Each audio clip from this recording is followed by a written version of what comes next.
And so it is that time of the year again, a time to indulge in all the festivities that this wonderful weekend has to offer. But for rugby fans, it's the time in which we feast in the brilliance that is schoolboy rugby. Hello and welcome, ladies and gentlemen, to the Supersport Schools live coverage of the King Edward Schools Easter Festival. And I cannot stress this enough, there is no better place to be than in Johannesburg. My name is Reinhard Kuhn, and I'm of course joined by a man who is no stranger to the rugby pitch, Mr. Kennedy Timber. Thank you, and welcome to all the viewers. And this is excellent conditions. You know, when we talk about rugby playing conditions, this is it, perfect. You know, conditions. The sun is out. It's the field's starting to dry out a little bit. Usually, when you play those first games, it's still dewy and it's not ideal to play those early morning games. But today, it's a perfect day to be able to play those early morning games. Our first fixture of the festival's preceding sees a Trinity House side taking on a Northcliffe side. Northcliffe being the stand-in team for the missing Dale College, a team whose heartbreak and tragedy has been well documented throughout this week, and we wish all the best and all the prayers go to everyone associated. But looking just at the Northcliffe line-out, do look out for the likes of Ethan Hayes and Liam Nordia in the flanker positions, as well as Brody Griffin and Matthew Ford in the midfield.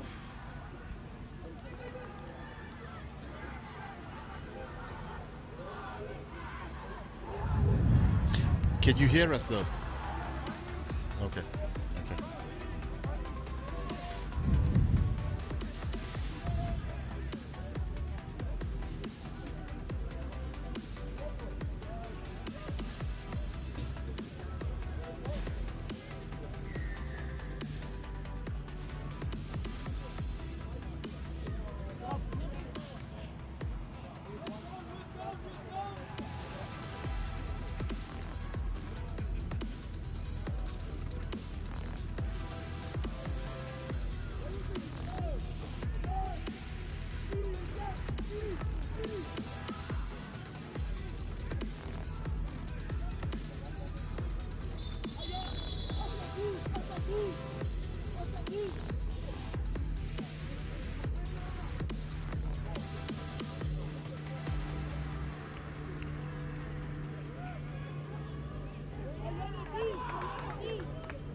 And so it is that time of the year again, a time to indulge in all the festivities that this wonderful weekend has to offer.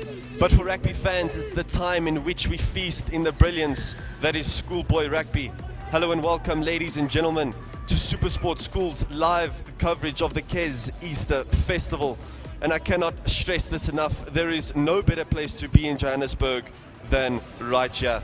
My name is Reinhard Kuhn, and I'm of course joined by a man who is no stranger to these surroundings and the rugby pitch, Mr. Kennedy Timber. Thank you, Reinhard, and welcome to all the viewers. And I must say, this is perfect conditions for playing rugby. You can see that morning dew is starting to go off already early this morning, so it's going to go off just in time for that first kickoff, and these are really good conditions. Our first encounter of the festival's preceding sees a Trinity House team taking on Northcliffe. Northcliffe, the standing-in team for a missing Dale College, a team that has been struck by recent tragedy and has been well documented throughout the week. But we do wish all the best, and all the praise go out to everyone associated with those losses. But here, just looking at the Northcliffe line-out, Jordan Swanepoel and Bradley Maroney in the front line. Jason Skippers, Ethan Hayes in the second row, and Liam Nordia making up that last flanker position, as well as Daniel Stark at the back of the scrum. In the midfield, we have Brody Griffin and Matthew Ford, of course. Yes. Take on the lineup there, Kennedy. Yes, of course, Swanepoel, the hooker, you know, really talented and has got a lot of potential. A great ball runner, so I'm sure he'll be looking to get his hands on the ball. And Griffin, of course, number 12, the center, a real exciting player. You know, has been tipped to do some great things. They do have a number of potentially provincial players within their group. So it's going to be really good to be able to see them, and it's they're not usually playing at these Easter festivals. So this is a great opportunity. We know obviously it was a last minute change that they had to do. Of course, the whole school had to play Noordjevel yesterday. Just looking at the Trinity House lineup, Tobias Patrick, Matthew Arendse, Christopher Whitley in the front positions there, but to have it back and on your screens. Yeah, and as a schoolboy player, these are one of the festivals that you want to make sure, once you enter grade 8, you start looking forward to the time you'll be able to represent your school at a festival like this, and one of the top festivals in the country, in the world, one could even say so. And we can see both teams with sort of similar colored jerseys. Let's hope there's no clash within that. But extremely excited to be watching this. As we can see there, the referee just having his final instructions with the Northcliffe team. Maybe instructing them to stay behind the kicker, not to get too excited from kickoff. But Northcliffe kicking off from left to right, starting us off to the Kes Festival. We are just moments away from kickoff. Trinity House receiving the ball. What can we potentially expect from Trinity, Kennedy? Well, I'm sure they're going to try look to keep it in their forwards. They've got sort of a bulky type forward pack, so they'll look to dominate there. Obviously, in terms of scrums and lineouts, that will determine who's going to have the more flow of the game. So they'll look to establish themselves in set phases. And Northcliffe go high. It is very well taken from 8th man there, Isaac Scott in Trinity House. The colours secure the ball nicely for the men from Johannesburg. It's Trinity House with a decent start. You're getting some forward runners on the ball, getting a feel for that ball early doors. Going back infield, it comes to the fly half with a little chip there from Stuart Kluter, but well recovered, knocked backwards however for Northcliffe. A chance for the men from Randburg to counter-attack now. Losing the ball in contact there, quite a costly error, granting Trinity House the opportunity right back, but they're making it difficult for them. Eventually found Tobias Patrick, who decided to go out wide. Very good run there from the youngster. Now Troy Herald, fantastic availability there on the wing. He's got a free run there. Well met in the tackle. Exceptional defensive work that was from Northcliffe. Both sides really looking livelier, Kennedy. Yes, they are, and that's a great start by Trinity House in terms of just understanding, the turnover was there, and they had to go. Excellent draw and pass, and were able to just get a space on the outside, on the blind side, and that was a great run. You would have liked to keep the ball in touch, but this is a great line out from Northcliffe. Northcliffe forced to attack from deep, sits one defender down, but he manages to hold on his ankles there.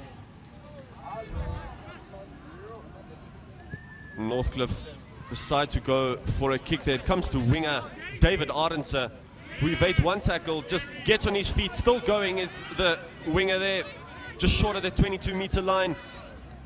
Very good start from Trinity House, building those phases early, getting their wider players available. Decent run there from Isaac Scott. Troy Herald just weighing up his options, goes to the flanker, Daniel Lowther. Good work there from the flanker. Again, taking his eyes off the ball. Arendse with a step on the inside. Evades a couple, they recycle it very well, this Trinity House. Getting some nice ball going here. Just need some momentum in their play. James Chetham with a dart back on the inside. Again, Isaac Scott losing the ball in the back there, but it's play on for Trinity House. Well met in defense there. Solid wall of defense for Northcliffe thus far. Herald goes again out to the wider areas. It goes to the inside center, Dylan Botha. Now on the outside. Trinity House really building up the phases, using patience. Looking for that early try. Here they come again with Locke, Race Cunningham. Get back. Herald Isaac Scott, little inside run, he's through there, pumping legs, and he gives it off to his fly half, who just loses it there when the try line was beckoning. No, that's a great build-up by Trinity House in terms of just keep maintaining the ball. Yeah, offload was perfect. And that's when we speak to forwards, usually when they get close to the try line, they don't want to release that ball. But when they do, then you have your backline player knock it on. But that's been great, concerted amount of pressure being put on by Trinity House. They'll also look to put pressure at the scrum. This is where the indication of who's going to dominate this game is done at scrum time. Lovely start to the King Edward Rugby Festival. Trinity House looking more lively of the two. Decent scrum there from the men from Johannesburg. Northcliffe managed to recover after all that. Bodies everywhere, bodies piling in, but Northcliffe now have a chance to find some sort of an out route. Charge down. Pressure really being piled on here by Trinity House. Yeah, and that's a lot of pressure, and that's not the ideal, pass that you want to fly off to in the middle of the field. That's an interesting call. The ball was taken in to the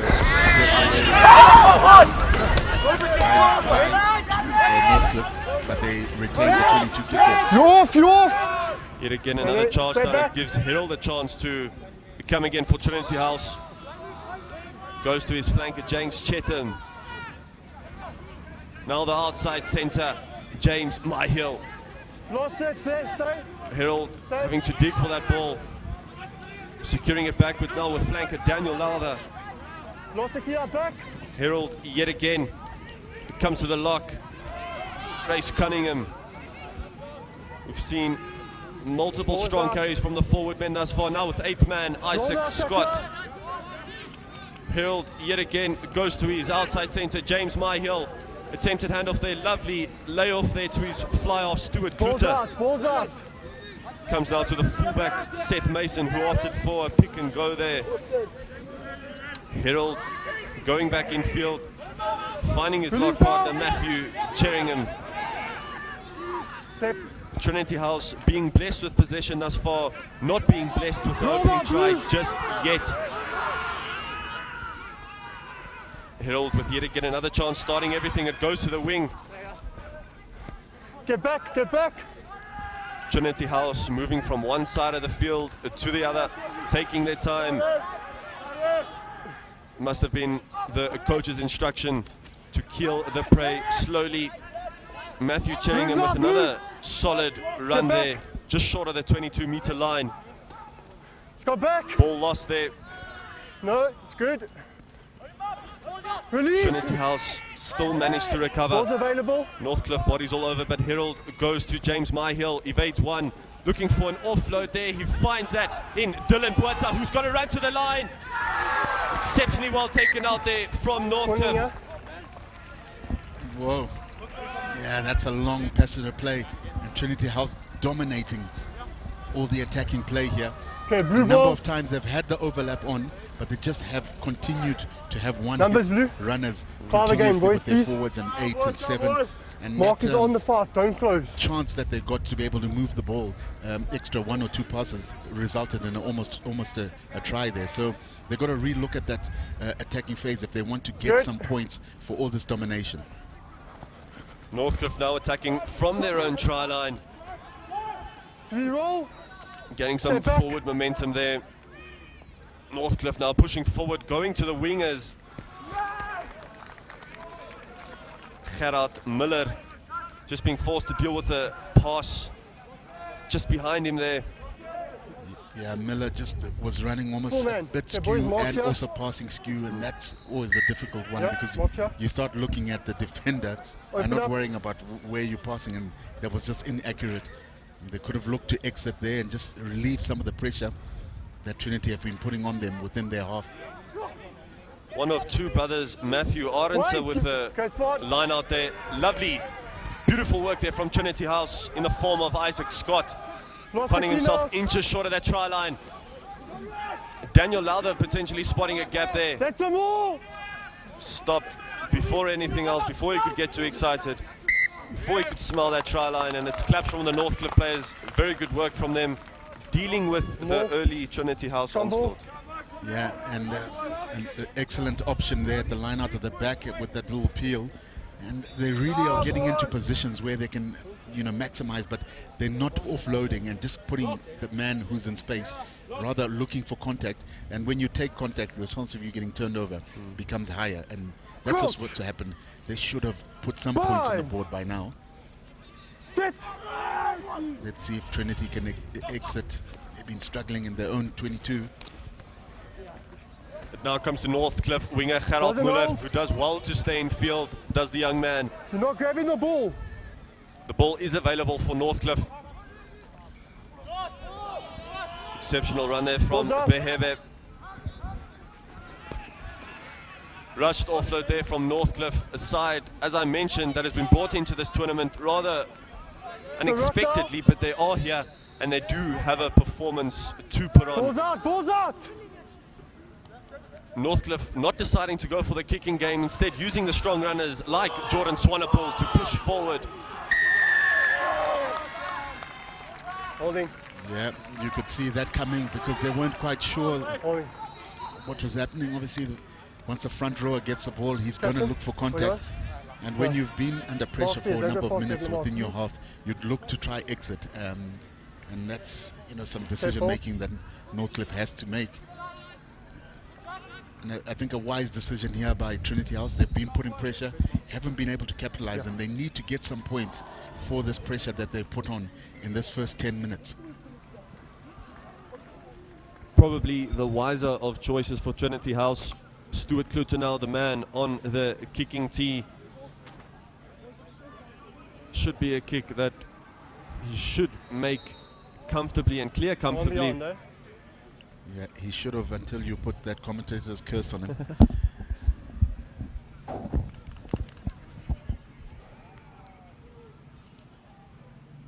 The young fly half taking his time.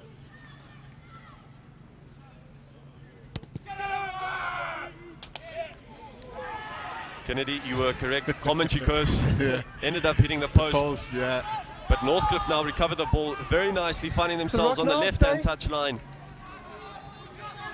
Pass is a little bit going astray, kicking going astray, and it's a charge down, and it's a try for Trinity House. It's Isaac Scott, of course it is. Fantastic start from the young man. And that's what pressure does. I continuously was saying earlier on that Northcliffe had to look to exit, and yeah, and that was a charge down. Excellent pressure. They've charged down now almost 2 or 3 kicks, and that's now resulted finally in the try. You know.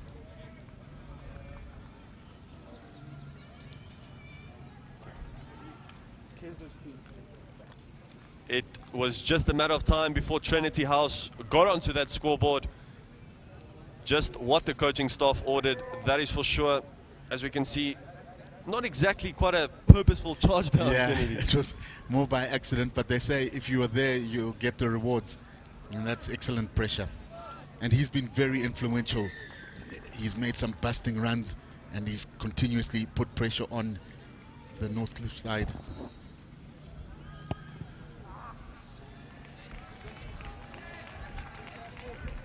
Yeah. Tough.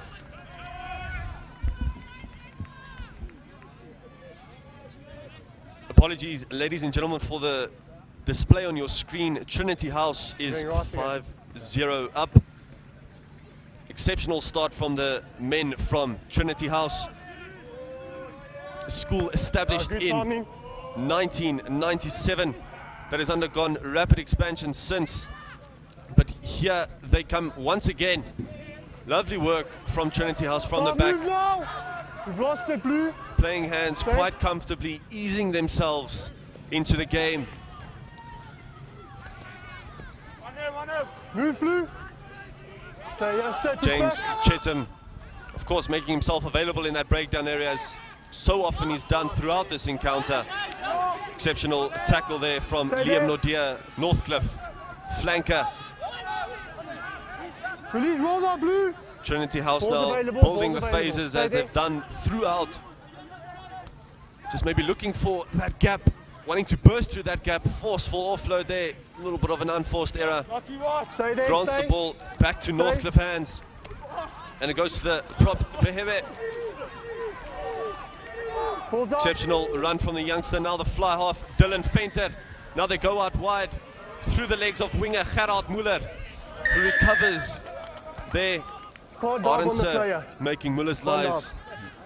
Yeah, Arendse blown there for, you know, diving on a play on the ground. It's always a common penalty given, especially when you're not quite sure whether you should be putting pressure on him or get there and stay on your feet. So just blown there and just relieving a bit of pressure and just getting some territory for Northcliffe here. Their first line out, of course. 5 boys. I'm sure they're going to be backing themselves to be able to get a drive or so. 22. Of course, the score is still 5-0. There's a lot to play in it for both sides here. Jordan Swanepoel getting an early feel for the line out here on the 22-meter line in that Trinity House half. It's a decent enough line out for Northcliffe. Scrum off Daniel Stark going all the way to his flanker now, Ethan Hayes, who looks to barge forward. No, you've lost it. Eventually, when he got into his Stay. stride, he was stopped quite easily from the Trinity House defense there. Decent run from Jaden Bailey. No. Ruck was set first. Of You were course, just most late. Lucy's at schoolboy level are all looking to contest at a tackle and try steal off the ground. Interesting option being taken here as they look to continue that drive. Hopefully this lineout will be a bit steadier than the previous one. The one weren't quite able to find that front jumper. Northcliffe now will be really interested in forming some sort of a maul, getting some sort of forward-moving ball, and getting their back line working. We haven't seen them in action thus far, but as you mentioned, Kennedy, still early doors in this encounter, still a lot to play for in this opening game of the Kes Easter Festival. Northcliffe have done exactly that. Exceptional push there from the men in the front line. He's broken away. He eventually darts forward there. Lost it. Northcliffe now sniffing a chance to come back into this game. Step back.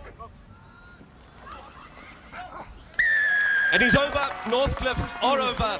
And the score now is level. It's Jordan Swanepoel with a really well-worked try from the Northcliffe perspective. Spotted the gap there in the try line. No one there. Dots down. And that's a wonderful try by Swanepoel. We did mention him before the game. Exceptional talent, a lot of power, and a very aggressive player. And that's something that was much needed by Northcliffe because they've been under pressure. For the first 10 minutes, they've been camped in their own half, and to be able to just exit and able to get a 7-pointer, mustn't curse the kicker before he kicks.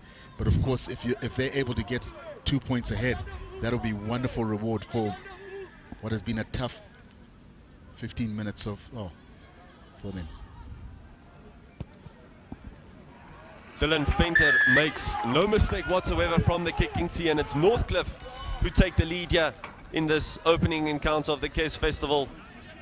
Yeah, and it's been a slow start from them, and you know, going on from what's gone on in the first 15 minutes, one would have thought that Trinity House sort of had the lion's share of possession, but Northcliffe are ahead now. So it's all about what you do with the ball when you have it. Northcliffe proving once again that possession isn't the be-all and end-all. It is what you do with that possession. Here they come again with Zenovian Johnson. The scrum off there for the Northcliffe side. It goes to the try scorer, Jordan Swanepoel. A man that has caught the eye in the opening minutes of this game. Zenovian Johnson. Northcliffe now really getting into this game. Goes to the outside centre, Matthew Ford, who darts back in field. It's Matthew Ford. He's got an open run to the try line. Matthew Ford, take a bow. What a try that is from the young man. Exceptional work. Oh, well done, Ford. That's great try. Excellent running. You can just see the determination and the angles that he took. He was backing himself. He knew that was on. But a wonderful option by them to be able to take that blind side. Yep. They were short of numbers, Trinity House were, but he's able to go through the gap. He had the ball in two hands until he understood that he was going straight to the try line. That way you can hold it with one hand, son. Well done. Great try by Ford.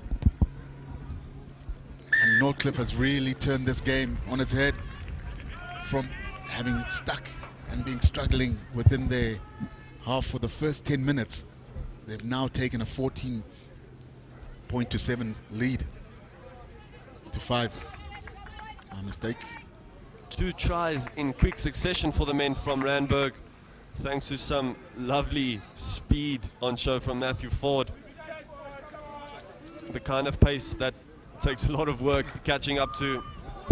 But Trinity House now, the team scrambling and the team having to deal with that lead that Northcliffe have gathered in no time whatsoever. The game, as you mentioned, Kennedy, has flipped on its head. Go back. Referee just indicating that the players do need to go back for a previous infringement. Knock on their scrum, just short of the 22-meter line. Yeah, it's always a contentious issue, especially once you've just scored. That kickoff is vital. It's become probably one of the most important set phases within rugby, because when you've just put on points, you're at your most vulnerable, and that's where Trinity House were able to capitalize. They really need to get some of that go forward momentum that they were getting, and really make sure that they keep the ball and put more pressure on their back line. Trinity House with a little offload there from Stuart Klute, who looked for Dylan Boert on the inside with a little short pass. On the floor first. Northcliffe punished there. Yeah, Ford again, he wasn't on his feet and was attempting at the ball. That's always a penalty that's contentious. I suppose once you've gone off your feet, rather let the ball go. That way not giving the ref an opportunity to give a penalty, and that's something that Trinity House are going to maximize, and that's a great kick. Always tricky when you have to try find a meterage as close to the try line. You end up either overcooking it or slicing it and it doesn't go out. But once you do find touch, you then give your forwards an opportunity. And that's something that, I feel the Trinity House forwards have really dominated, just haven't been able to execute in the final fifth. Matthew Arendse looking to change that. Went to the lock, Race Cunningham, but now in Northcliffe hands. Yet again, the man, the fly-off attacking from deep is what they've done so often. Look at the pace on show from Matthew Ford and Muller. But Trinity House on the counter, and of course on the cover is Matthew Ford. He's having a great last 5 minutes, as you can say. Ford, he's very involved in it. Of course, he just scored a brilliant try. Went off his feet to get a penalty, and now cross covering, that was crucial because that winger was almost away. Arendse, of course, had a lot of ball early on, hasn't had much ball since. Good. Jordan Swanepoel with a lovely line out for Northcliffe. These men are really making themselves comfortable in this encounter. Really getting used to the conditions here. Tap taken quickly from Johnson. Now comes the 8th man, Daniel Stark, who's eventually taken out there from Northcliffe. Bradley Maroney, look at him go. No space needed, only power, and Maroney has that in abundance. Now comes to lock, Jaden Bailey. You're 6-6. Decent enough run from him.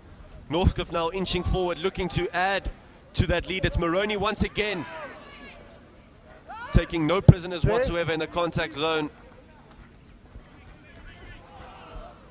Northcliffe now just making an error there, a costly one, when potentially a 3rd try was on the menu.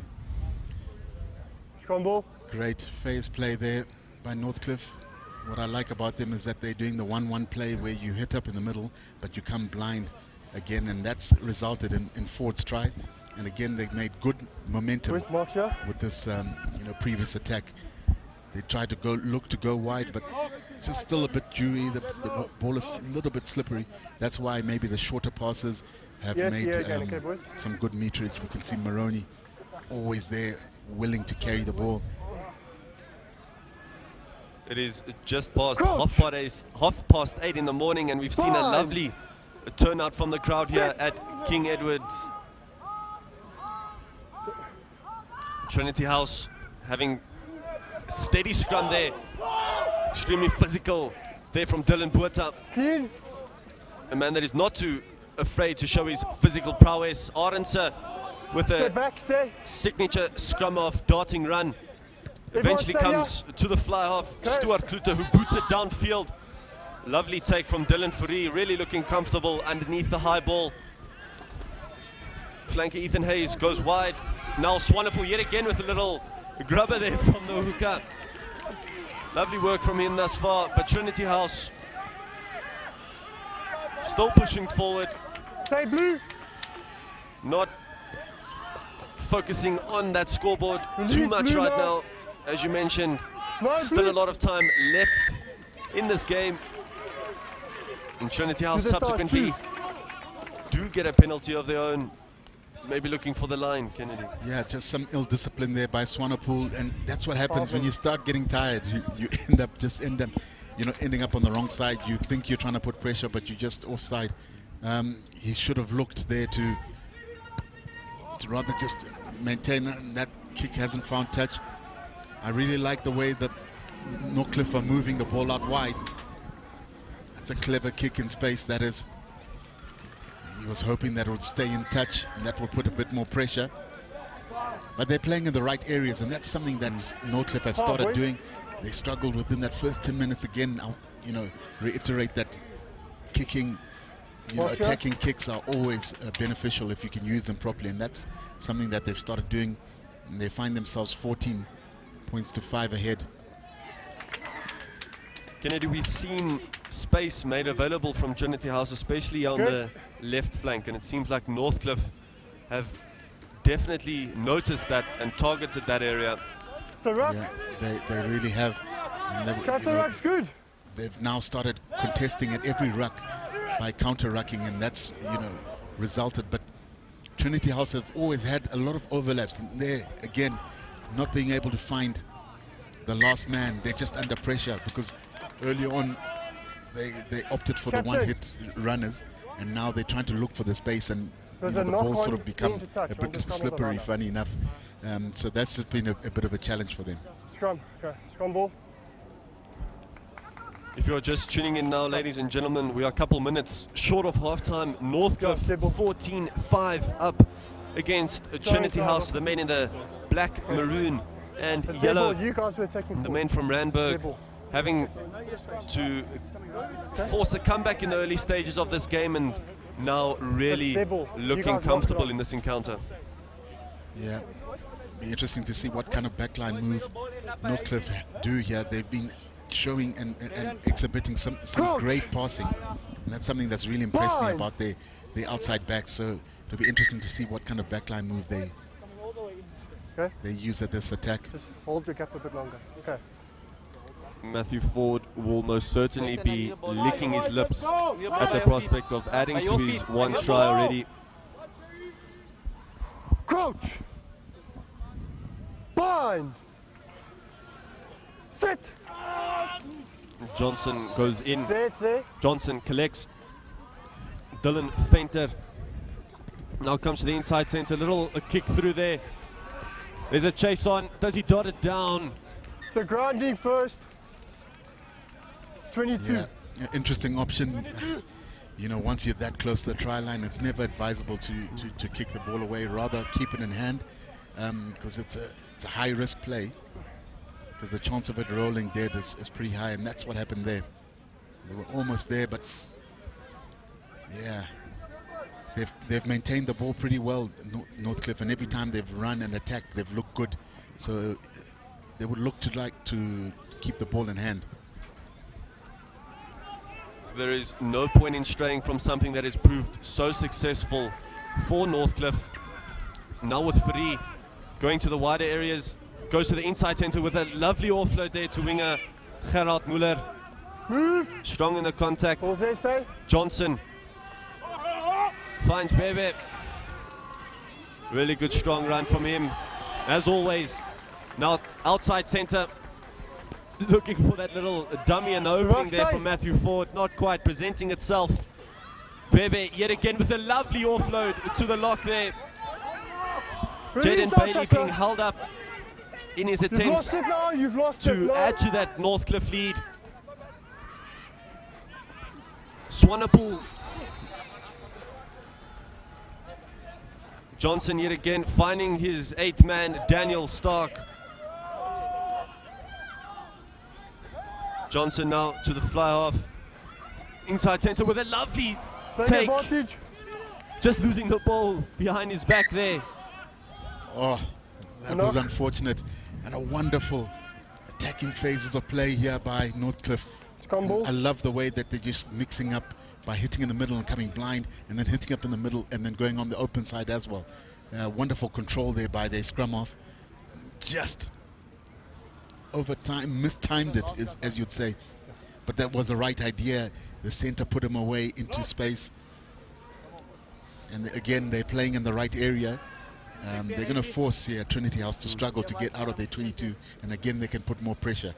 So it's a great tactical change that Northcliffe have sorted to look at and move the ball, whereas Trinity House have looked to maybe have one-hit runners. That ball bubbling away in the middle there. You're not quite sure if it's a tight head or not. And, you know, the ball's just bobbling up. Neither of the two packs are really asserting themselves at these set phases. He's been good today, a really great distributor.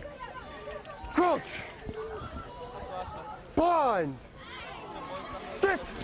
Harold with some work to do now. The ball is available for him. Back line, all offside. Yeah. 13, I was you pushed about too to much. ask if the referee was able to pick that up because they were literally standing behind the 8th man's feet. And of course, at a scrum, you've got to back line, offside. 5 meters back. They were up here before the ball came out. Harold now with a chance to escape and potentially cut that deficit in half. Looking to find the line here up towards the commentary booth, just over the head of Swanepoel there. Exceptional kick from the youngster, granting Trinity House some territory forward. Yeah, we can see again both packs steady. A bit of a knock-on, but of course the backline was all offsides, and that's what the referee, penalized Northcliffe for. With not much time left, Trinity House will look to try score before half-time. It's quite crucial that they get that score. Number 7 there, Daniel Lowther, making himself available, but now yet again it comes in Northcliffe. We've seen them use the right flank to good effect, and it's Swanepoel. It's the hooker for his 2nd try, and it's strike time. Lovely work from Northcliffe. The space in the wider areas, and it's the hooker who converts this time. Yeah, Swanepoel again being very influential, and that's what you say, what you call being at the right place at the right time. Trinity House will fully attack, transition play, turnover play. That's the best time to attack. And this was great option taking, just squaring off and being able to draw Swanepoel. And of course, you give him a bit of space. He's shown that he can find the try line. A great player, a lot of potential. The crowd certainly loving that one. Swanepoel putting on a show in the early phases. Yeah, a bit unlucky there for Trinity House. Of course, they were trying to look to create a play, but this is the problem when you are very, contact-based. The chance of you knocking on and being caught on a knock-on, you can get punished, and that's what's happened here. Can he add the 2 points? Griffin hugging the right-hand touchline, taking his time. Strike is clean, just nicks the that's off. outside of the post there. Decent attempt from the Northcliffe centre. Takes the score now to 19-5 in favour of the men from Randburg, in favour of the team that has just been recently brought into this tournament and brings an end to your first half's action. It's been an exceptional display from Northcliffe. They had to deal with an early setback from the Trinity House tribe, but ever since then, it's been all Northcliffe. Yeah, you can almost say that Northcliffe was still focused on naughty level that they were supposed to be playing yesterday, but they took a bit of time to switch on, and once they did, they've played exceptional rugby, great handling. We have no balls here, you can't bring it that side. Huh? Yeah. Okay. Yes.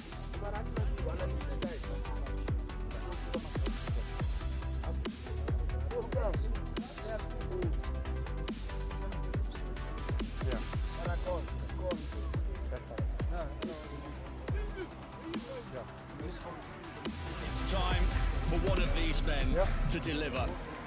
Done with your games, the poison in my veins, but boiling now. Sharp technique, and that looks good. Speed is charging, and he's going to get it. Submit again. Wow! Decent finish. Don't miss the battle to be the undisputed fastest man in South Africa as Wade van Niekerk lines up against the best over 200 meters, live and in HD on SuperSport on DSTV. It's not just our strength, passion, or pride that pushes us to win. It's a voice that we hear inside that echoes your voice. You are more than just rugby fans. You are the fans that rock. And this is Rugby That Rocks, the 2022 Varsity Rugby Semi-Finals, live on SuperSport, proudly sponsored by F&B and Steers. Oh, those tech company shares are at $68. 1,000 rand a share. It's 1,000 rand a share. Right? Oh, those tech company shares are at $68. 958 rand a share. What's 958 rand? Right? Incredible. International shares are expensive, but they are less expensive when you get the best forex rates with Shift. Oh, can I get 2 macchiatos, please? Thanks. Flat white. Download Shift, the global money app.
A warm and hearty welcome back, ladies and gentlemen, to King Edward VII School.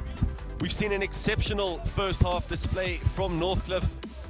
Men both in the forward line and in the back line making themselves known and getting onto that try scoring sheet with regularity and authority. Kennedy, it's been an exceptional display from Northcliffe thus far. We have just seen that Trinity House have concluded their halftime team talk. What do you think happened during that talk? Well, I'm sure the coaches were saying that the way we started with a great start with a lot of, power go on, and Marcel, okay? aggressiveness Are you in just ready? terms of dominating, and that just sort of has slipped away. And that's something they need to focus on. Captain! And again, they need to find You the ready? ball in space, a lot of contact based rugby, and that's always difficult to sustain. Trinity House getting us underway in the second half of the first game of the Kes Move Easter now. Festival. If you are in Back. the area, please do come and have a look at some exceptional young talent on show here in the heart of Johannesburg. Rugby's good, rugby's good. Bradley Nice, Maroney no losing the knock ball on in the offer. contact, but Northcliffe push forward with a lovely back of the arm offload. And it's this try scorer with a little grubber through. Now it comes to the winger. It's Ethan Volker. Take advantage for a knock. Advantage played there. Northcliffe almost getting onto that try scoring sheet yet Play again. advantage first, boys, now. Early in the second half. Wow, that's excellent handling. And that's a great option there. No one at the back. Becomes difficult to be able to recover, especially if you don't have cover. And that's why Trinity House is struggling. This is a great option. Did he knock it on? Yes, he did. Great call by the referee. But again, wonderful pressure being put here by Northcliffe. And I really am impressed by their handling skills. That's something, once if you can get it right as a coach, it is so beneficial. And we can see just the benefit of it because you can see the space. Can you use it and be able to have enough skills to exploit that space? That's what not a lot of sides can do. And credit has to go to that coaching staff that's sitting at Northcliffe. You know, a school that's been growing slowly. Their rugby over the past 4 or 5 years, they started creeping up, and you know, this year they're going to have some strong fixtures. They're playing all the same schools. That's never happened. So they're in the right direction. And when you're building a rugby program, you've got to make sure that you're getting into the right places. And for them to be able to play at a tournament like this, it's a great occasion for them.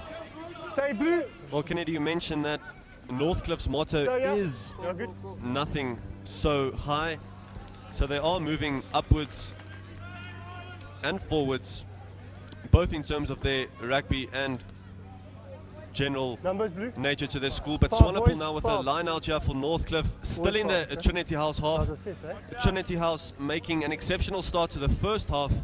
Roles reversed, however, in the second half with Northcliffe not letting up that pressure and riding the wave of momentum. Johnson.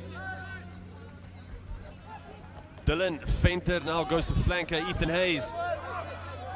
Good run from him. Johnson inside center with a lovely short ball there. Does Brody Griffin, finds Matthew Ford. Now comes to Bebe with a strong run. Yet again, flanker Ethan Hayes.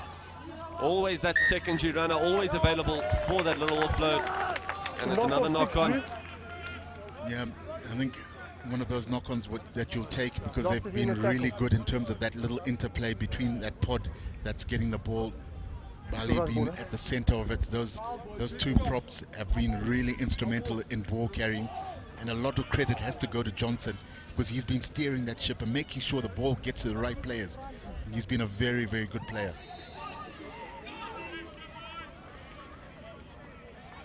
A really well-balanced side there on Northcliffe, and I mean, you know, you've got your power centers, you've got your abrasive prop front rowers that are carrying the ball, and it's signs of, you know, good selection. Harold now, and it's the 8th man who makes a run. That is Isaac Scott. Lovely work from Trinity House here.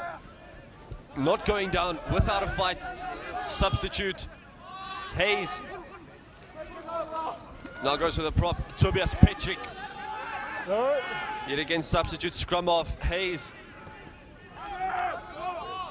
finds the man in the green boots, Chetam, losing the ball. Again, as I've been saying most of the game, they keep on opting to run back to the ruck and attack. And that one player, you know, making contact when they had a clear overlap of probably 7-3 there. So that's just something they need to address going forward within you know, their season. That you've got to look to have variation. You cannot continuously just have one hit runners. It becomes easier for the defensive side because they don't have to work to get a tackle. You running to their tacklers, which makes it easier.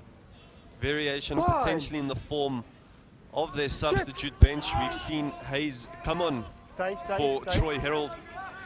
But Northcliffe decide to come again on the blind side. Inside center, who's been working well throughout the game. Griffin. Johnson now back in field. Jaden Bailey. Referee brings them back once again. Johnson now eager to get the game moving. Northcliffe not letting up whatsoever. I'm glad to see the referees keeping consistent with his calls. Early on in the half, he blew Northcliffe's backline for being offside. Now it is Trinity House's time, so he's obviously keeping an eye on that. They would do good to be able to adjust both teams' backline. And that's a solid kick. Great to always find touch when you need to, when your forwards are getting forward momentum. Because the balls in Archer, the backline just came up. Just really been impressed by the efficiency and the skills of Northcliffe. Bodie Griffin with one hell of a size 12 whack there. Yeah. And this is where the question mark for Swanepoel's game is line-out throwing. He's been really impressive around the park. Can he get his line-out throws correct? And he has. Wonderful throw. Now finds that man again with a lovely flat offload there to the flanker Ethan Hayes. Stopped in his tracks. Northcliffe have men on the outside.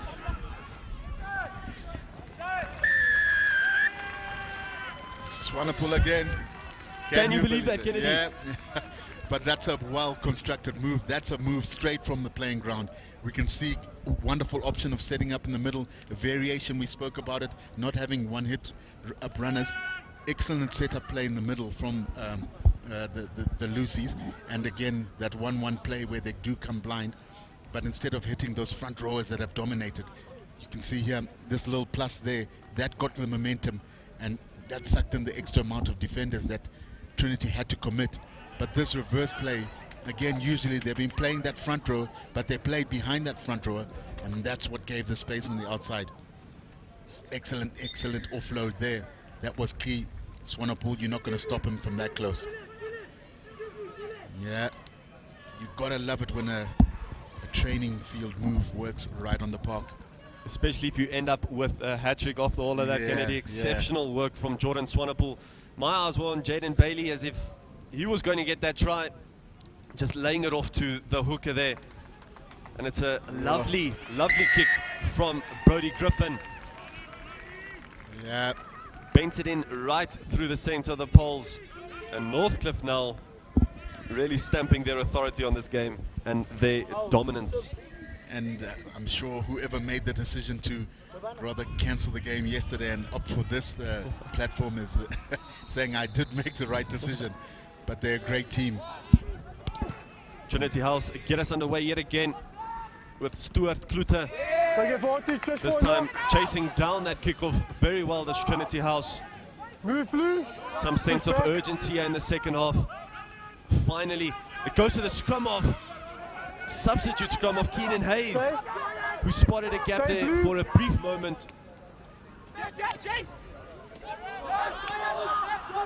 Trinity House now securing the ball, looking to get some runners going in the form of substitute Matthew Purden. No. Change of personnel, however, no change of score as of yet. Kick at number 2. Again, Swanepoel plunged for just being offside. He's very eager, and at times he's caught offside. Referee catching them there, just kicking a ball that had been come out of ruck. But a better variation by Trinity House, being able to move that plus little pop pass rather than just opting for that one-hit wonder. Stuart Kluter with a quick tap and go. 2, you off, 2, blue. Trinity House now smelling away back into this game. Ruck was set. Still have the ball, still have a chance to crawl back into this encounter. For hard tackle. Trinity House, you can see the desperation in their play. Now comes to the lock, now the flanker, James Chetham. Blue, you off now. Stay back. Hayes goes back in field, goes back into traffic, driven backwards. Hayes once again to fly half Stuart Kluter, who clearly knocks it on. Referee brings them back. Captain. Wants to have a talk with someone. Okay.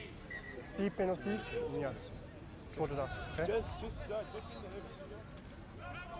Scrum. Go scrum ball. And a better option there being taken by Trinity House. They've look to tap it, and that's sort of signs, just like you said, of panicking. You don't need to panic. It's only 40 minutes down the lane. You know, you have been sort of, you know, convincing with your scrums and lineouts. Look to opt to rather bring in the defenders so you can have more space for your backline to attack in. We really haven't seen much ball. Arendse saw quite plenty of the ball early on.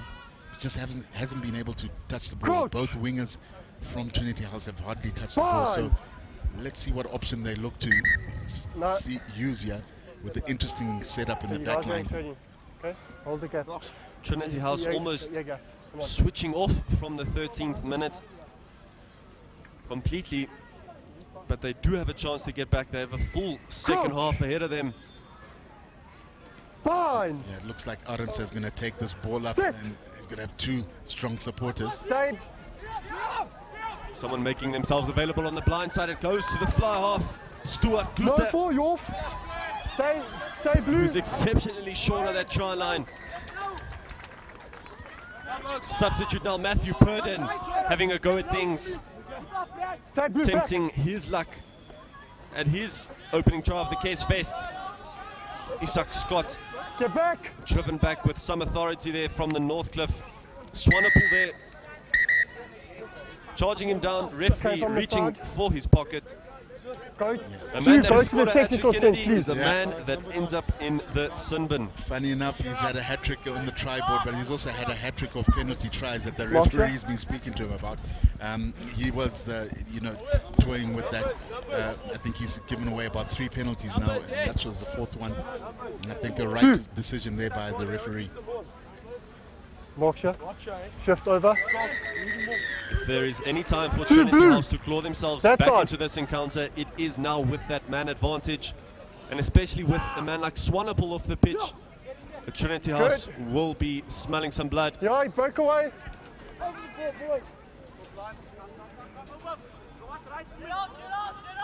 Trinity House do manage to recover the ball after all that. Stuart Klute, the fly half, finding the substitute there in the form of Michael Guyampo. Hayes, Arendse, the winger there. First time we've seen him in action in the second half. Hayes with a little handoff there, attempted handoff there on the lock. Jaden Bailey. Stuart Klute sniffing a chance, and it's a pick and go there from 8th man Daniel Stark. No, he's Lawton. Stay. Hayes weighing up his options, left and right. Tobias Petrick making a charge towards that try. Stay there, blue. It's Hayes once more. Trinity House being forced to wait. Arendse, David Arendse, that is, brother of Matthew Arendse. Trinity House coming in with a lovely dummy, lovely offload, back inside, and it's try time for Trinity House. Kennedy, where has that been? That will be the question that the Trinity House coaching staff will be asking. Yeah, they definitely ask themselves that, and they showed such great glimpses in that first 13 minutes. Again, to be able to get on the score sheet, you know, much needed. You know, they've got an extra man advantage, of course, and Cunningham was able to just unlock that defense, and the key here was just breaking through that half gap through the tackle. Yeah, Arendse, of course, he's moved into the center position. That's why he's being able to get a bit more ball now. But this half gap through the tackle there and the offload behind, that's where Cunningham was able to just slip in, and that's a much needed try. Lovely finish to a well-worked try from Trinity House. They now have the opportunity to convert in the form of Stuart Klute, who's over. It's good work from Trinity House, and now right back in the thick of things. Just a couple of tries behind Kennedy, and an uphill task, but not impossible. And not impossible at all. And of course, the key thing is they've got to make sure that they get this kickoff, and that's where, you know, the Achilles heel of any team. If you're able to just regain the kickoff, you're halfway there. That's a great kick. Take is good. Play advantage for a knock. Right on that 10-meter line. Of course, a knock on by Northcliffe. Can they use the free play, Trinity House? Trinity House now gathering some momentum. Stuart Voltage Klute over. going high and long upfield, Take him finding back. touch. Take him back. Referee, I'm sure it wasn't even taken back. It was out of the 22. You're outside the 22. Brought it back. Yeah. Yeah. as you mentioned, Kennedy, it's quite frustrating making an error like that straight from scoring a try. Yeah. It's a little bit counterintuitive. Yeah. Frustrating stuff from Trinity House. And that's where you sort of got the momentum, and you know, Northcliffe, if you put on another score, they start questioning themselves, are they, you know, in the secure lead? And if you know, Northcliffe are able to make a bit of meterage here with the lineup that they of course have missed, the star hooker is off the field, of course, so their lineouts aren't going to operate at 100%. Keenan Hayes most certainly making a difference there in the scrum off position, combining nicely with his fly half Stuart Klute. Now Trinity House really making the lives of Northcliffe difficult there in the breakdown area. But Northcliffe still managed to recover and recycle. It's now with Johnson and Bebe. Nice work from him. Free there. Exceptional work from the winger, Dean Matthys. And stopped in his tracks, however. It's Johnson to Bebe yet again. We've seen that combination throughout. Look at this man go. Pumping of legs. Johnson yet again with some nice running ball outside centre. James Myhill.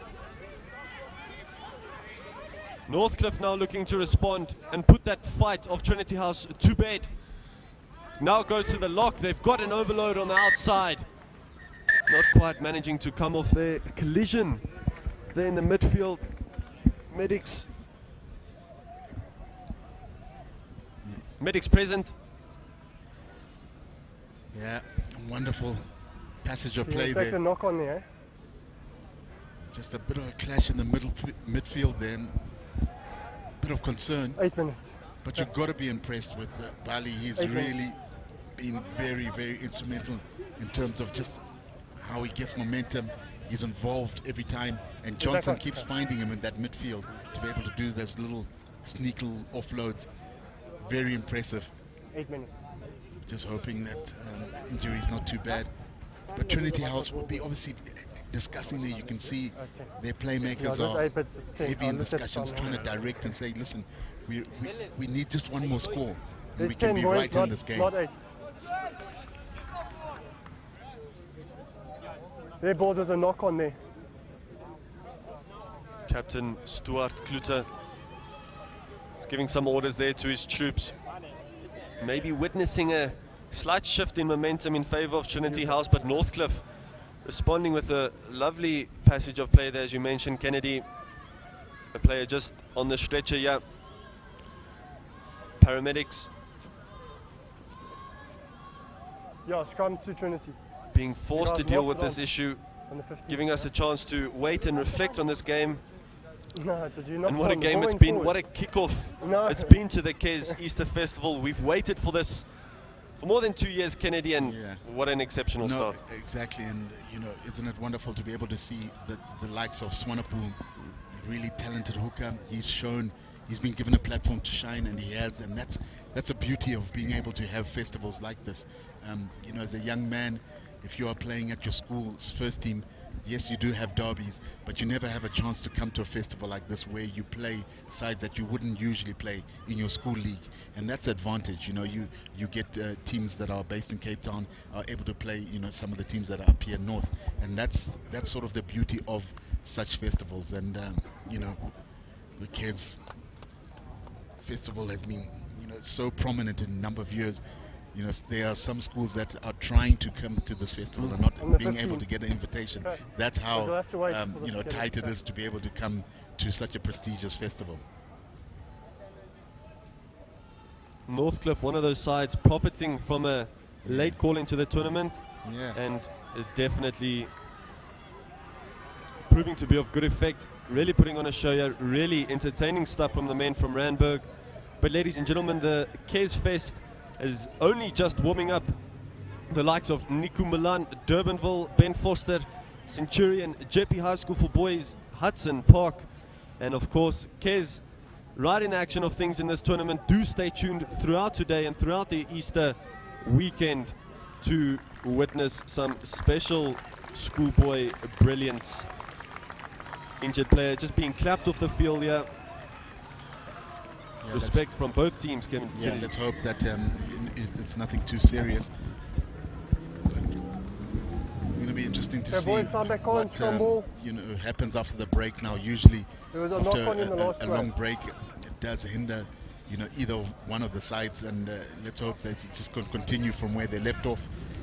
An impressive outing here so far by both sides. Keenan Hayes getting a nice look at things. Forced to wait the substitute scrum off. Hold it when you get, okay.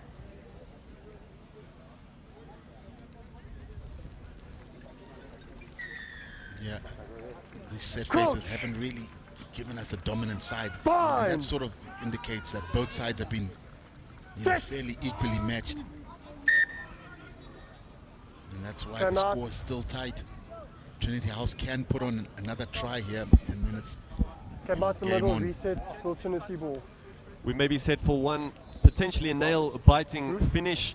Only time will tell. A Trinity House try is most definitely high up on the to-do list. And of course, Swanepoel is now back in to lead that pack, and he'll be looking to add to his try-scoring feat. Sorry. Of course, those two dominant props from Northcliffe now being penalized for early shove, and that's always a challenge. You're trying to get that hit because that's where the domination comes from. So whoever gets that earliest hit ends up dominating. Stuart Klute goes to Arendse with a little step back into traffic. Lovely offload that is from Arendse. Stuart Klute on the back foot, but making nicely to do with things. Exceptional work there from the fly half. Tackle release, he's hit the ground. And it's Swanepoel with the steal there. Release.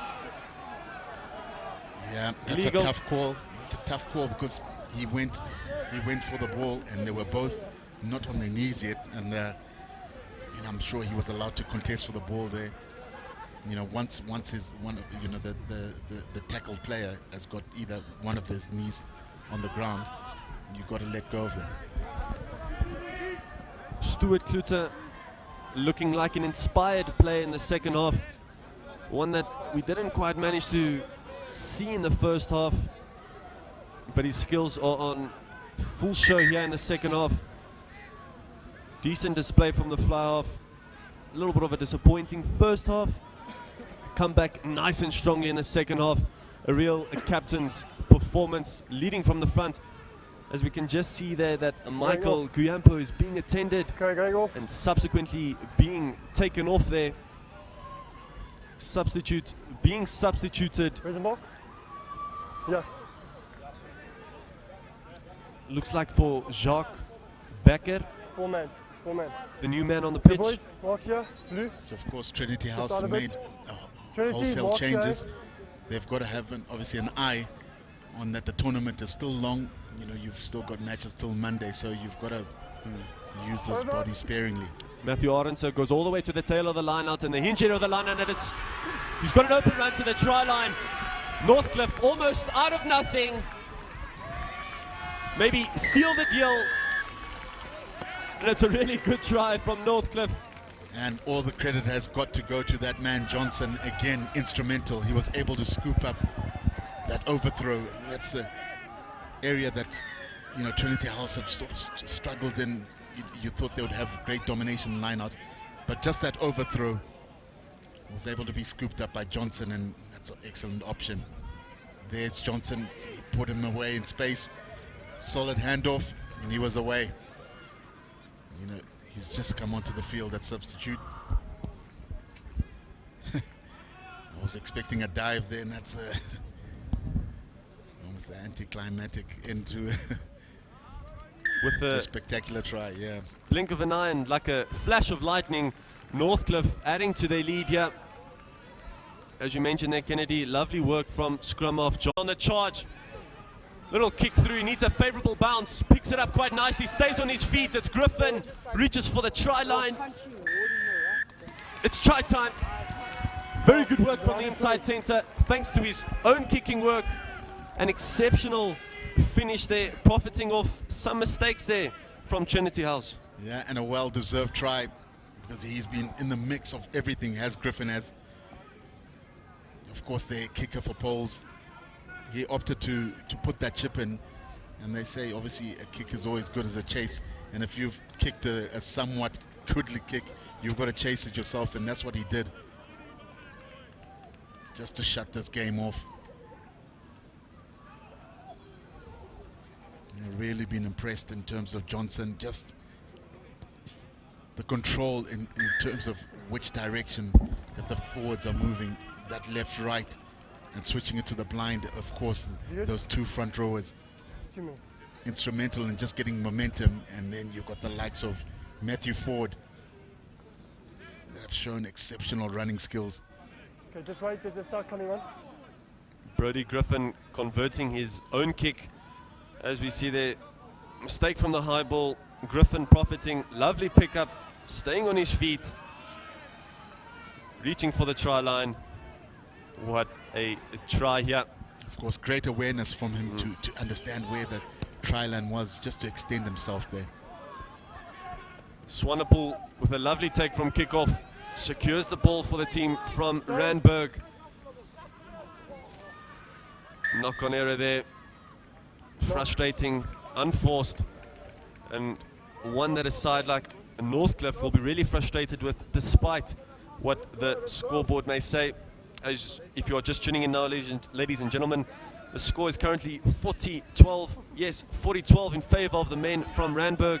Northcliffe in the blue and red, seeing red, and really driving that sword deeper and deeper into the hearts of Trinity House and its supporters. Yeah, and of course Trinity House will look to end on a high here. You won't want to start your 3-day tournament with a team that's just coming in for one match and leaving.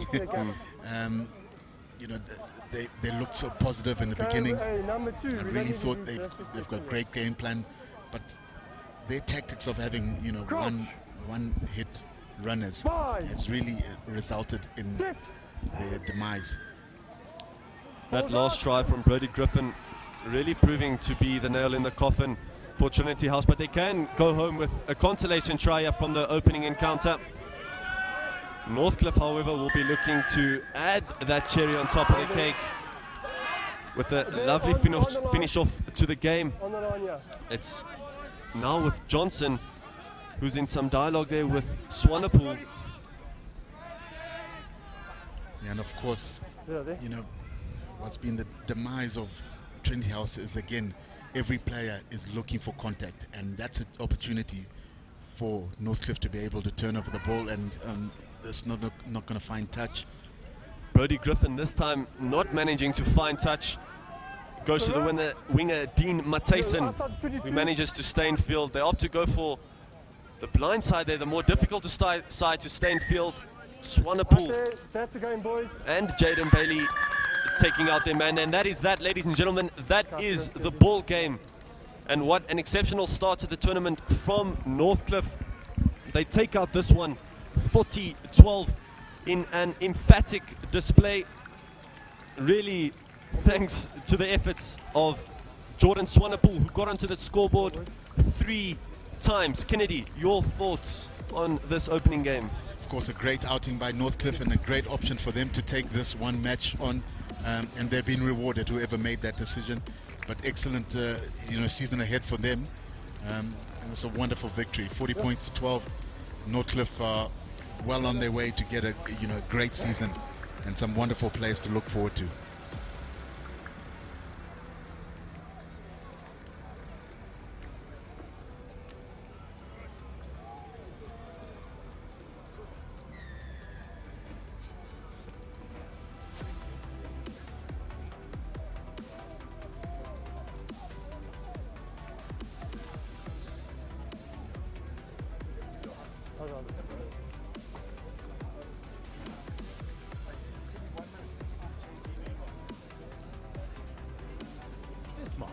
Join the DSTV Compact table and feast on our full course of mouth-watering fixtures.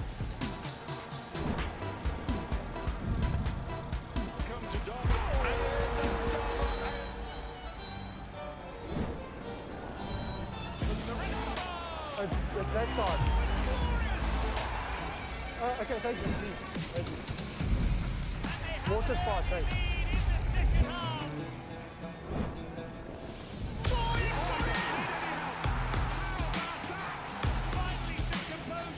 Get the DSTV HD 8S decoder at a discounted price of 499 Rand, save 250 Rand, and get free installation to enjoy a feast of football like no other. Yeah, I'm good. Thank you. Thank you very much. Only on Supersport on DSTV Compact. Kumnande Kaya. Morning, ladies and gentlemen, and welcome here to Cares Easter Rugby Festival. We've been waiting for this for 3 years, and here we are. As usual, I'm not alone. With me in the commentary box, Luazi Zang. Luazi, how are you today? Well, in yourself, Manny? Yeah, really good. How exciting is it to see schoolboy rugby back on our screens, back on the field here? Absolutely beautiful, man. And you see the Durbanville first team team sheet. We have Fanikak there in at number 1. Obviously, really important that the scrums do well. 8th man Jay Thomas, I have no doubt, will be immense today. And obviously, they'd like to see their running backs in Klein make sure that they're scoring the tries in the corner. Yeah, as we move on to the Nico Milan team sheet, Luazi, what can you tell us here about these 23 men? Nico Milan, very good side. Have had some unfortunate games in recent history. However, definitely Pisani, definitely a player that plays very well for them. We've also got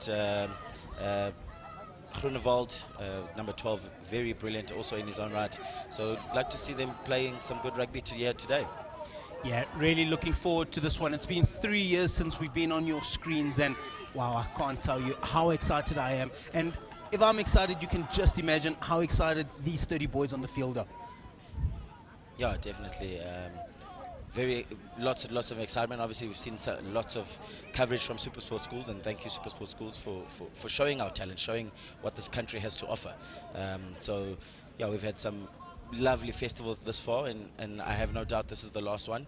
And let's see a couple more games throughout the year. Obviously, probably one-off headers against each other schools, but just lovely to have the game back in front of us and in our TV screens.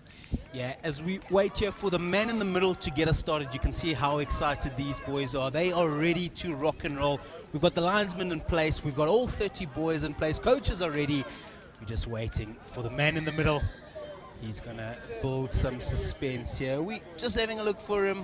I don't think we are at the starting time yet, but these boys are rearing to go. You can see them. The concentration, the eyes. Was it really good pre-season preparation, this, isn't it? Yeah, I mean, it's beautiful for the fixtures that you're going to play throughout the year. If you are able to, I mean, most teams are probably 6-7 games in at this stage. So you going that into your normal season, or where you play your rugby the most, it's absolutely brilliant. And rugby now starts in January, I say. Yeah, it's a full year sport, isn't it? It really is. I think we play rugby from about January to October. You relax for a bit, and back you are. And in November you start off season. Yeah, exactly that. Exactly that. As we see the man in the middle over there, he's ready. He's got his stopwatch. There's the whistle, and off we go. Interesting start here, and as we see a little bit of scrappy play here, we see the ball unfortunately not finding touch, and what looks to be a knock-on. A little bit of nerves here, Luazi. What do you think is going through these boys' minds at the moment? Oh, a festival of this stature, there's no doubt you have nerves, especially playing, obviously crowd still trickling in, second game of the day, there's bound to be nerves, and no better time than to get it all out now so that we can see some beautiful rugby in 10-15 minutes. So unfortunate there, good exit, somewhat good exit from Durbanville. Unfortunately, ball not going out. However, Nico Milan unable to regather. Durbanville with a nice attacking play now. Let's see what happens. Durbanville on your screens going from left to right in the yellow and blue kits, and of course Nico Milan in the blue and navy blue, as we see Durbanville, they're going to look to try get an overlap on the left-hand side, and fortunately just a slippery pull there as we see them retain possession. Knocked back is the call from the referee. And as we see a couple of handbags in the middle of the field, we'll have to see it playing hard but fair, Loazi. Handbags. Yeah, it's good attack. That was a good attack, a back attack there, but equally matched by the Nico Milan back defense. You would have thought if that pass had went to hand, it was a 2v1 situation in white space, which is absolutely beautiful. So Durbanville a bit unlucky there, but we digress and keep moving. Yeah, 100%. We keep it moving. 3 games over 5 days, and you can catch all of them either at Cares Rugby Festival or on Super Sports Schools. What a fantastic platform this is, Loazi, for the young Springboks of our generation to be spotted and to showcase their talents, as we see a penalty going to Nico Milan. Yeah, Mr. Ref there deeming that the scrumming in. Nico Milan here with their first visit into the opposition half with possession of the ball. Them choosing to go for poles, which is not necessarily a bad idea if you've got the guy with the legs to do it. Yeah, it's a big kick here. We've got a good, what would you call that? A good 48 yards out, 48 meters out, and he's gonna really try get rid of those nerves, get some points on the board, and get his team onto the front foot. I think will be the tactic here from the boys in blue. Scoreboard pressure is, as we all know, from coach to player to spectator, is really important. So you'd like to see Nico Milan getting the early 3. Possibly at this stage of the game, 3 minutes into the game doesn't fare much. However, it will mean that they've got off the 0 mark. As we look here, kicker Zane Becker is going to look to line this one up. Big kick there from Zane Becker. Looks like he's got the legs. And unfortunately, the direction just isn't in there. And nice quick play here from Durbanville. As Rosie, I expected you to catch that. It was coming straight into the com box. I was actually ready there, if you didn't say. I saw the hands coming out. You were ready to catch and step. There you go. Probably would have fallen flat on my face, but anyway.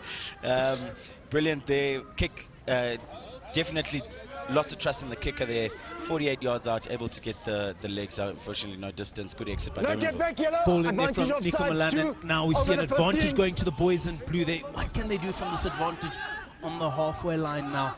Referee still playing the advantage as we see Zane Becker putting it onto the foot, and well received. 15. But they'll come back. 2 going over the 15.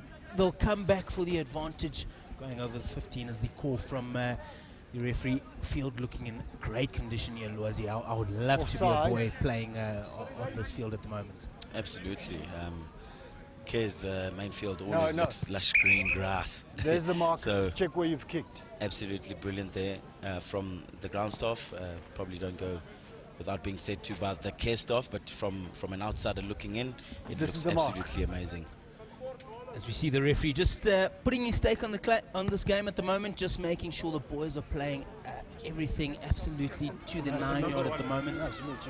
And good possession gain there from Nico Milan, managing to gain a good 40 meters into the 22 now. What can the boys in blue do? Can they get onto the front foot? 0-0 is the score with 5 minutes played, and Nico Milan looking really good at the moment.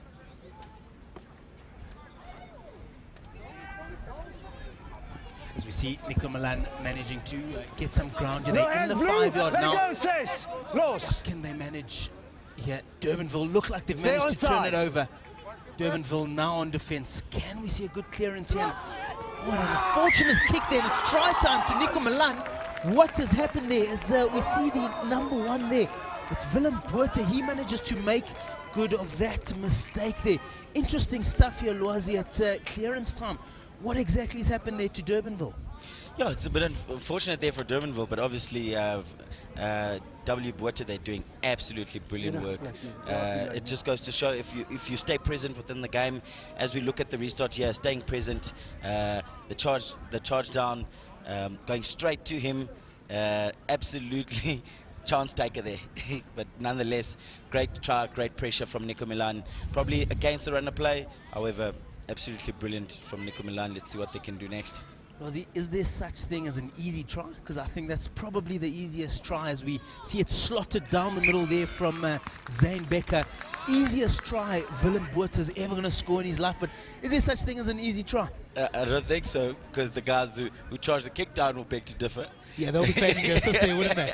They'll be claiming the assist. Absolutely, but yeah, that literally was him falling on the ball in the try line, which doesn't happen really often. Yeah, unbelievable scenes here as we see our first try of the game, converted try, as we see the score going to 7-0. Nico Milan, boys in blue, have the advantage so far. Be interesting to see what they decide to do. Nice and deep in there, 22. Big tackle being put in there from Durbanville, and Nico Milan looking to play some nice positive rugby out the back. Just looking for the angle here, Loazi. What do you think is the thought process from Nico Milan? Well, at this stage, probably trying to get a better angle for the kick, which they do. No, blue, 12! Kick not going out, unfortunately, but some good yardage nonetheless. A good chase line here could yield some results for Nico Milan. See Durbanville back on the attack now, charging through the flyer down the left-hand side there. Durbanville will be looking to gain some good ground there. We see crashed up ball into the middle of the park. Slowly but surely is the call here from Durbanville as they try and make some good ground, and we see ball being swung out to the right-hand side.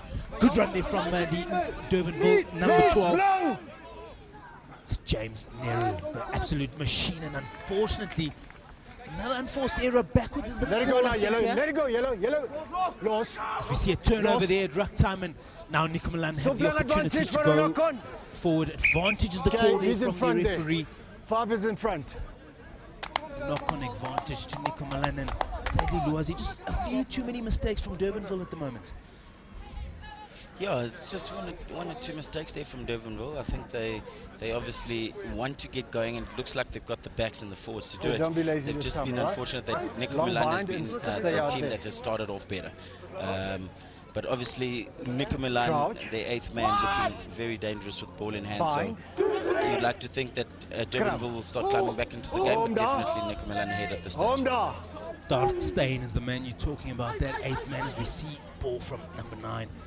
Going out. Backwards. Another unforced error here in this game, and Durbanville have the opportunity now to go forward. Can they get the run out on the right-hand side? It's Durbanville over the whitewash. Penalty try is the call there from the referee for the high tackle over the whitewash, but fantastic run there on the right-hand side there from the number 10, Monray Das. Fantastic stuff. As we look at the replay, probably against the run of play, so it's one apiece at this stage. Absolutely good thinking there, picking up the ball, using his jet shoes to get the try in the corner. However, infringed upon, hence the penalty try. So Durbanville 7 points up. Yeah, apologies. Vian Foster's the man there. Fantastic work there from the number 10. He can kick, he can tackle, he can score tries. Fantastic work as we see another unforced error here from Durbanville. Now Nico Milan have the opportunity. They're in the 22. They've looked ever so dangerous when they get into this position. Good ball attention there from Nico Milan. What can they do? Just working the ball in through those forwards at the moment, Luazi. Haven't seen too much backline play from the boys in blue. Yeah, it's certainly Nico Milan forwards proving the two of the units that they're using the most, one of the 2 units that they're using the most at the moment. But definitely they do have some running attack within the backline as well, as we see here. Yeah, number 9, Radamaya getting to the ball nice and quickly. Gets it out to his number 5, Van Dijk. Crashes it up in the middle of the park. Radamaya back on the ball. Short ball is the call here at the moment, as we see Fleming crashing it in to the Durbanville players. Radamaya back out. Now they're going to look to swing it to their speedster on the left-hand side. Really good defense at the moment from Durbanville. Radamaya swings the ball out, manages to find his number 2 in Robbie. Radamaya. Good ball. Tries to find the break. Unfortunately, doesn't quite find that break. Boys in blue really trying to knock down this door, but Durbanville giving them nothing at the moment. No, get back. They're getting nothing at this stage. Durbanville defense proving strong. Get back, yellow. Offside. Playing advantage there, Mr. Ref.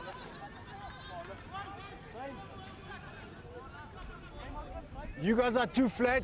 I need one more step back. Because I'm loving the communication from the referee at the moment. It's always good to understand exactly what's happening in the head of the man in the middle, exactly how he wants to blow this game and what the conversation is with the players. It's good to hear what he's got to say. Penalty. Yeah, it's always great for clarity. I mean, one of the biggest things on a rugby field, doesn't matter what you're doing, is communication. Update, You'd like to get some communication from the ref, and he's doing exactly that. He looks like a seasoned veteran, having maybe refed a number of games. But yeah, the communication shows this is not his first rodeo. Zane Becker, man, standing over the ball. This should be quite an easy slotting for him. We saw him slot one in a little bit more difficult than this, and I'll tell you what, he's just hooked it left. Did I speak too soon there? Commentator's curse. Okay, talk to Zane your buddies. Becker, One more 48 meters out, swings it to the left. About 23 meters out, swings it to the left. It's a bit unfortunate there. He looks like he's got the legs, he can kick. It's just maybe fix one or two things within his approach to the ball. And I think he could be slotting those balls from the other side of the halfway line. Yeah, Lwazi, tell us, how good is it to see fans back in the crowd here at King Edward's Easter Rugby Festival? Absolutely beautiful, Manny. Something that I'm sure everyone has been missing, and we're fortunate enough now to be able to see it in front of us.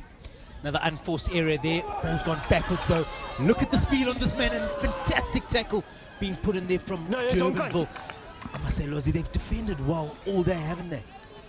Really have, many. Besides that line break there, I think they've had some resolute defence. Obviously, sometimes creeping forward, but for the most part, the defensive line looks well oiled. Rademeyer out to Becker. Becker with the little pop pass. Once again, Durbanville making sure one thing they get right today is that defence, big rush defence. Defending as a unit, slightly offside there, maybe a little bit over eager as we see advantage being played to the men in blue here. Nico Milan. Dangerous tackle. Or dangerous tackle rather is the call there from the referee. Second one of the day. And as we see here, Nico Milan, they're going to try breaking the line.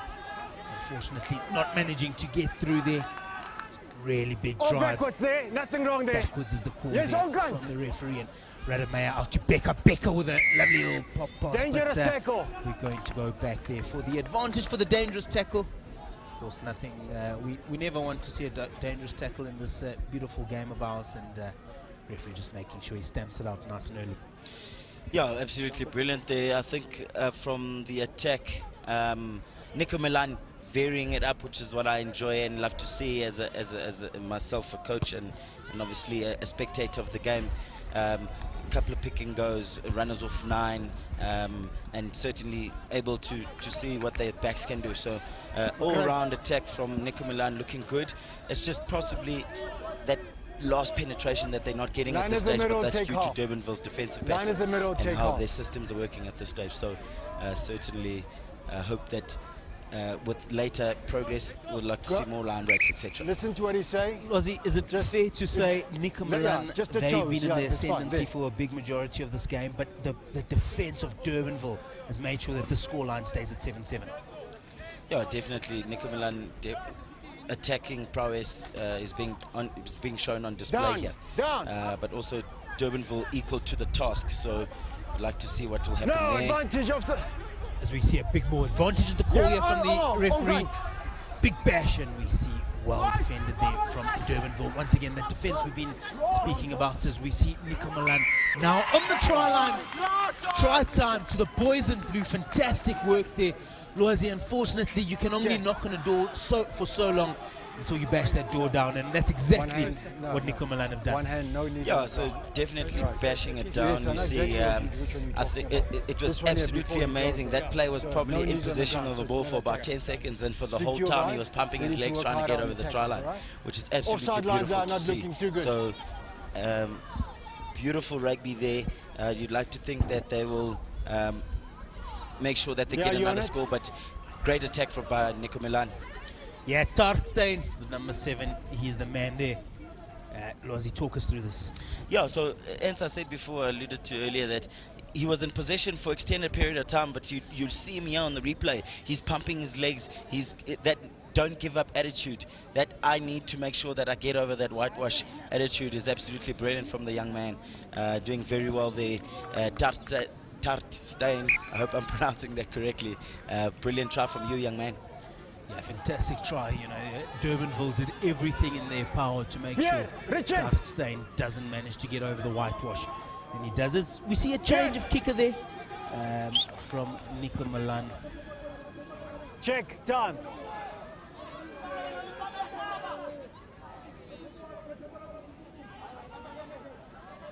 That's the number 15, Owen Breda. He manages to slot one over. Not sure what's happened here to the number 10, Zane Becker, but maybe just a change of heart from the coaches. We see big ball up in the air, knocked backwards as the call there from the referee, and Nico Milan still on the ball in their own 22. It's going to be interesting to see what they can do as we see Radamea out to Becker. Becker bombs one up on the right-hand side. Can he find touch? Has it been carried back? No, it's in the 25, and we see quick ball being played here from Durbanville. They're in a hurry to attack, and attack they do down this left-hand side. We can see Durbanville. Now they're going to put their pressure on Nico Milan. Fantastic work. Good communication there from the referee. Advantage to the boys in yellow, and another unforced error. No advantage is the call there from the referee. And Durbanville, they look like they're in a hurry. They look like they are ready to play, Elwazi. Yeah, I think they, at this stage, I mean, 17 minutes into the game, I think they're a bit too eager. There's still lots of rugby to be played. You're only 7 points behind, and I mean, it just shows that they haven't had possession of the ball. In the first time they do get it, they want a quick throw. You know, I think a little bit of patience will go a long way, and it looks like the likes of Denver. I mean, he's had a couple of good carries. Denver van Wyk, Durbanville number 12. He looks dangerous. Get the ball to those players, and rest assured you'll see a lot of tries being scored. Yeah, 100%. And tries is the name of the game. That's what we want to see, as we see Durbanville maintaining possession. Now they've got the opportunity to run through their number 4 here, Humphreys. Humphreys bashes it up, and in we go. Cuts back inside. Does Denver van Wyk. That's the man you were speaking about. He's an absolute unit, and he's got gas on him, doesn't he? And you see the turnover. I think Denver van Wyk, unfortunately, just losing it at ruck time there. And now Nico Milan, they're going to make to look Durbanville pay. Ball out into the middle of the park. And once again, we see Nico Milan bashing it up in the middle of the park as we see Radamea with quick ball. Once again, getting to the ruck time as quickly as possible and giving good service to his team. We see Becker with the short ball onto his right shoulder.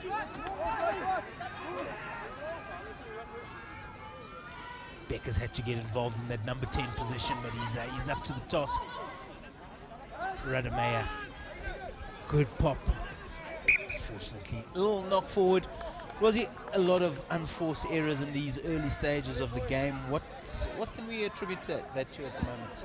So ultimately, maybe the jitters from the festival, I think, because obviously both teams have played quite a lot of rugby leading up to this festival, you know. So maybe it's just on this day, on this occasion, that they found themselves in this situation where they're dropping the ball a couple of times. But patience is the name of the game. It will stick. That pass will stick. You just got to buy time and make sure that you're putting yourself in the best possible opportunity to catch it the next time. You know, and without a doubt, it will stick. Both teams just need to be patient, and obviously the one on the ascendancy at the moment is Nico Milan. However, Durbanville not too far off. So this should definitely be a contest towards the latter part of this game. That's exactly what we want to see at Cares Easter Rugby Festival, a contest between all these sides that have come here this weekend. 10 teams going head-to-head as we see Durbanville. Now they've got the opportunity down the left-hand side, and what a break here from the number 15 from Durbanville. Do they have the overlap? Fantastic run out to the left-hand side, and try time on the left-hand side for Durbanville. What an unbelievable try against the run of play once again from Durbanville. And it's that patience you spoke about, Lwazi. They were just patient. They put ball to hand as we see Nero on the left-hand side, and that's what they get for their reward. I'm a backline coach, and when I see one of those, I get goosebumps.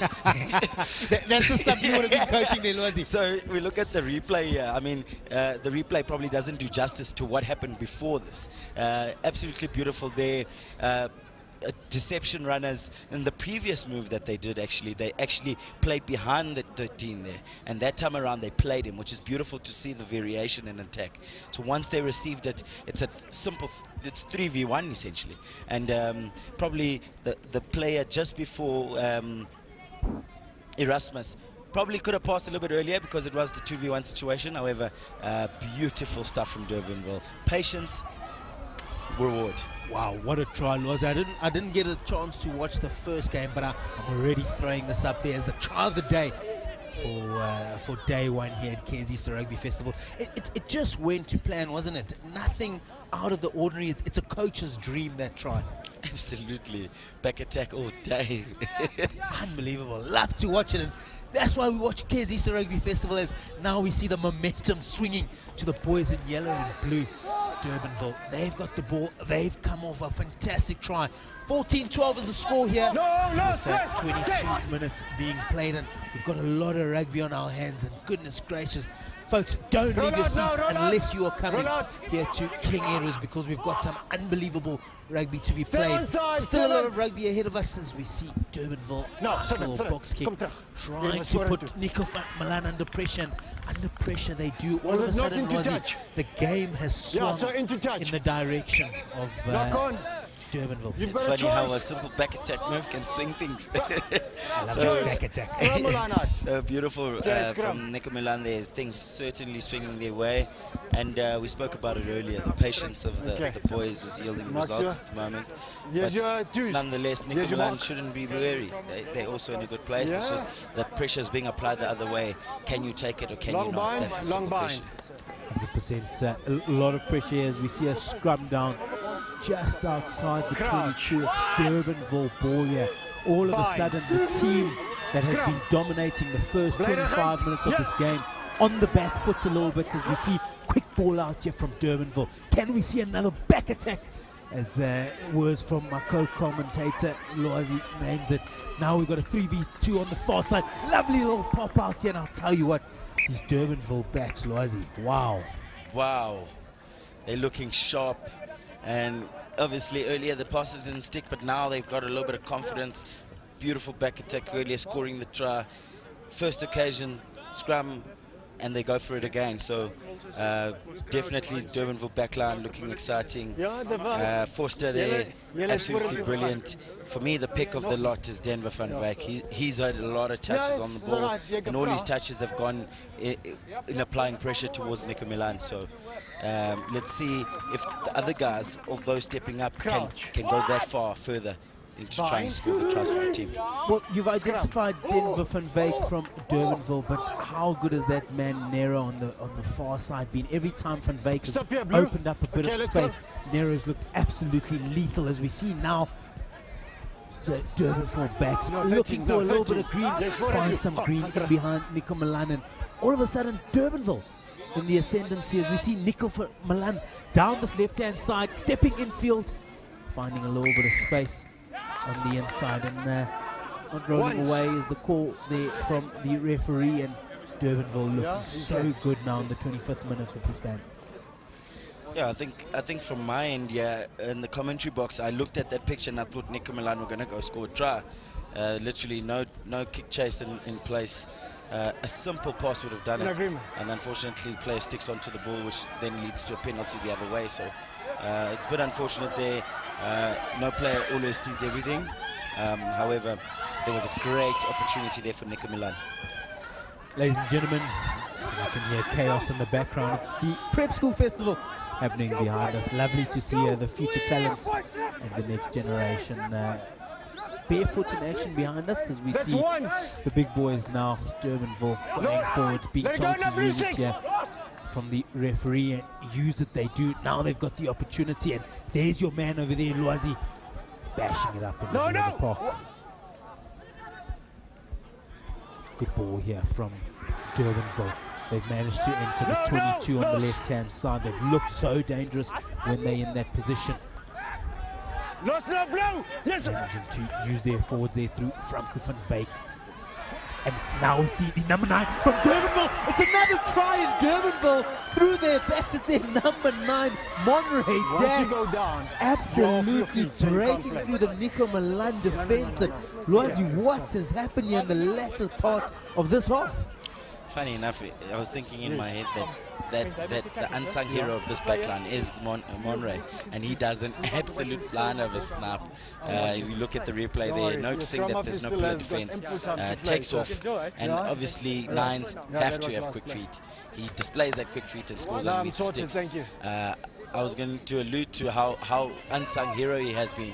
He's quick to the ball, he gets there, the ball is out, and obviously scrum halves probably don't get the, if a backline's looking good, they don't get the gratitude most of the time, but yeah, Monterey doing very well for the Durbanville backline.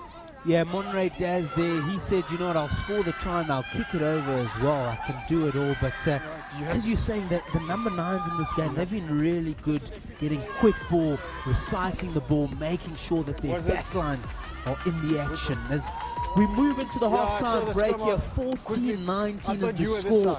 Durbanville in the ascendancy. Ladies and gentlemen, don't go too far. We've got an absolute cracker on our hands in the second half.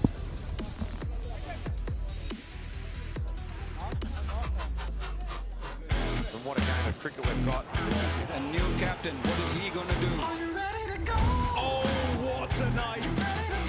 Wonderful test match cricket.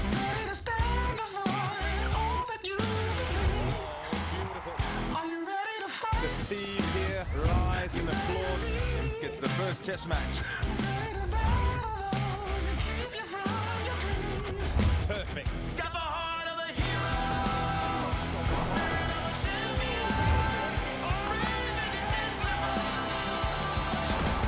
Light up the game.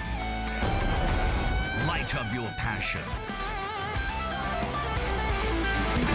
The 2022 cricket season. Light it up on SuperSport. On DSTV, live and on demand anywhere you like. It's time for one of these men to deliver. Done with your games.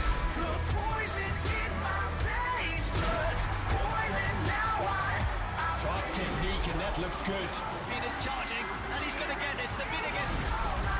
Wow.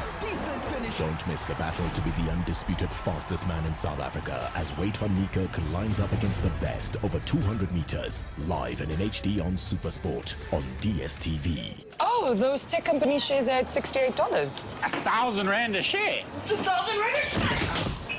Right? Oh, those tech company shares are at $68. 958 rand a share. What's 958 rand? Right? Incredible. International shares are expensive, but they are less expensive when you get the best forex rates with Shift. Oh, can I get 2 macchiatos, please? Thanks. Flipped what? Download Shift, the global money app.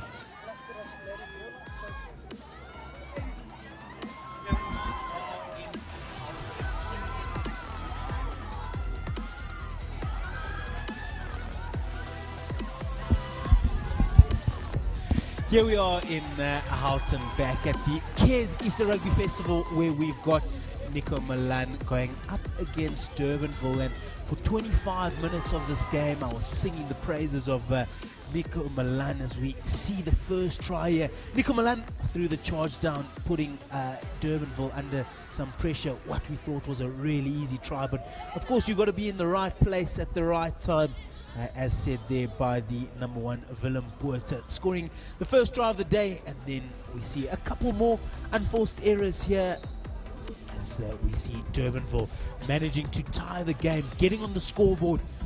This man's got the gas. Penalty try was the call for the high tackle over the try line there, and fantastic 7 points being awarded to Durbanville.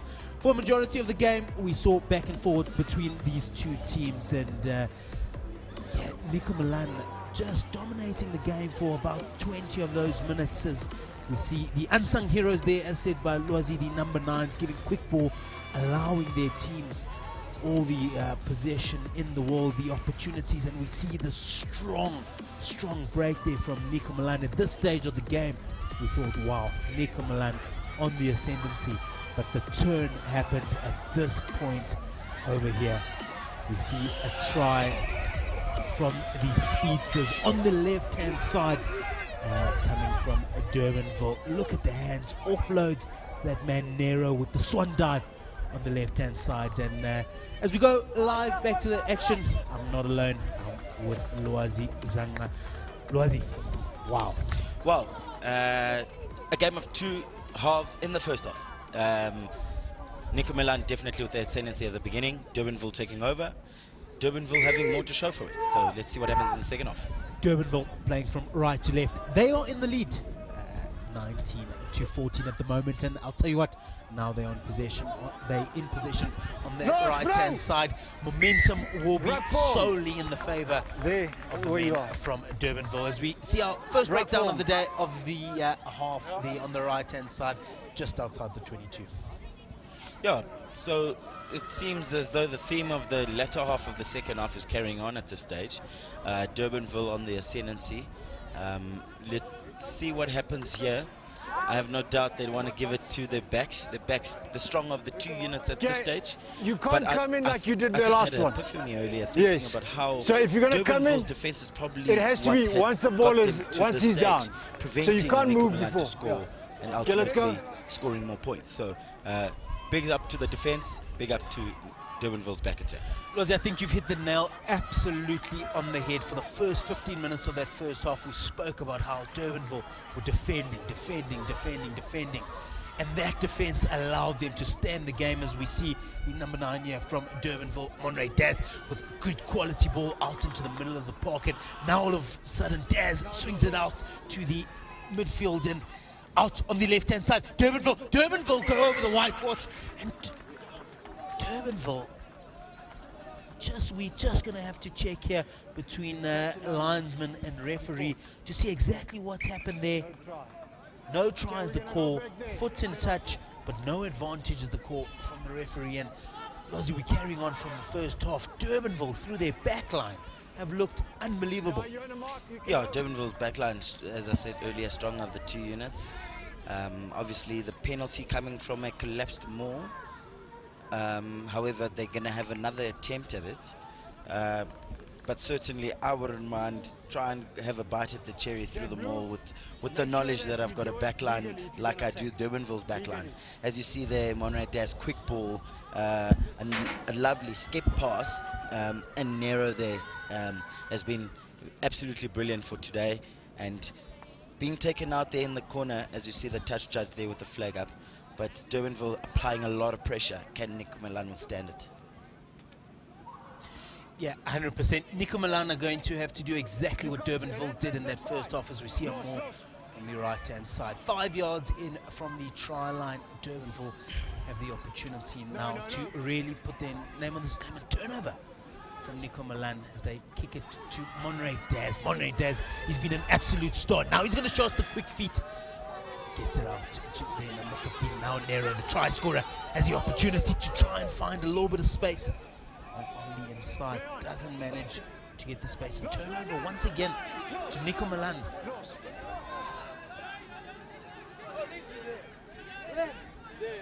You see Nico Milan now trying to attack through the right-hand side. Foot in touch is the call from the linesman. Linesman sharp on this near side. Good to see them working as a team here, the three referees. Absolutely brilliant there. He was right on the spot there, and he was able to notice that the Nico Milan wing, in the name of Brenda, has stepped in to touch. My apologies. So Durbanville here still on the ascendancy. Let's see what they can do in the opposition half.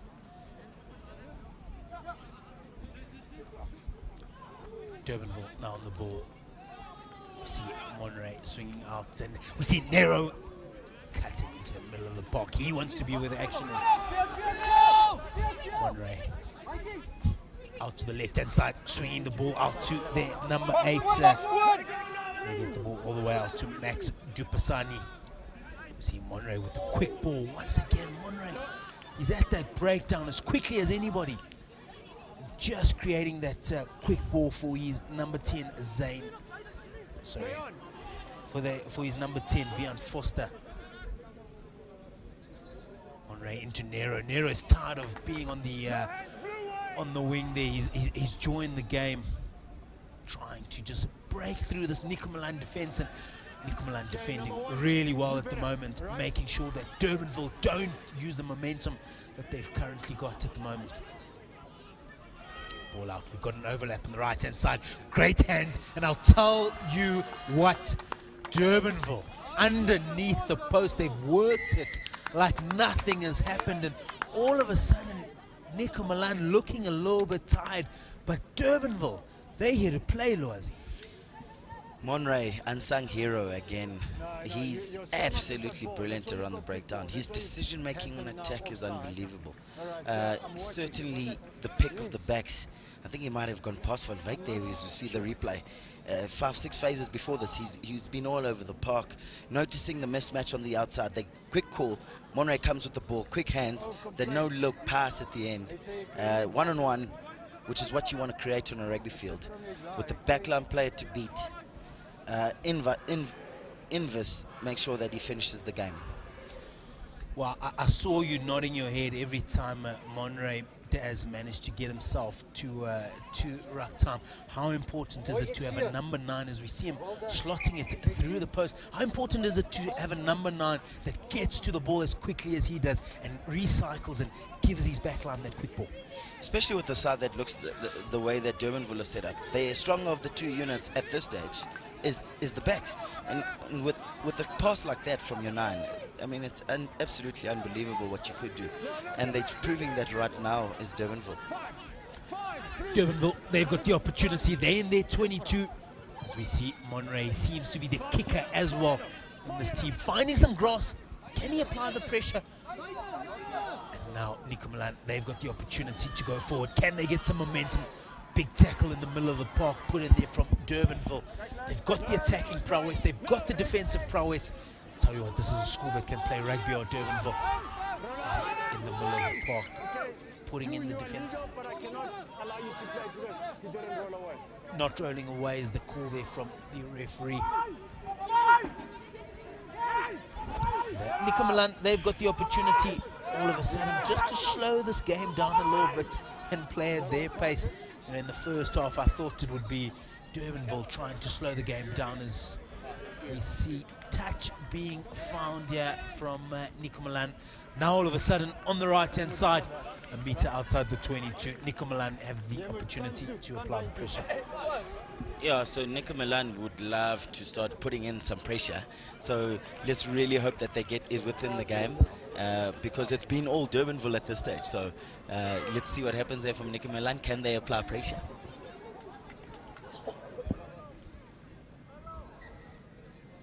Line out, 1 meter out from the 22 here for Nico Milan. What can the boys in blue get you? Good win, more time from the boys in blue. We've seen two very different strategies.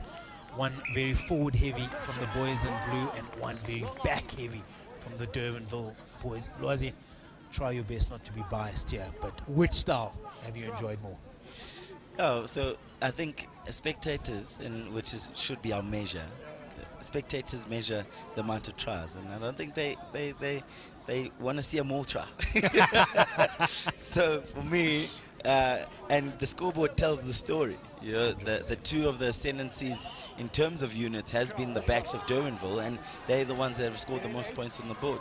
The forward pack from Nico Milan have managed to put on 14 points, but with running rugby, man, you want to see beautiful tries. Look at this back attack. Oh, here we go. It's back attack time. Look at this. We've got a 2v1. Unfortunately, ball just not managing to get out to Nero, but Nero, he puts it on the feet there. Little soccer move there. And now we're in the middle of the park, and Monray Daz, he's at the ball once again. And Durbanville, they've got the opportunity just to set it up for their backs once again.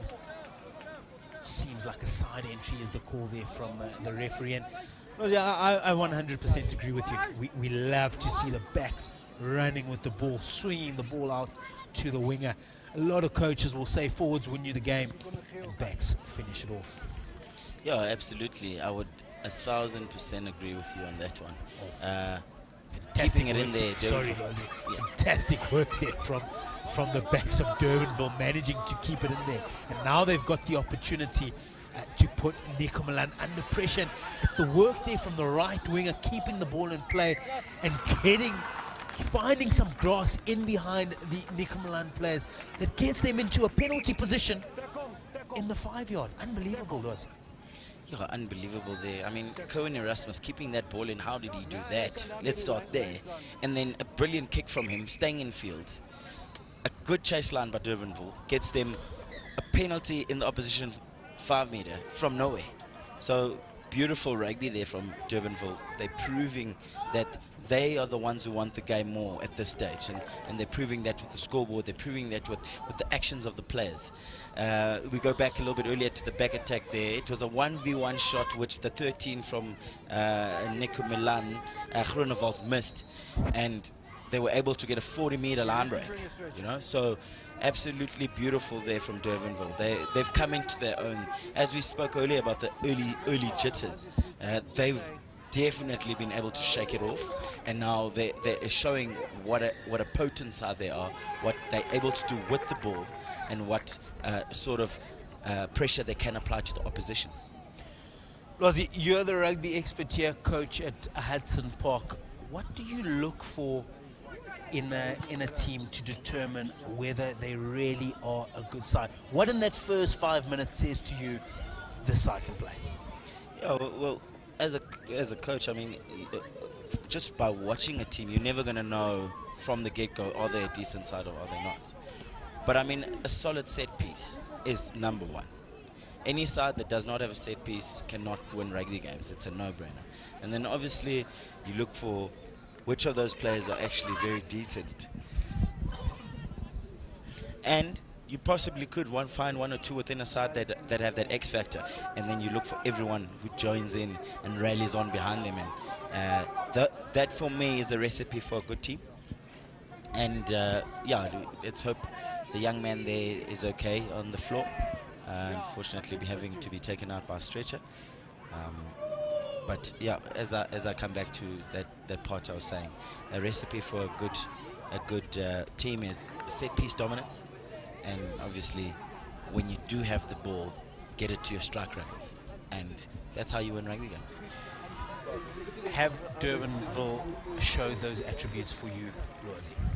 Yeah, absolutely. I mean, we go back to that passage of play where they were knocking the ball on, but stayed in the fight because of their defensive efforts, able to get Nico Milan to stay within 14 points, and then when they decided to kick on, they've scored 26 points. So from me, they're a very decent side. The line-out's going well. The scrums are able to retain their own ball. It's good. It's a good base to work with, and obviously they've got the backs that they've been showing probably.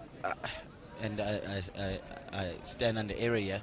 They've had 3-4 back attacks and they've had 3 line breaks. So it's absolutely brilliant from their side. You want to see them get the ball to the backs more, as they have been doing. So from my side, Durbanville certainly the pick of the two teams at this stage.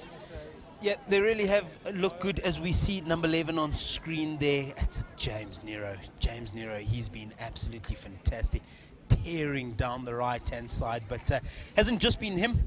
It's been Naldo Klein, the number 14 from Durbanville. He's been absolutely fantastic. Kerwin Erasmus, number 15, and as we mentioned, we can't mention this enough, Monray Daz, he has managed to get these boys going, and I must also just throw in the Denver Van Wyk. Monray Daz, he's been the catalyst to getting all the boys that I've mentioned in that backline going, hasn't he? Absolutely. I mean, at the beginning I thought Denver Van Wyk, yeah, this is the man. And Monray Daz has proved time and time again that he's the pick of those backs, you know. He's attending every breakdown. His pass is swift, and even when it's not swift, it's quick. So it's beautiful to see from the young man, making sure that all his primary roles of the scrum half are being met. Yeah, as we see Daz swinging the ball out to the fly off, back in there to Kerwin Erasmus, 2 meters out. looks like where we are here for Durbanville. And Durbanville, once again, I cannot help but saying, if Monray Daz gets this ball out to the back line, we might see a bit of magic. Absolutely. I mean, you look at that one there from that back attack. There was so much deception. However, I think Nico Milan have coped. But I fear that the moment there's a back attack, I mean, it could be trials. I think we can see it here. We can see Daz just peeping his head in the end. Try time. What a somber try. It wasn't not what we've come to expect from Durbanville. We've seen all their tries coming through their backs, but this time around the forward saying, listen chaps, we can also play. Absolutely, and I mean, these backs would literally be nothing without their forwards. So Durbanville forwards making sure that they pick their hands up as well, you know. So beautiful rugby there. Let's see what happens in the latter part of this half. Yeah. As we look at the replay here, much like that try we saw from Nico Milan earlier with their forwards, pick and goes, it is a part of the game that is still very much alive and able to score tries from. So Durbanville showing some variation within their attack prowess. Yeah, number 1, FC Fanikek is the man who goes over the whitewash. Unfortunately, Monray Daz is not perfect. He also makes some errors, pulling it slightly to the left. But 33-14 is the score here to Durbanville, first 15. And I'll tell you what, they really have put Nico Milan under big pressure at the moment. As we see Nico Milan trying to put some pressure on here through number 15, Dominic Malchus. And Monray Daz, that man again, trying to find some grass in behind Nico Milan, and grass he does. And now Nico Milan, they've got the opportunity to get out here down the middle. Big tackle being put in there once again from Durbanville. Trying to get some assistance down the right-hand side to Durbanville, but big defense here from their forwards. It looks like their forwards are the defense of the side and their backs are the attack, as we see an unforced error once again. Maybe due to the rush defense there of Durbanville, but Nico Milan unfortunately not managing to put their passes together here. Yeah, it just goes to show who's had the ball for the longest time, you know. First bit of possession they've had in quite a while, and they were able to muster up a couple of runners off 9. Unfortunately, past not having enough to go to man there on the outside. So Nico Milan looking in trouble here. We see good clean ball. It's Monray once again managing to find FC Fanikek, who bashes it up in the middle of the park. Now through Franco van Wyk. The forwards just showing exactly what their role is. And Monray, he says, give the ball back to me. I'm the man with the fire at the moment. And unfortunately, just getting a little bit excited there. But Rosie, your team is at this festival 3 games in 5 days. How important is it just to manage that bench and make sure that everyone gets a good run in as we have a look at the replay there, Luazi? Yeah, so let's just quickly look at this replay. Obviously, that looked very dangerous. It looked like it was a 5v3 situation there. So, yeah, alluding to your question, it's really important for you to manage the boys because 3 games in 5 days is not easy. Yeah, really not easy. And it doesn't sound like all that much, but yeah, it really is difficult on the bodies, on the fitness. It is a physical sport, this rugby. We don't need to, we don't need to justify that. So really good work to the coaches, to the SNC staff, and to the boys for putting in all the hard yards before this festival. As now we see Nico Milan on day 1 still pushing through. A couple of tired legs out there, but they're going to want to have to push through for the last 2 minutes on our clock as we see another unforced error. Now Durbanville through their number 8. They've got another opportunity to score, and an error from Nico Milan creates a try there for Durbanville as they go under through their number 8, Jivon Thomas.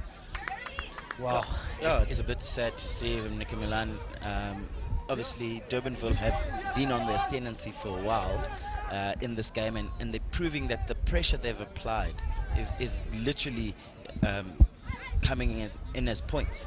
So You'd like to see the boys pick their heads up.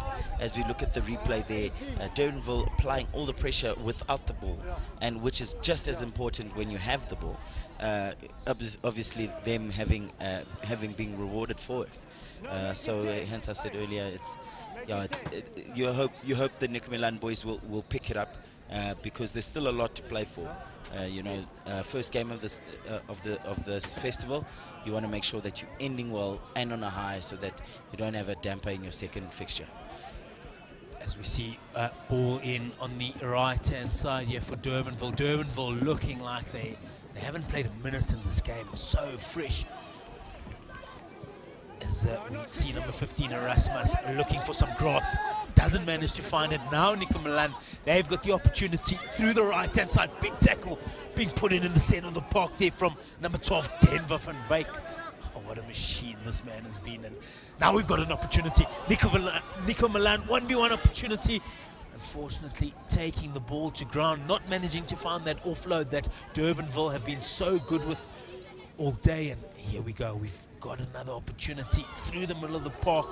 Go Nico Milan, but defending well, defending tight and shifting through the lines to Durbanville, not giving Nico Milan the opportunity. Good tackle. Now we enter the 22. And just the defense of Durbanville has been unbelievable. Every time Nico Milan tried to get some momentum going, Durbanville just break it down through pure defense. Yeah, so defense from Durbanville has been absolutely amazing throughout the game. Besides, obviously, that the 14 points that Nico Milan have scored, it's been seen resolute. There's good spacing in between the defensive line. They're defending both sides of the ruck, and as we look at the replay, they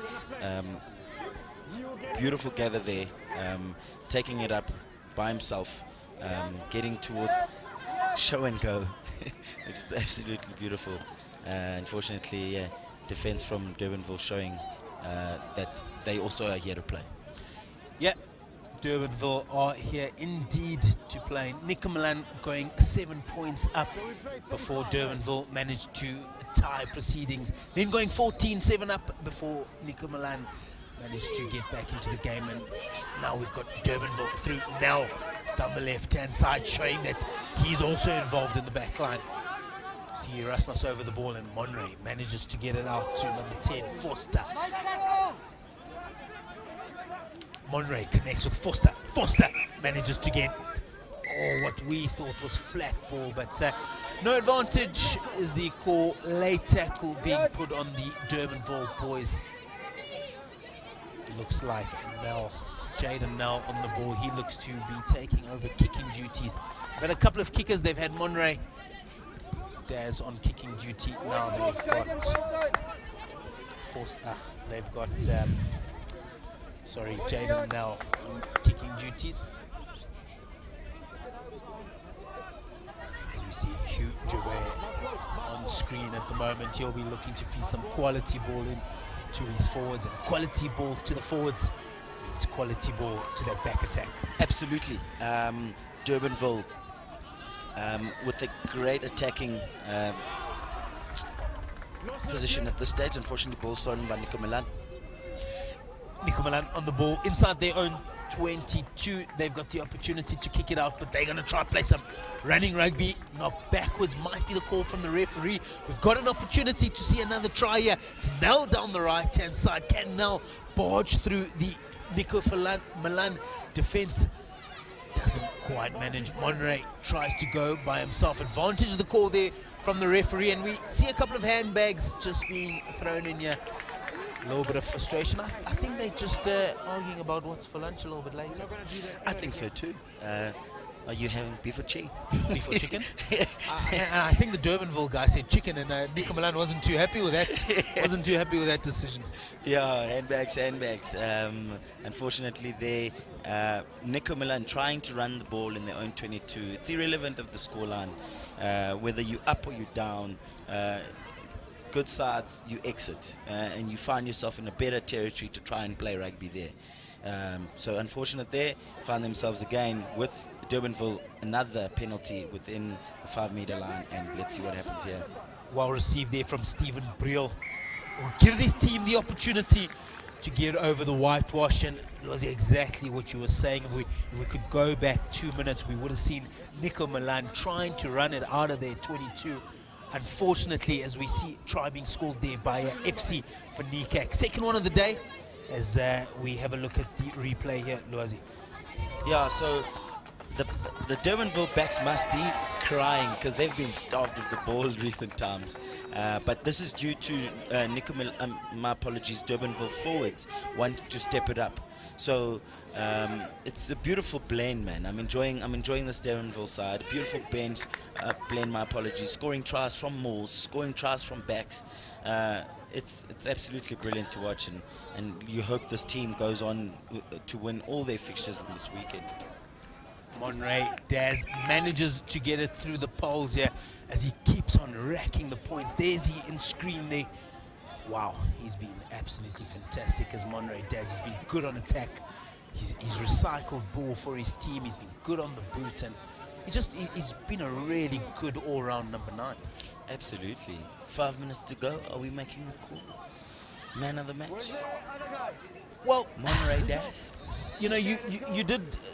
We'll chat about the 2 wingers, Naldo Klein throwing his name into the hat, as well as James Nero. He's managed to score 2, but I think all of those tries coming from Monray Daz, haven't they? We see James Nero. He heard the conversation. He wants to get involved in the action, and now we see the break here. Kona Erasmus tries to get there. There's your man. There, Denver van Wyk, trying to clean up the scraps, but going back to your conversation, as we see Nico Milan trying to find some grass, and that knock on is the call there from the referee. But yeah, we look at the replay here. Nero coming in on the conversation. I want the man of the match too. You know, he's been absolutely amazing as well. But for me, the pick of the 2, kicking for poles, recyclement of the ball, lots of touches on the ball, scoring his own try, you know. So for me, it can be a split decision, Manny, can be, but for me, I'm saying man of the match, certainly Monray Daz.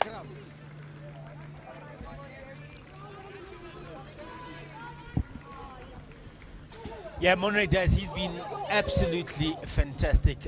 I was just playing devil's advocate. I definitely can't take that man of the match nomination away from him. He's just been so good. He's given his team the opportunity to score tries at every opportunity, and now we see Nico Milan trying to turn on the gas down the middle of the park. And once again, big defense.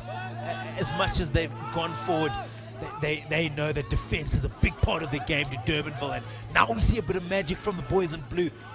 And Durbanville, nice turnover. Is that a turnover at ruck time? Once again, really good work there from Durbanville, and we see Monray being charged down there, just in front of the offside line there with Nico Milan. But once again, they attack so well, but we've got to commend Durbanville on their defense. It has been unbelievable.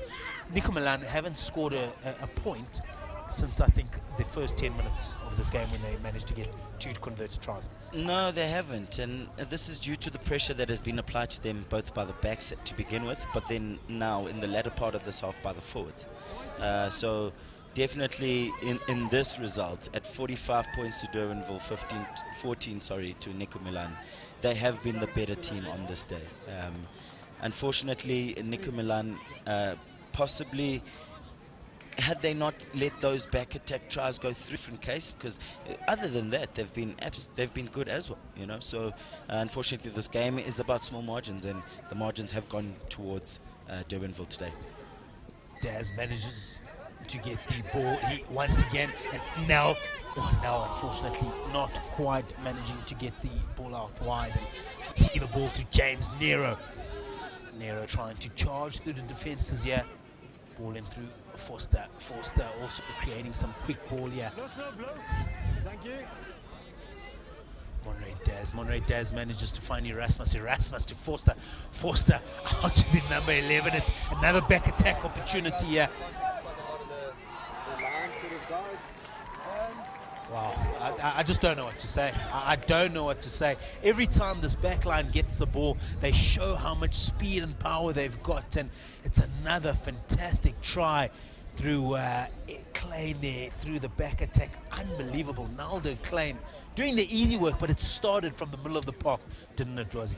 Yeah, so as we just look at the replay there, swift hands, the boys on the ball looking for space. What I love about this backline is that they look to make good decisions on the ball. Not looking to be selfish, one would say, or like, for lack of a better word, try to do it on their own. So for me, definitely the pick of the two teams and the pick of the two units, you know. So yeah, it's been absolutely brilliant to watch. Boys wanting to make good decisions, wanting to do best for their team, which is why we come here, which is why we are here today. Monray Daz from a good 45 yards out. Unfortunately, just pushing it to the right-hand side. As we approach the final minute of this game, we can see both teams are now starting just to slow things down a little bit. Really a tough 1 hour of rugby here from both teams, as you see Nico Milan. They're going to try applying the last bit of pressure here on Durbanville. Can Durbanville? They've really made the lesser of the mistakes in this game, have Durbanville, and it shows in the scores. We see ball out now, another opportunity, as we see Nel getting ball out to Erasmus. Erasmus manages to get the ball back, retains possession just inside his 22. As we see Nero charging through the defensive line there, managing to gain a bit of space, and Monray Daz once again getting quick ball out, giving his team the opportunity. They've got a good angle, and ball going to Nico Milan. Nico Milan, they look to play quickly. Nico Milan have the opportunity to go straight down the middle, and easy as you like, Nico Milan. They'll take a consolation try, and just showing some good intensity there, Nico Milan, through their number 15. Yeah, showing some good intensity there, Nico Milan. Unfortunately, too late. However, you always like to see boys fight back, and I think that try might be the difference between them being up or down in the next fixture that they play, you know. So as we look at the replay there, quick tap, defense unfortunately at 6s and 7s, which happens to any side. But yeah, Nico Milan scoring the consolation try at the end. Dominique Malchus with the try there. Looks like he's cramping up a little bit. He also does look like he's taken up the number 10 position, wearing number 15 on his back, and I do think Becker is off the field.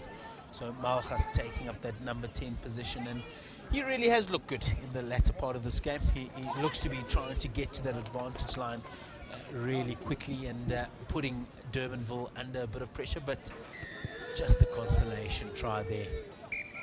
As we see the final whistle being blown here at Cares Easter Rugby Festival, second game of the day, and what a humdinger it was. Durbanville coming out with some serious power. Lwazi, last thoughts of this game? Durbanville proving a bit of two sides. Today, however, Nico Milan with a valiant effort. But yeah, beautiful. Nonetheless, let's see what happens for the rest of the day.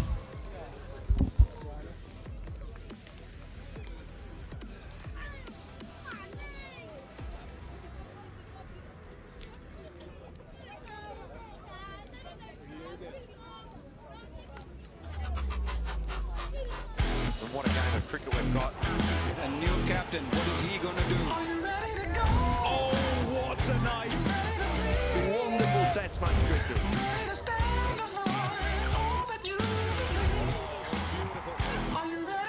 The team here rise in applause. Gets the first test match. Echoes your voice. You are more than just rugby fans. You are the fans that rock. And this is Rugby That Rocks, the 2022 Varsity Rugby Semi-Finals, live on SuperSport, proudly sponsored by F&B and Steers. Oh, those tech company shares are at $68. 1,000 rand a share. It's 1,000 rand a share. Right? Oh, those tech company shares are at $68. 958 rand a share. What's 958? Right? Incredible. International shares are expensive, but they're less expensive when you get the best forex rates with Shift. Oh, can I get 2 macchiatos, please? Thanks. Flat white. Download Shift, the global money app.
Dag 1 van die Kes Paasnaweek Skole Rugbyfees en hierdie naweek dan die 18de weergawe van die prestige geleentheid. Goeiedag en hartlik welkom vanaf die King Edward School. So rugbyvelde in Johannesburg, 'n skool wat sy 120ste bestaanjaar vier.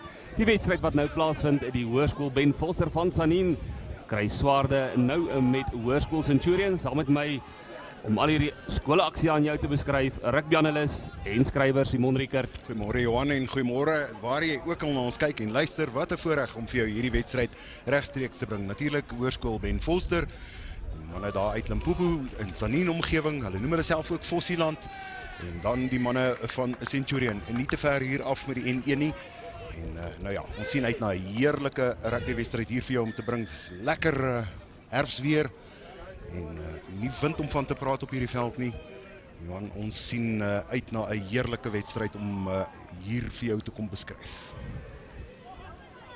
Ben Vosser dan, die loskakel Tristan Buglas, maar die kantlyn opgesoek het. Ben Vosser wat probeer om die 22 te infiltreer van Hoërskool Centurion. Haker Liam O'Reilly.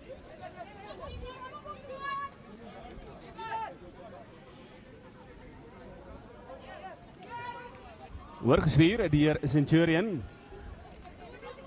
Wegkom hier binnekant hulle 22. Naar 'n slag om Ben Vosser se bal af te neem in die lyn staan. McCrimmon. Sy ontsnaproete is om haastig te skop, die kantlyn te vind. Maar steeds is dit Ben Vosser hier binnekant die gebied van Centurion. Ja, hierdie twee skole nie een van die redelike groot skole in die sin van syfers nie. Ben Vosser skool met so 840 leerders en natuurlik ook 'n span waar 'n man met die naam van Trevor Nyakane vandaan kom. En soos wat my kollega Kennedy Tsimba ook net nou vir my gesê het voordat ons op die lug gegaan het. Kennedy natuurlik daar betrokke by die Varsity Cup en Tuks span. Hy sê as hulle gaan manne soek, dan gaan oes hulle daar in Ben Vosser omgewing na Zanien. Hy sê hulle soek graag in Limpopo. En nou ja, die manne van Limpopo is hier om 'n punt te bewys. Eerste skramgeleentheid. Beeslaar McCrimmon. Dadelik die agterlyn wat geaktiveer word. Die hande gekry deur Reinald Badenhorst. Beeslaar, hy maak skoon. McCrimmon. Linkerveld Jean Mentjies. Ben Vosser. Jakkels draai wat hy hardloop. Van Heerden. Douglas. Kom netjies deur die gaping. Die aansluiting van Jean-Jacques Joubert. Joubert, sommer die een hand wat hy hom wegkry. Ja, die bal wat nie vashou kan word nie. En het was het of Ben Foster kon gaan afrond. Baie goed gedoen deur Tristan Douglas. Aan ons kant van die veld, ons sit natuurlik hier redelik hoog. Ons kan dinge goed vir jou dophou en beskryf. Maar nou ja, dit was Douglas wat gaan werk soek het, vir Joubert in die hande gekry het. Joubert aan die oorkant toe gespeel het en ongelukkig soos Johan beskryf het, is daar die aangee net 'n bietjie vol bottervingers hier vroeg in die oggend. Belangrike aspek Johan nou om ook te kyk na die scrums. Ons weet dat daar baie hervorming van scrums moet plaasvind en dat dit geweldig baie tyd neem. So hoop dit is een van hierdie wedstryde. Centurion maak skoon. Fullback. Onder die bal Myntjies. Maar die assistent-skeieregter sê hy het aan die kantlyn geraak, maar die bal wat reeds die lyn gekruis het. So die lyn staan wat stal steeds behoort aan Ben Foster. Jy het op die lyn getrap. Great, blue ball. Hoor jy die skeieregter sê jy het op die lyn getrap? En gulde geleentheid vir Ben Foster om daar binne in hulle natuurlik hulle as ek verwys is dit Centurion se gebied te kan speel. Dis na die maan. Silje Broekman, met nommer 20 op sy rug. McCrimmon. Centurion waar die bal vinnig skuif, vroeg in die wedstryd. Christo Viljoen.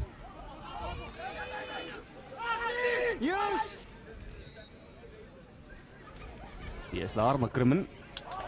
Sien 'n leë kolletjie. Hier in die nek van Jean Myntjies is dit Fasching. En daar die aanslaan aan die kant van Ben Foster, net buitekant hulle 22. Goeie periode hier vir Centurion. Van die lyn staan af goed gewerk hier na die diskant toe. Met Christo Viljoen, nommer 21 op sy rug wat hier op die veld is. Hier op die linkervleuel. En hy het gaan werk soek.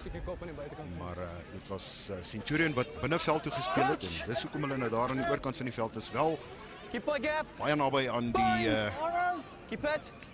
22 meter van die span van Ben Foster. En kan hulle iets doen hier met hierdie skram? Beeslaar, McCrimmon ingesny deur die regtervleuel. Wynand Fasching. Charles Stein wat moet regmaak, maar die skeieregter wat beveel, daar was eers 'n aanslaan gewees deur Hoërskool Centurion. Ja, Simon, jy het gepraat van Oud Fossie, Ben Foster, Springbok, Trevor Nyakani, nou so ook aan die kant van Hoërskool Centurion. Springbokke wat hulle opgelewer het, Louis Moelman, Oud Blouwel Slot en Springbok. In daardie jare was dit nog Hoërskool vir Woertburg, 1975 wat Hoërskool vir Woertburg ontstaan het, nadat hierna in die laat 1950s Hoërskool Langenhoven en Littleton se hoërskool wat saamgesmelt het, en toe is sedert in 1999 wat Hoërskool Centurion amptelik die naam dan aangeneem het. Praat ook op sosiale media, jy praat van Centurion as voerie hiërargie, die hashtag voerie hiërargie.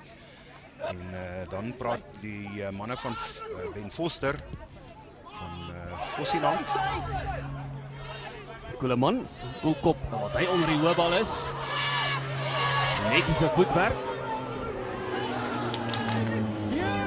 Beeslaar. Die hande van Martin Senekal. Krimmen. Speler wat net te vinnig opkyk. Sien die verdedigers wat op hom toesak. Die binnesenter is Charles Stein. En daar die hanteringsfout aan die kant van Centurion. Hier op die kyk weer kyk. Centurion so aan die huiwerige kant is. Word dan plat getrek. Jy moet daai besluit neem. Dit was natuurlik Waldo Koeleman hier reg voor ons. Het gespeel na Senekal, die hakker. Gepraat van die hutsmerk, die hashtag en die Ben Foster manne praat van stadsgeleentheid met platlandse waardes, manne en dames. Die skole wat daar werklik waar goed die stryd aan sê hier vroeg in hierdie wedstryd, Johan, en sien veral by die scrums is daar baie werk wat gedoen word. Kwala teen Venter en Matthijssen teen Botus, die Hakkers, O'Reilly en Senekal teen mekaar. Set!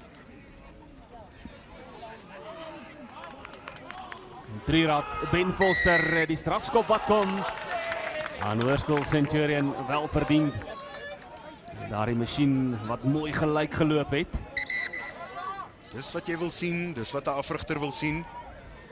Skeieregter het nog onderbreking hier aan die diskant sit, Marno Jacobs.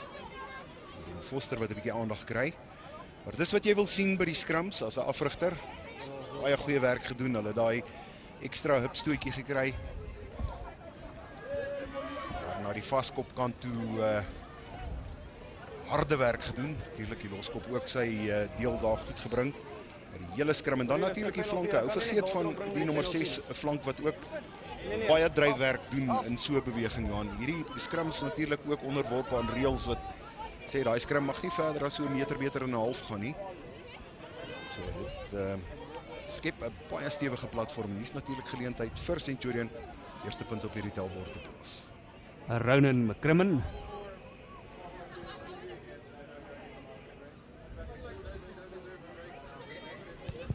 Hy tref hom goed. Die vlaggies wat opskiet. Magnifieke skop van nagenoeg 49 tot 50 meter van Ronan McCrimmon. En dit dan die eerste punte in hierdie wedstryd vir Centurion.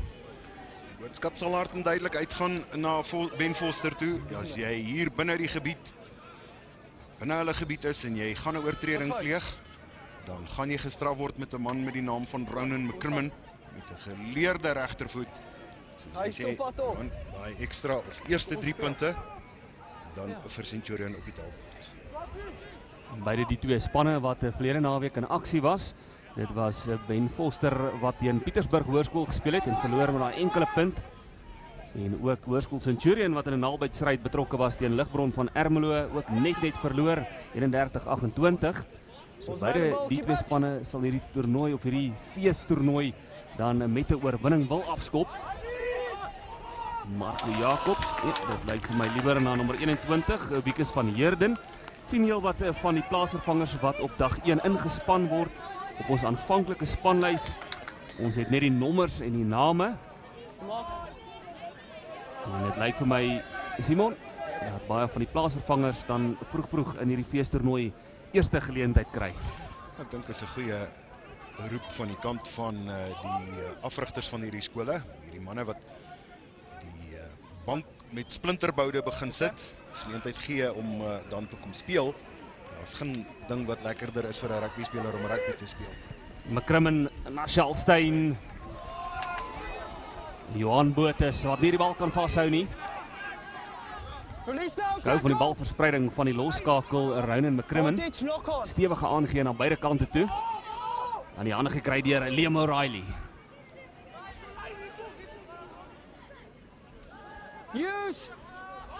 Celie van Heerden na Buglas.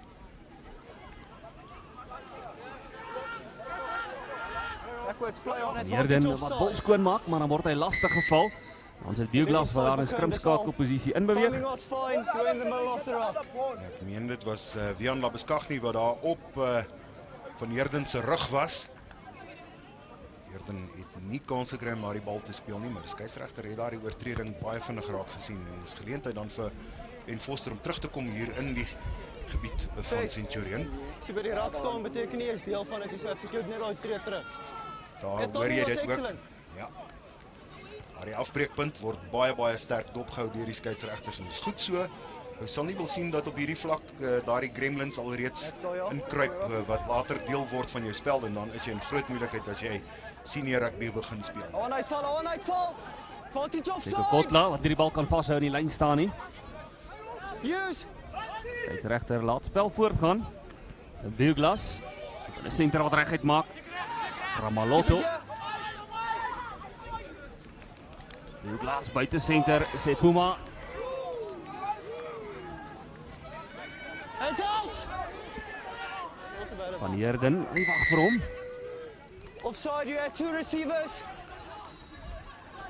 Centurion wat gestraf word daar en hulle sal moet wakker slaap. 2 receivers gehad. Want Ben Foster gaan nie 2 keer die geleentheid wil mis om hier punte aan te teken nie. Dis Tim Buglas wat vandag geteken speel het. Op die doellyn is dit Ben Foster. Doellyn wat wink. En die speler wat in die lig gehou word. En Centurion wat kan ontsnap hier vanaf hulle doellyn. Goeie dekwerk gedoen daardeur Centurion. So 8-tal plus nog 2-3 van die agterspelers wat daar gehelp keer het. Hulle het seker 3 daar van Ben Foster gekeer, maar baie goed om te sien dat Ben Foster daar die doellyn aanval en hulle spel varieer. Groot spanpoging, as hulle geleentheid kry. Ek het gesien dat Ramalotto en Sepuma goed in spel was, net nou hier vir Ben Foster. Jy gaan reguit in. Number 1, going in. Skeieregter sê die skuldige Kobus Botus wat nie reguit skrim nie, daarom dan die strafskop. Ben Foster wat daar die punte soek. Tackle! Elke keer wat hulle kom hier binne aan die 22, die fout wat gemaak word, weggekom deur Liam O'Reilly.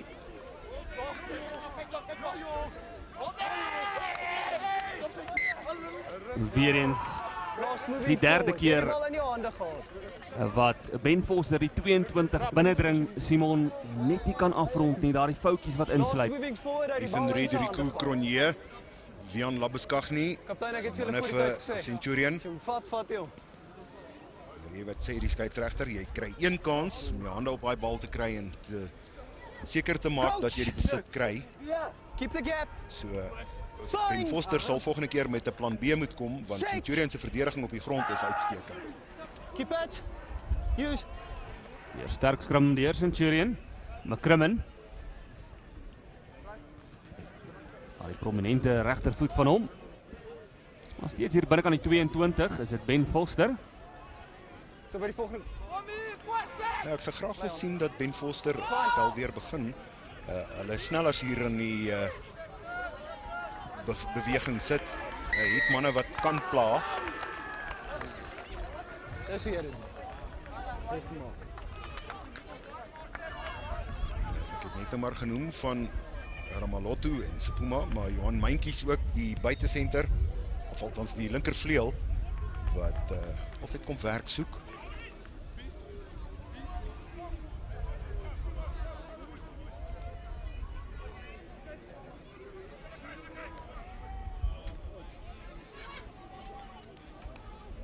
Ronan McCrimmon wat aan geslaag het met daardie strafdoel so 4-5 minute gelede. Strafdoel van byna 50 meter gewees. Word gestuur deur Zak Broekman. McCrimmon self deur die gaping. Skoon gemaak deur Beeslaar. Die ander van Kuleman. Kuleman wat die bal nou sal moet los. En die skeieregter wat sê? Hier sê die skeieregter, ja, vorentoe beweeg, voordeel aan die kant van Ben Foster. Ek wil opmerking maak Johan oor die lynstaanwerk. Ek sien Centurion meer as 1 keer die bal geklap eerder as wat hulle die bal sal neem by die springers. Dit het natuurlik 'n effek dat jy so die bal so vinnig as moontlik versprei kan kry, maar jy het 'n baie wakker skrimskakel nodig, want daai ou wat opgaan en gaan klap, moet daardie bal klap dat hy behoorlik deurtrek en dat die skrimskakel weet waar daardie bal heen gaan. Askop, weer Centurion. McCrimmon kry bal af na Steyn. Oorslaan aangee na Kuleman. Regtervleuel, Wynand Fasching sit vir homself agterna die wip van die bal. Wat nie in sy guns is nie. En die bal besit steeds aan die kant van Centurion. Hulle sal die verdedigers nou moet inkatrol, omwys, skuif. Ek sien Rico Cronje in die diskant. Hy staan en wag vir die bal. McKimmon, Steyn.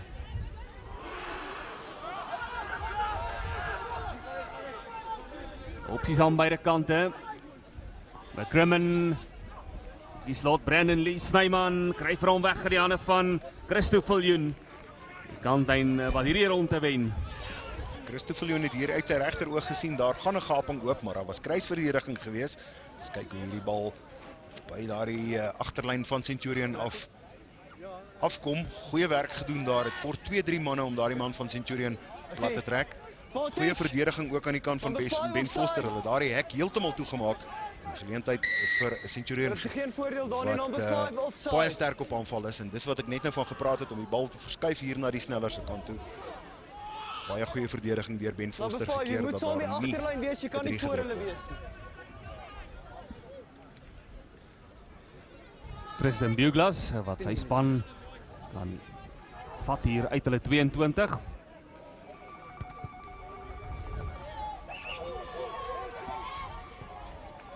Julle adapt goed, jy moet net nou maar ekstra tree terug te gee. Okay.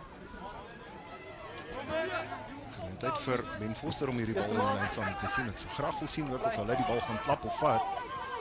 Ja. Fine. Play on. Celia van Heerden, voorspelers toe. Die aanstaan deur Meyer Jacobs. 'n Elementêre fout wat hier gemaak is. Hulle het baie goeie balbesit gekry aan die lyn staan. Die hakker en springers kry mekaar baie goed. Tydsberekening is uitstekend, maar dan wil jy daardie aangee hê. Dalk 'n bietjie senuwees ook aan die kant van Ben Foster, want die verdediging van Centurion was dodelik en dit was daar gewees. Manne keer maar om bal en man gelyktydig te kry as dit kom by die verdediging.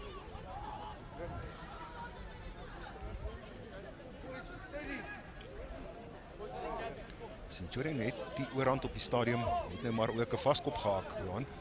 Die oorhand hier by die vaste fasette, hier by die scrims. Dis veral daai voorry wat baie goed kombineer. An engagement. That's all from you. Beerslaar het vinnig tik en speel het. In die agterlyn ingekom is dit Waldo Koeleman. Steeds Koeleman. Skitterende loopie en hier kan moeilikheid wees vir Ben Foster. Duikslag nie wettig nie. Charles Steyn, wat rigting verandering. Dan kom hy weer terug. You have that advantage play. Kobus Botes. Christo Viljoen. Geen voordeel nie. Skeieregter wat sal terugdraf. En sekerlik sal hy assistent skeieregter raadpleeg. Hier kyk na hierdie kyk weer. Die man verseker opgetel. 'n Gevaarlike duikslag. Die laaste keer wat ek gaan toelaat dat iemand opgetel en gedraai word. Okay, volgende stuur ek af. Okay. Ja. Ek sal besluit. So jy een? Ja, ek vra ook. Nee. Skeieregter vir jou duidelik daar gesê. Volgende ou wat dit doen is afgejaag. Skeieregter meneer Richard Bruno. Het is goed om te sien dat daar nie dadelik net 'n geel kaart uitgedeel word of 'n rooi kaart uitgedeel word nie. Ons weet dis VS Rugby, die seun is hier om rugby te speel. Die toeskouers wil ook rugby sien. En dit ook dan 15 man aan 'n kant. So 'n goeie beslissing deur die skeieregter, Plympi aan hom en die assistent skeieregters om nie dadelik net die kaart uit te pluk nie. Geleentheid weer vir Ronan McCrimmon. Heel wat makliker poging hierdie keer.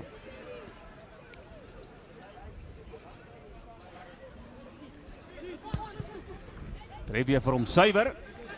Vlaggies wat saamstem. En nog 3 punte vir Ronan McCrimmon en Hoërskool Centurion 6-0. Centurion wat voorloop. McCrimmon het nou dan maar gesê jy moet nie kans gee hier in die gebied. Momente met hom ook omgedraai. Dis 'n mitigating factor van 'n geel af net penalty. Okay, so hy het hom gelig, hy het hom gedraai, maar hy het nie gevaarlik genoeg geland vir my vir 'n geel kaart nie en sy momentum met hom saamgevat. Dit was nie op sy nek nie. Nou ja, daar hoor jy dit. Daar word 'n vraag gevra deur die kaptein Martin Senekal. Meneer die skeieregter, moes jy nie 'n kaart gegee het nie? Hy verduideliking baie duidelik, interpretasie van die skeieregter. Keep it, keep back. Carry it back. Die is daar na McCrimmon. En van hy was. Sy spelers se tyd om onder die bal te kom, maar goeie werk gedoen deur Jeremias Koen. Koen het 'n speler aan die buitekant, in die vorm van John Meintjes. Teen aan die kantlyn van Heerden. Dan in die hande van Jean-Jacques Joubert. Fullback. Van Heerden. Zet hem in. Jean-Jacques Joubert, Johan, ook 'n flank. 7. Ekskuus, ek het nog nie gaan af. Wat altyd gaan werk soek. Hy is maar altyd daar in die mengelmoes daar in die agterlyn in. En 'n man wat die bal ook lekker kan dra, natuurlik die regterflank vir Ben Foster. Man wat ook sy kant bring by die scrums, maar nou ja, net nou maar al gesê, Centurion begin oorhand kry hier by die scrums en dit kan 'n moeilike wedstryd word vir Ben Foster, veral by hierdie vaste fasette, maar hulle is op die aanval. Het hulle geleentheid hier om te gaan punt. En nommer 2 gaan in. Going in. Hakker daar gestraf. William O'Reilly. Nie behoorlik bind nie. Hy het net nou maar ook toe hulle die skeieregter gepraat het van early engagement. 3, jy's fyn, jou 2 gaan die hele tyd in. As hy, hoor jy dit? Die hakker moet deel vorm van daardie pak. As hulle gaan sak. So hulle sal daardie tydsberekening reg moet kry daar in die voorry. Net nou goed gegaan en dis nou een van hierdie klein jakkalsies wat insluip in hierdie vaste deel van die spel. Dis baie onnodig. Vat in die lynsaan deur Silje Broekman. There was a contest, that's outside shoulder. You have an option, scrum or line out. Scrum. Die ingooi nie suiwer nie. Skeieregter wat vir Ben Foster vra, wil julle ingooi in die lyn staan of wil die skrum hê? En Ben Foster wat sê ons moet die vaste skrum. Ek is verbaas oor daai keuse want Ben Foster sukkel in die skrums, Johan. En hulle is net nou sekondes gelede gestraf gewees, so tensy hulle daardie koördinasie reg kry. Is hierdie nie 'n baie goeie oorweging. Hulle doen eintlik vir my beter in die lyn staan, hè. Excellent. Keep it down. Dis wat ek sê. Going in. Ek het vir jou gesê jy moet reguit bly. Op die merk of agter die skram. 'n keer Kobus Botha wat gestraf word. Number 1 going in. Kobus Botha wat 'n paar keer al binne toe geskram het. Tristan Buglas, kyk of hy Ben Foster binne kan die 22 kan kry. Die feestoernooi dan 30 minute aan die kant. Tyd wat nie gestop word met beserings nie. Normaalweg die eerste spanne wat 35 minute aan die kant speel, maar met hierdie feestoernooi net 30 aan die kant en die ander kry deur Tristan Buglas. En dan aangee in die hande van Jose Puma. Tackle! Ja, dis liewer Ramalotto. Van Heerden. Ook seker Kotla wat die bal hanteer het. Not out, play on! Skeieregter sê speel aan. Nie vasgehou nie. Van Heerden. Goeie lyn gehardloop deur Jan Dippenaar. Back. Van Heerden probeer self deurkom. Kan net hierdie bal opwip nie. Tackle was made. Pak deur 'n Blighnout. Op die doellyn nou Ben Foster. Word voor 'n tyd. Get back. Hier kan die eerste 3 moontlik kom. Word oorgeval deur Ben Foster. En ons sal nou kyk, het lyk vir my na Jan Dippenaar. Wat dan die eerste 3 van hierdie kragmeting druk en ook so die eerste punte van Hoërskool Ben Foster. Druk het gewerk vir Ben Foster, die hele tyd daardie druk op Centurion toegepas. En die aanval gewissel van een kant na die ander. As ons hier op die kyk weer kyk, vinnige breekslag, pyp kan daar gewees en dan gaan die man grond toe. Was van Heerden wat goed in spel was daar, die bal baie goed geplaas het en dan kom die voorspelers by. Dit is hulle afwerking. Jan Dippenaar 6 haar neffens die paal, die linker regoppaal oorgaan. Dit beteken daar's 5 punte en natuurlik die eerste 3 in hierdie wedstryd vir Ben Foster op die telbord. Hulle kan nou voorloop as hierdie doelskop oor is. Inderdaad so. Jose Puma. Maar die 2 punte byvoeg. 7-6. Kop aan kop hierdie wedstryd. Nou, Hoërskool Centurion wat getoer het na Heron Bridge. Tydens die maartvakansie en 'n goeie oorwinning behaal het oor Hans Moor met 47-12 wat hulle gewen het. Die Hoërskool Ben Foster natuurlik by die Hansieweek hulle gekompeteer.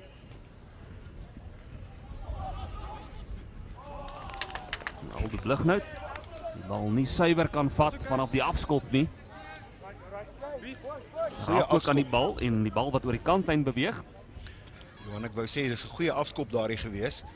Want as Blighnout die bal sou gelos het, sou hy een keer gehop het en dan sou hy uit gewees het. So die geleentheid is in elk geval daar vir Centurion om op die aanval hier in die lynstand te kyk of hulle 'n dryfmaalbeweging dalk aan die gang kan sit. Het op Ben Foster die bal afgeneem, Jan Venter wat ophou. Hy kry hom in die hande. You missed it. Gerard Beeslaar na McCrimmon. Daar in niemandsland. Skeieregter wat sal terugkom, geen voordeel nie. Knock on in the line out. In die lyn staan, handjie bygekry deur die Hoërskool Ben Foster. Ja, as dit nie vir daardie foutjie was nie, McCrimmon het so effe daar gehuiwer voordat hy daardie bal uitgegee het en nie die ritme lekker gekry om dit daarna Charles Steyn of Johan Botha te stuur nie, natuurlik die twee centers wat ook baie goeie werk doen vir. Jy nog net elke keer straf. Centurion. Nee, jou wou was nie laaste een. Praat die skeieregter nou met die manne. Dis my prentjie, dis hoe ek dit sien. Crouch. Nie binne toe skram nie, meneer. Bind. Sit. Bly uiteen, bly uiteen. It's fine. Opgetel aan die agterkant deur Celie Broekman. Roll away. Beeslaar, McCrimmon, skuins vir die veld, reguit gemaak deur Johan Botha.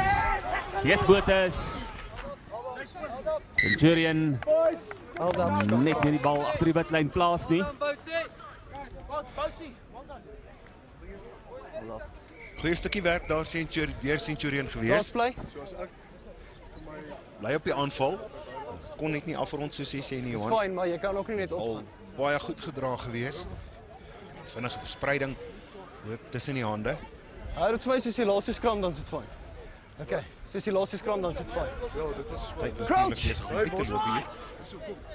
Skeieregter wat sê, laaste stukkie spel van die eerste helfte. Set! Goeie aanvalsposisie vir Centurion, opsies aan beide kante. Weer opgetel deur Broekman. Number 6 binding. Hier's die merk. Number 6 binding. Besluitnemingstyd. Lyk my Centurion sal wil tik en speel. Ja, Jan Dippenaar daar gestraf omdat hy die man verhoed het om die bal te speel. Gee in die hande van Martin Senekal. Hoor die doellyn, kan hy die bal plan? Die skeieregter sê hy het hom gedruk. Net aan die eerste 3 vir Hoërskool Centurion. Sal nou bevestig wie die 3-drukker is. Halftyd. Martin Senekal lyk dit vir my, Johan. Hy is die man wat met die bal opgestaan het. Net seker maak hier by die kyk weer. Ja, inderdaad so, Martin Senekal. Hier. Die tikken speel. Hy moet net maar afbly. Hy kan net op. Baie effektief gebruik, goed gedryf. Eerste fase daar gekeer deur Ben Foster, maar hulle kon nie vir Martin Senekal daar uithou nie. Ja, dan die ekstra 2 punte wat bygevoeg word deur Ronan McCrimmon. Dit is ook dan nou 'n rustyd hier in Johannesburg.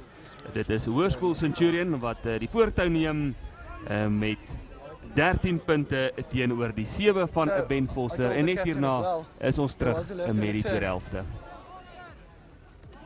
This March, join the DSTV Compact table and feast on our full course of mouth-watering fixtures.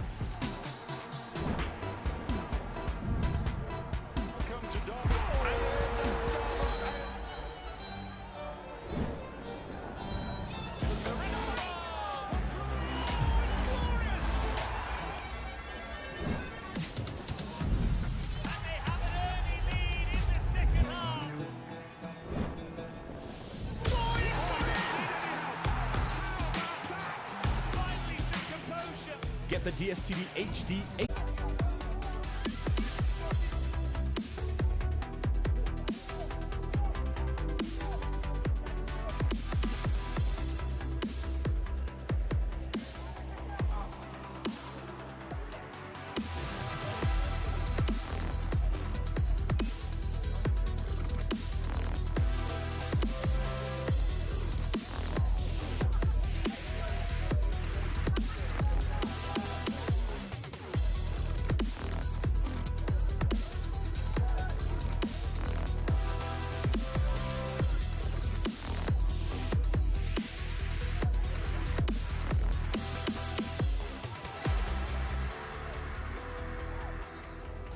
Welkom terug hier vanaf King Edward School in Johannesburg. Dit is die Case Paasnaweek skole rugby toernooi of rugbyfees liewer. En ons kyk na enkele hoogtepunte van die eerste helfte. Die rustydtelling 13-7 die guns van Centurion. Hierdie dan die 3 gewees van Ben Foster, gedruk deur die 6-flank Jan Dippenaar. Ben Foster baie goed gewerk daar. Goeie balbesit gewees. Centurion moes hulle keer ken, maar nou ja, Ben Foster het die oor aan daar gehad. Kyk, daar na Jan Dippenaar. Lekker stukkie individuele spel en hier reg langs die reg op paal. So 'n soort van 'n verbasing aan die kant van Centurion gewees. Nou, waar kom daai man vandaan? En Jan Dippenaar met 'n groot glimlag. Hierdie was die 3 van Centurion. Trakteer Martin Senekal, ook dieselfde soort 3, dieselfde patroon. Net 'n bietjie vinniger gedoen, maar pragt 3 beide kante van hierdie 2 spanne. Centurion wat dan voorloop met 13 punte teenoor 7. Skeieregter meneer Richard Bruno, sake tans baie goed hanteer. En dan is dit Ronan McCrimmon wat al reeds 8 punte aangeteken het met die skopskoen. Wat sake sal begin in die tweede helfte. Centurion. Voordeel word gespeel, Gerard Beeslaar. Na McCrimmon. Botes wat self probeer gaan. Die brace getree vir Ben Foster. Een van die voorspelers. McCrimmon, hy sien 'n lees kolletjie. Na die grondskoppie. Skeieregter wat die voordeel sal speel in die guns van Centurion. Strafskop aan die Pretoriaaners. Ja, die res van die punte van Centurion is natuurlik met die skopskoen van die eindste Rowan McCrimmon gedoen. 2 baie goeie strafskoppe hier diep in die gebied van Ben Foster gewees hier in die eerste helfte. Dit is die verskil in die punte, die 2 strafdoele teenoor die doel aan elke een van hierdie spanne onder andere. Martin Senekal, en goeie werk. Wat low. Die hande gekry deur Jean-Jacques Joubert. Salier van Heerden wat vir hom wag. Gooi in die hande van Buglas wat moet skoonmaak.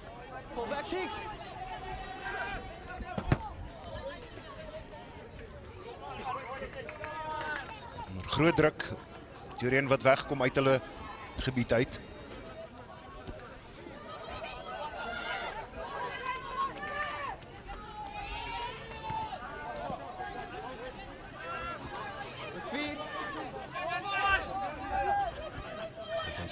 Centurion, dis Ben Foster, dit was Buglas geweest. Spanning.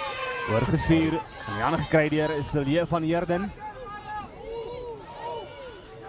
Dan kom weer Jan Dippenaar. Van Heerden. Buglas self deurgaan.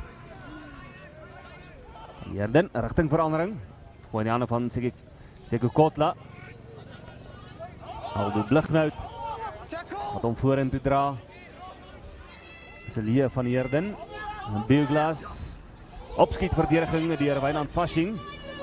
Maar is Jean-Jacques Joubert wat vir hom losruk. Van Heerden. Losgeruk is dit Aldo Blighnout. Steeds Blighnout die aangee.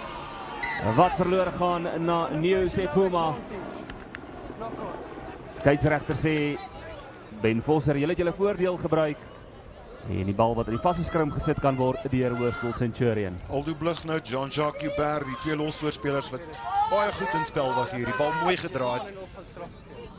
Goeie fases opgesit het, 2-3 fases opgesit. En jy kan sien dat dit die manne is wat die harde werk doen vir Ben Foster. En sal graag beloning wil kry vir daardie harde werk om te gaan kuier in die oorkantste deel van die doellyn van Centurion.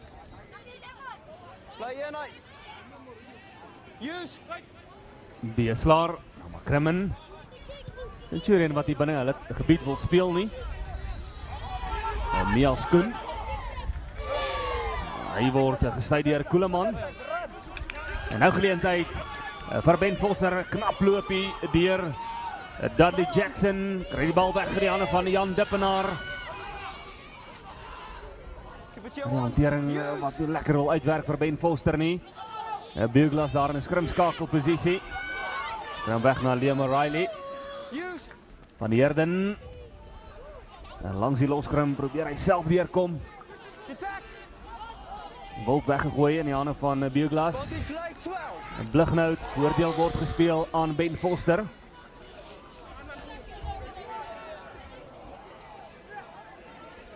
Van Heerden, Buglas die aangee in die hande van Jean-Jacques Joubert. Nou, Schalstein die skuldige, omkant gewees vir Centurion. En ook laat vat wat hy uitgevoer het. Goeie fases opgesit, weer eens deur Ben Foster. Manne wat baie hard werk en intensie hier na rust uit. Is om die bal goed te dra en te kyk of hulle dit kan versprei hier na die middelveld toe. Hy was baie aktief daar gewees hierdie laaste minuut of 2-3. So ons kyk na daardie vallende strafskop. Daar die oorkant van die veld kantlyn gaan opsoek het en 'n guldige geleentheid vir Ben Foster te gaan kuier aan die ander kant die doel. Ja, 10/10 vir daardie kantlynskop van Tristan Buglas. Ja, spel 5 meter vanaf die doellyn. Liam O'Reilly, hy sal seker maak springers te vind. Vat deur Jean-Jacques Joubert. Deurgebaars deur Ben Foster. Maar die keerwerk akkuraat aan die kant van Centurion en is die skeieregter. Skeieregter wat sê die assistent skeieregter is tevrede aan die oorkant en 5 punte vir die hoërskool Ben Foster. Ja, daar die 3 wel toegeken. Kwala. Dis die man wat gaan kuier aan die ander kant die doellyn.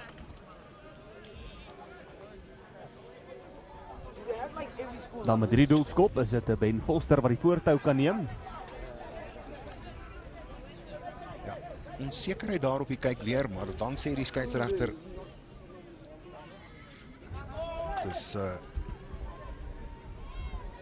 O'Reilly. So O'Reilly wat daar oor is toe nou nie Makwala nie, maar ons maak net vinnige regstelling. Goeie stukkie werk, hoe dit ook al sê, aan die kant van Ben Foster. Daardie druk het gewerk. Is daar die extra 5 punte wat op die dalbord verskyn vir Ben Foster. Nee, sê Puma wat nie suksesvol is met die doelskop nie. Hoërskool Centurion wat vastlou aan daardie enkele puntjie. 30 minute aan 'n kant by hierdie feestoernooi. Normaalweg die eerste spanne wat 35 minute aan die kant aan 'n kant speel.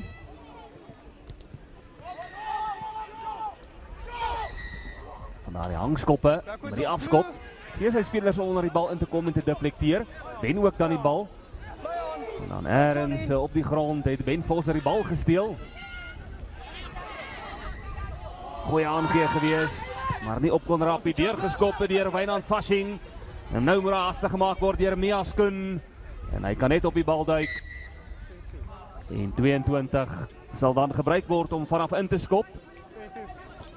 Goeie stukkie gebroke spel hier deur Centurion. Sien daar die bal lê los rond. Daar is nie 'n man van Ben Foster wat die bal wil optel nie. Dis dit so à la sokkerstyl wat probeer is veld te wen en soms werk dit. Ek dink daar was 'n bietjie te veel petrol gewees aan die kant van Centurion. Jy weet ook al sê, dis Ben Foster wat sal wil kyk dat hulle redelik diep skop, soek daar aan die oorkant, daar die leekolletjie. Diep ingeskop. Waldo Koeleman. Wat gaan hy doen? Hy besluit hardloop self. Hardloop vir hom byna aan moeilikheid in en hy plaas sy span onder geweldige druk. Hier binnekant hulle 22, Hoërskool Centurion. 'n bees daar wat vir hom wag. Onder druk.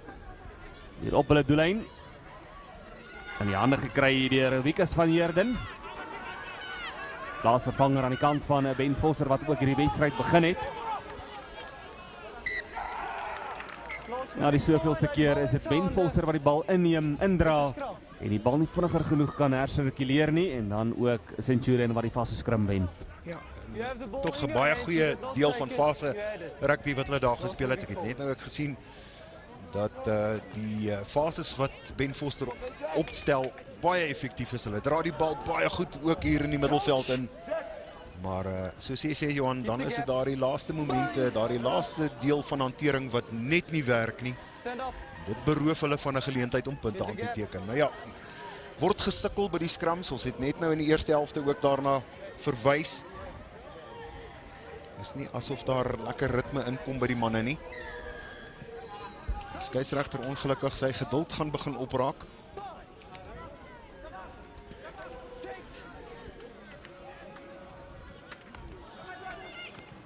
Krimmen. Op een van Harry Hoes. Goed teruggeval door die skrimskakel sal die van Heerden. Een van die uitstaande spelers aan die kant van Hoërskool Ben Foster.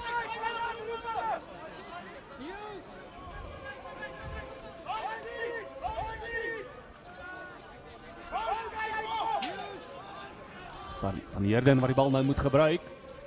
En Beuglas kom deur die gaping. Steeds Beuglas. Hy gaan nie vir 'n Koeleman klop nie. Opgetel deur Van Heerden.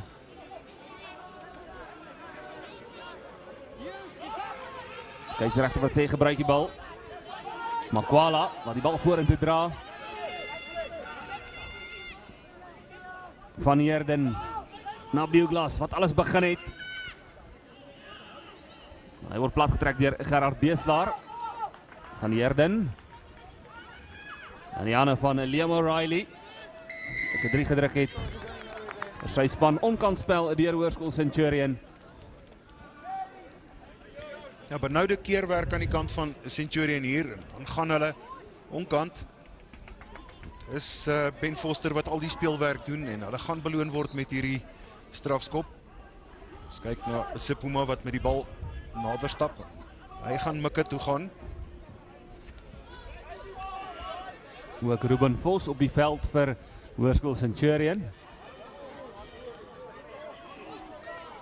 Ben Foster wat die tweede helfte nog al die punte aangeteken het. Die rustydtelling was 13-7.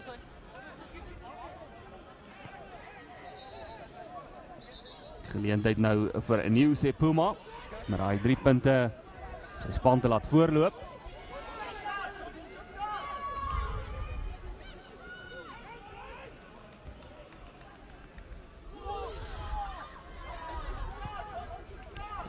Sepuma wat nie baie tyd gaan mors nie.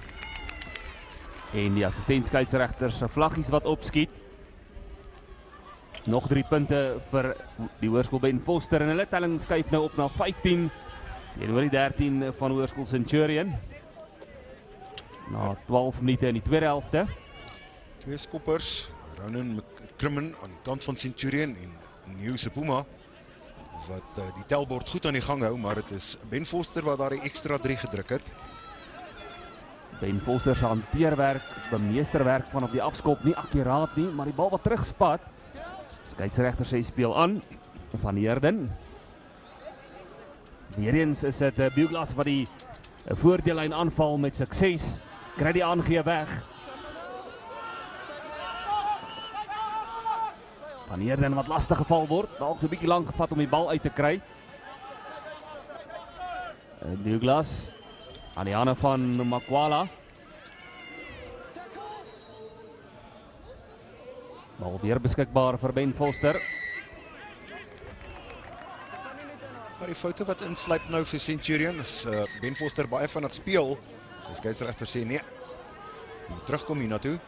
Maar die foute wat insluip Johan, en dit is onnodig vir Centurion, hulle die voet so effe van die pedaal afgehaal. Soos jy. The number 4, he just clearly ran in on the, okay. Number 4 in captain.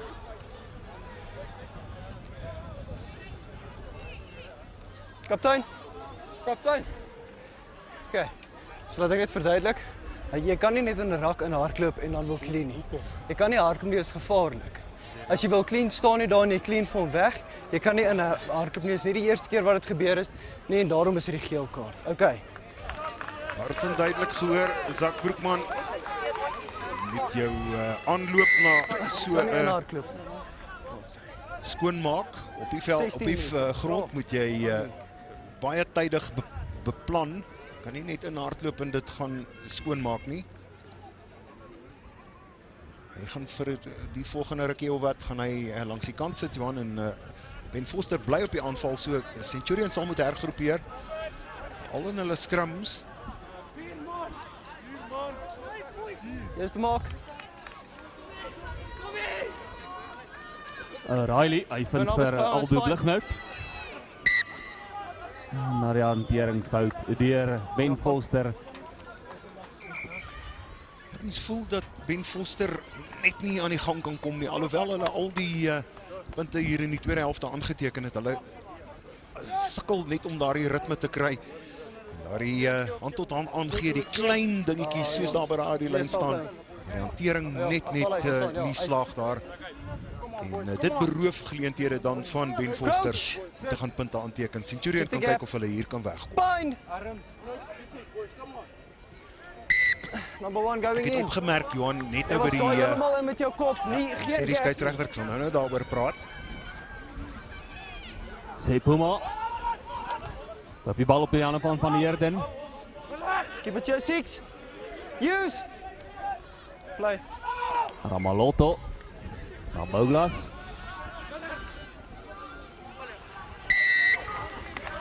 Strafskop aan Centurion. Goeie werk gedoen deur Nel op die grond. Jy kan die skop nie as jy jou penalty. Die plaasvervangraker. Ja, ek wou sê oor die scrums, Johan, die beide pakke se voorrye gaan baie hoog in. En daardie inslaan kan jy dan nie regtig beheer nie en jy is jou sentrale punt van waar jou balans moet wees is dan versteur. So beide spanne se voorrye wat ek van gepraat het, gaan 'n bietjie te hoog en daai ru is 'n bietjie te hoog. Dan is die formasie van die scrum altyd onder druk. Dit is hoekom daar altyd of te vroeg ingeslaan word of daar word binne toe geskrim en dan word enige een van daardie twee spanne word hulle gestraf. Nel wat ingooi, hy het die werk gedoen op die grond vroeër om die strafskop te wen vir Centurion. 'n Beeslaar, McCrimmon, ja, is hier binne senter en dan regterveel Fashing wat reguit maak. Hy is eerste een daar. Steel deur Ben Foster op die grond. Carry it back. Keep it here. Use. Ben Foster wat nie sal kan direk uitskop nie. Die bal is teruggeneem binne aan die 22. Keep it, keep it. Skeieregter wat tevrede was dat die bal binne aan die 22 was toe hy afgeneem is deur Ben Foster. Vir 'n oomblik gelyk asof hulle hom ingeneem het in die 22.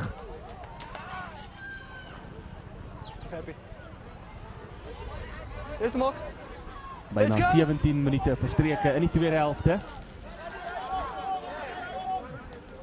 Geleentheid nog steeds vir Centurion om hier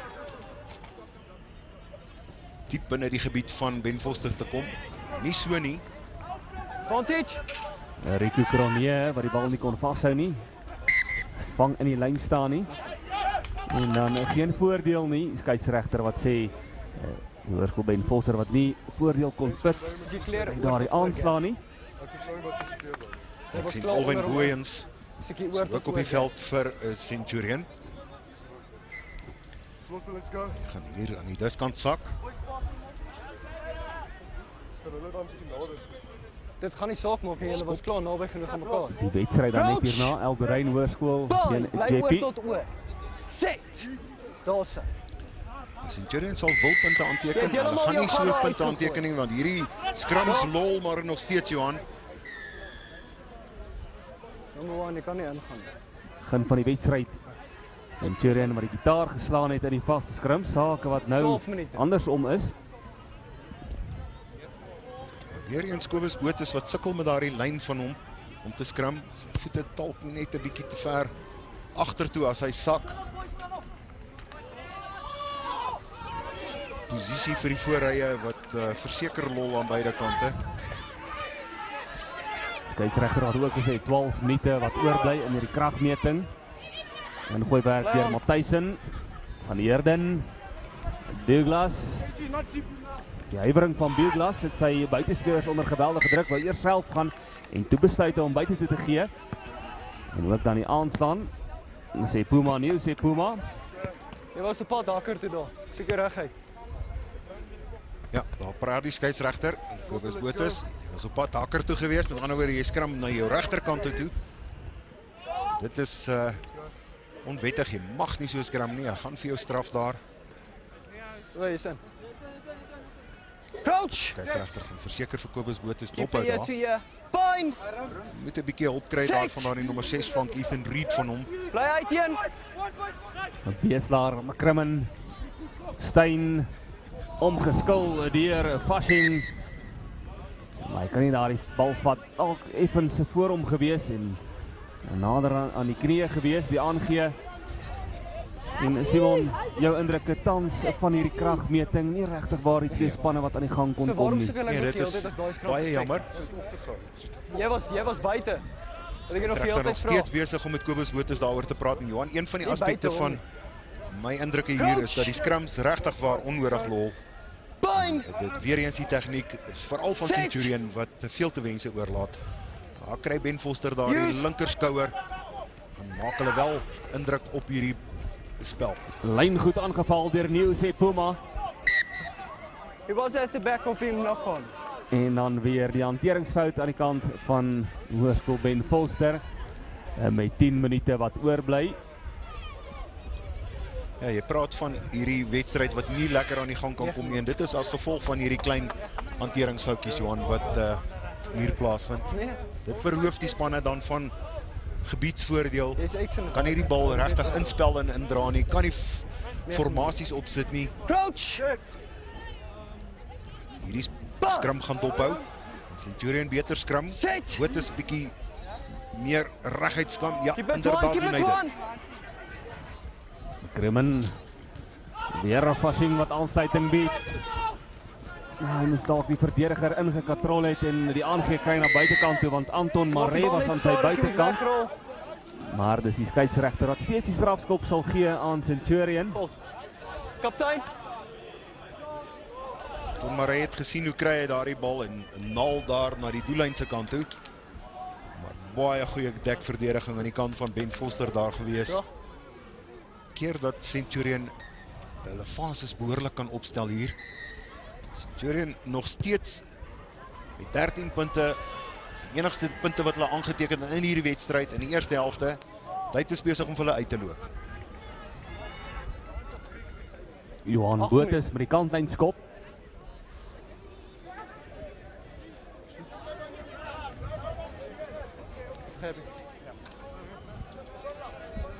Beweeg jy net 'n klein bietjie kant. Nou. Dan Beeslaar van 'n senter Steyn. Dan gee wat verlore gaan. Skeieregter sê dis agtertoe. Maar op die balgeval is dit Ben Foster. Keep it use. 5 4 3. Douglas hoog die liggen op. Die waar en wou gehad het nie, maar in die hande gekry deur Seko Kotla. Marshall Nou die away, you were strafskop. fine 15. Number 6 Marshall. Ben Foster wat nou geleidelik die oorhand begin kry in hierdie wedstryd oor Centurion. Centurion probeer speel, maar maak daardie foute. Kaptein. Ben Foster wat hulle nader kruip aan die pale Moet wegrol. van Centurion. Ethan Reed, die skuldige gewees van Hoërskool Centurion. Tristan Douglas. Maar die kantlyn gaan opsoek, hy gaan hom nie kry nie. En die hande van Maree. Hy kry vir Fasching. En weer as het Ben Foster en Sean Matthijssen wat die bal afrokkel. Op die grond. Opgetel, bijna deur die gaping is dit Seko Kotla. Get back. Van Eerden na Douglas. Daar is geleentheid aan die buitekant en is dit Miaskoen wat aan daardie bal kon vashou, was al moeilikheid geweest vir Centurion. 6 minute.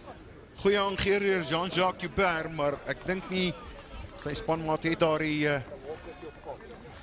beweging verwag nie. As ons hier na die kyk weer kyk. Ja. Goeie geleentheid daar vir Ben Foster. deur te kom daar. Weer eens net hierdie hanteringsfoute, Johan, ons het net nou gepraat daarvan. Die laaste afrondings, dit is dit wat die punte beroof, veral aan die kant van Ben Foster. Jy kry die idee, as hulle daar aan werk, vroeg in die seisoen, daar die hantering verbeter, gaan hulle 'n paar groot skole goed skrik maak. Johan Botha wat skoon maak. Steeds Ben Foster hier binne aan die gebied van Hoërskool Centurion. En met so 6 minute wat oorbly.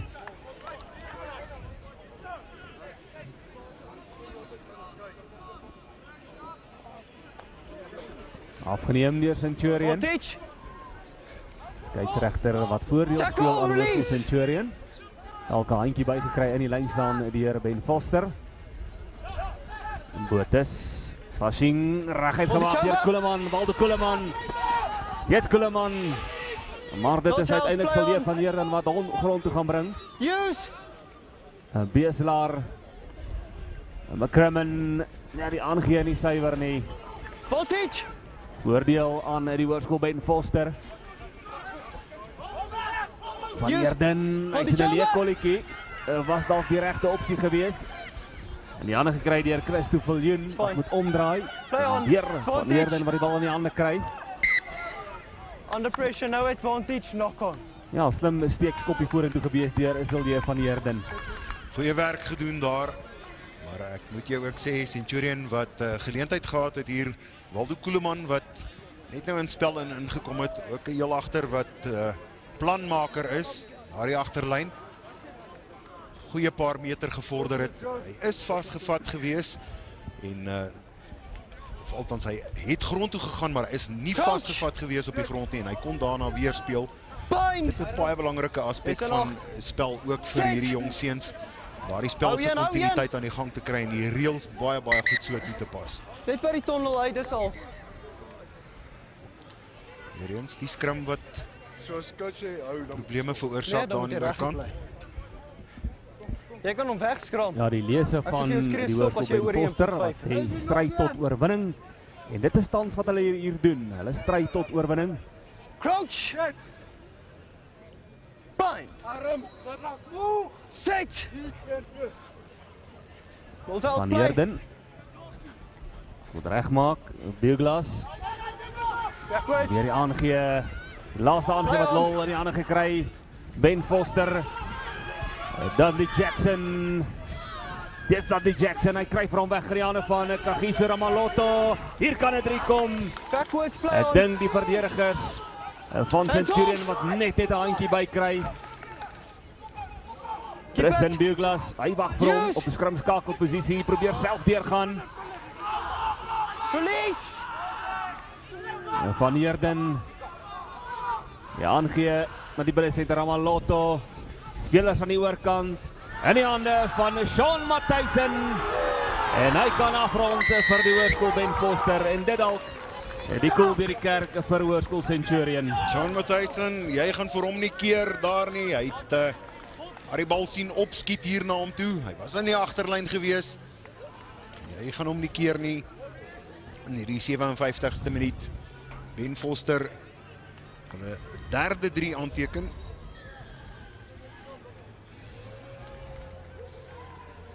Kyk na hierdie stukkie spel, goed versprei.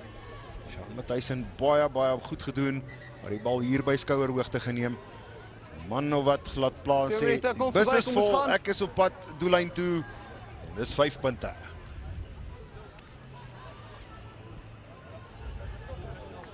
Ons het baie tyd, kom ons gaan. Ja, met 2,5 minute wat oorbly 2013 sal Hoërskool Centurion 2 keer moedpunte aanteken. Afhangend van die skop wat voor lê vir 'n nuwe Sepuma.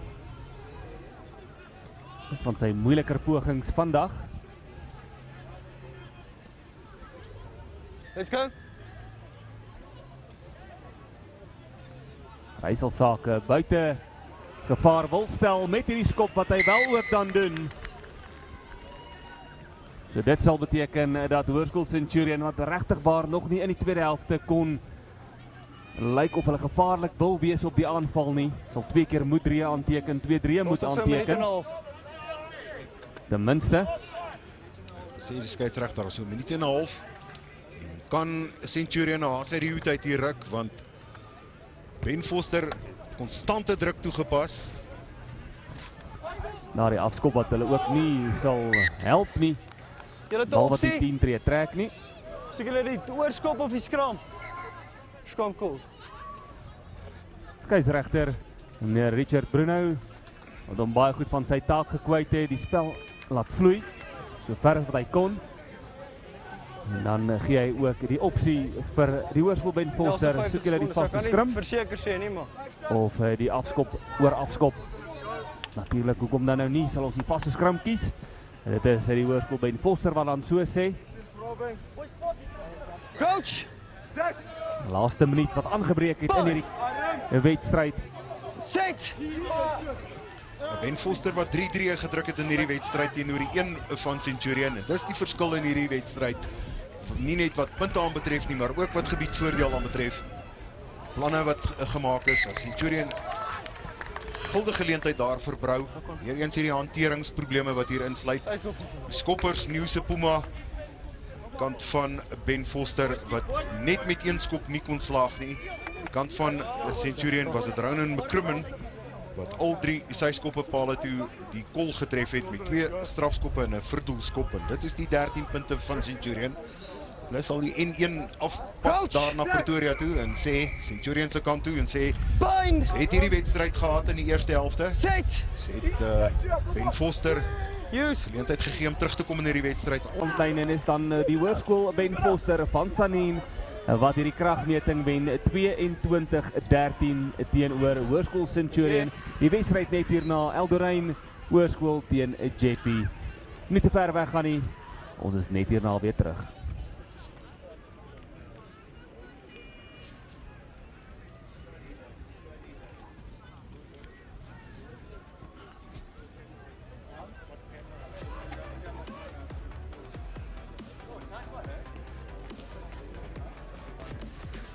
Oh, those tech company shares are at $68. R1,000 a share. It's $1,000 a share.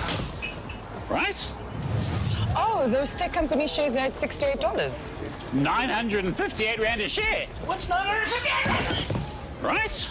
Incredible. International shares are expensive, but they're less expensive when you get the best forex rates with Shift. Oh, can I get 2 macchiatos, please? Thanks. Flat what? Download Shift, the global money app.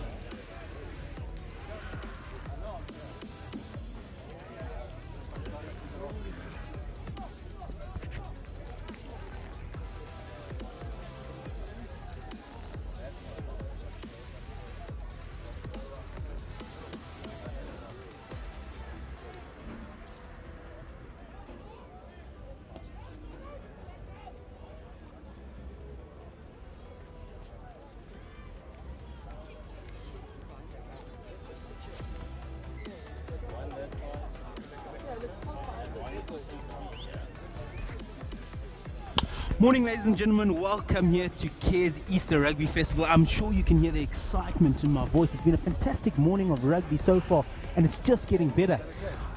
On the Cares Reds A field today, we've got the Jeppy Invitational side. This is made up of the next 23 Jeppy players. Their first team not here for the first game of the festival, but they'll be joining us on Saturday and Monday. And then, of course, we've got the boys Aldorain from Pretoria. As always, I'm not alone in the commentary box. With me, Luazi Sang. Luazi,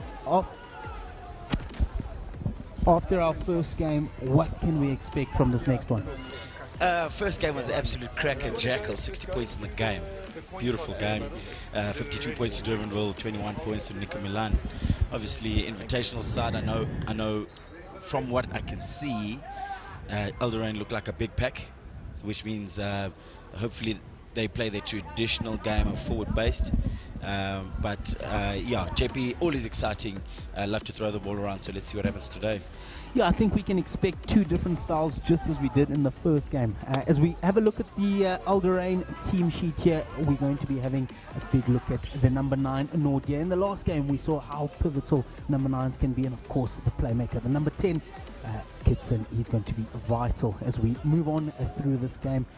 These 23 boys will be really excited to play against this Jeppy Invitational side. An invitational side, but a Jeppy side nonetheless. They'll be looking to play some nice, hard exciting rugby. As we move on to the boys in black and white, Loazi, I'm going to throw the ball. Nice long left pass over to you once we get the team sheets up here. Thank you so much for that long left pass. We have, obviously, most of the boys are probably in grade 11. I should think 11 Waketi will be looking to go forward. We've got Bidlamini starting at the loose head position. And we've got the 8th man, Osito. I'm sure we'll see these kids playing more rugby here next year. Hopefully they're in grade 11 this year. So it should be quite an interesting game for the most part. But JP are going to have to play a certain type of game in order to make sure that they are scoring points. They have to try and get away from the forward pack, try and move them around, as we call it, play a wiper game, like a windscreen wiper, coast to coast, side to side, and hopefully they can have the skill set to do so and score points while doing so. As we have a look on screen there, you'll see the boys from Alderain. Yeah, big pack as you mentioned there earlier, Loazi. Really big boys. Yeah, they'll be ready to go. Both teams playing in white, so it might get a little bit confusing as the game goes on, but playing from left to right in the white and black strip is JP Invitational side, and then playing from right to left in the white and green with more predominant stripes will be the Alderain side. Our referee Jonathan Lottering will be assisted by Richard Bruno as well as Eric Schwolst. And we've got a good team here. Mr. Lottering in the middle of the park, he will be wanting to get us underway here. JP on the kickoff. Can they apply the pressure right from the get-go on this Alderain side? Good at yourself. Yeah, it should be a cracker-jackal of a game, hoping for tries as the previous game that we commentated together, Manny, I'm sure. But yeah, should be, I think it's a game, it should be a game of opposite ends of the scale. One team trying to exert pressure one way and the other one trying to exert pressure the other. It's all going to be about who can withstand the pressure for as long as possible and convert that into points. Yeah, they can change their jerseys. Yeah, well, yeah, they can change it. This is quite interesting here. We're going to see a little bit of a delay to the start as referee Lottering just deciding that the two jerseys are far too close to each other. So we've got a little bit more time to chat about what we can expect in this game going forward, Loazi. I think Jeppy, they normally do play a very exciting go-forward brand of running rugby, and Alderain will probably see looking to play something in their forward pack, a little bit more structured, trying to bully the Jeppy boys at the breakdown, as we see Jeppy in screen there. A lot of these boys wouldn't have had the opportunity to ever play in this festival, so what an exciting opportunity for them to get this opportunity on day one to play in what's possibly the biggest festival in the country. Yeah, it's very possible. I mean, there's a couple of these tournaments, obviously Kuzni, you've got St. John's and obviously Cares. All those are without a doubt the pick of the lot. Obviously a verdict of it as well. So, I mean, it's amazing to see, and kudos and respect to the schools that run these festivals. It's a logistical nightmare. However, for you to do it year in, year out, it means that you obviously have your heart placed directly on the boys and doing it for them, and we say salute to you. Captain Green. Well, this is what it's all about, those 30 boys on the park as well as the substitutes, as we see referee Lottering gets the game underway, and Jeppy with a nice deep kick. Alderain change their shirts into their classical green. They'll be going from right to left in the green jerseys as we see the first attempt at a touch finder. He manages to find a bit of grass but doesn't quite find a touch, and a good step there on the outside there from Jeppy. Leave it now, Green! Leave it, Green! Rock!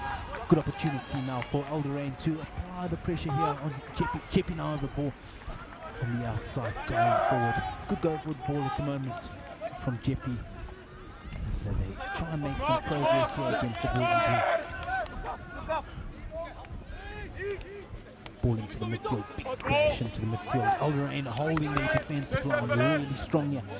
We saw in the last game that we did Durbanville versus Nikomaland. Defense was the order of the day and proved so imperative for Durbanville as Alderain, they'll be trying to get this ball away from Jeppy. Jeppy not really getting the go forward they would want to. And stolen ball now from Alderain. They've got the opportunity to apply a bit of pressure and go forward as we see the ball bashed into midfield there. Ball moving out wide, interception. Jeppy Invitational have an opportunity to go right underneath the post, and I'll tell you what, Rosie, you could not make this up if you tried. Jeppy Invitational 5-0 in the clear. Yeah, that was a bit of a Hail Mary pass. Unfortunately, they're from Alderain, not having the numbers out wide, deciding to throw the Hail Mary and ultimately getting intercepted. That could have gone either two ways, because obviously Alderain, as we see the replay there, had numbers on the outside. However, well read by the young man, making sure that they're able to get the score. Yeah, fantastic score there from Jeppy. We say there's no such thing as an easy try. You know, you got to be in the right place at the right time, but he's not going to find too much easier this festival than that one. As Jeppy now moves 7-0 in the clear. Could you have called it? Jeppy Invitational, the youngsters at this tournament, or festival rather, going in the first 2 minutes 7-0 ahead of Alderain. Wow, now we've got a game in our hands. Alderain, there's still a lot of rugby to be played, doing a bit of chasing. What can the number 10 here say? As we see kick there from Kitson, nice and high, manages to retain possession just outside the 10-meter line. Good ball in there, and once again they'll crash it up into the middle of the park, trying to attack that 22. Good work there from number 13, Bezaden Oates. He's a big lad in the middle of the park. He'll be looking to try make some inroads. As we see the combination between Nordia and Kitson. Kitson getting it out wide. We see another ball into the middle of the park. Fantastic drive there from Bender. Gaining some good ground. Kitson out wide. Good hands. Good tackle there, applying the pressure. And now Jeppy have the opportunity once again against the run of play to try and put some pressure on the Haasfontein boys.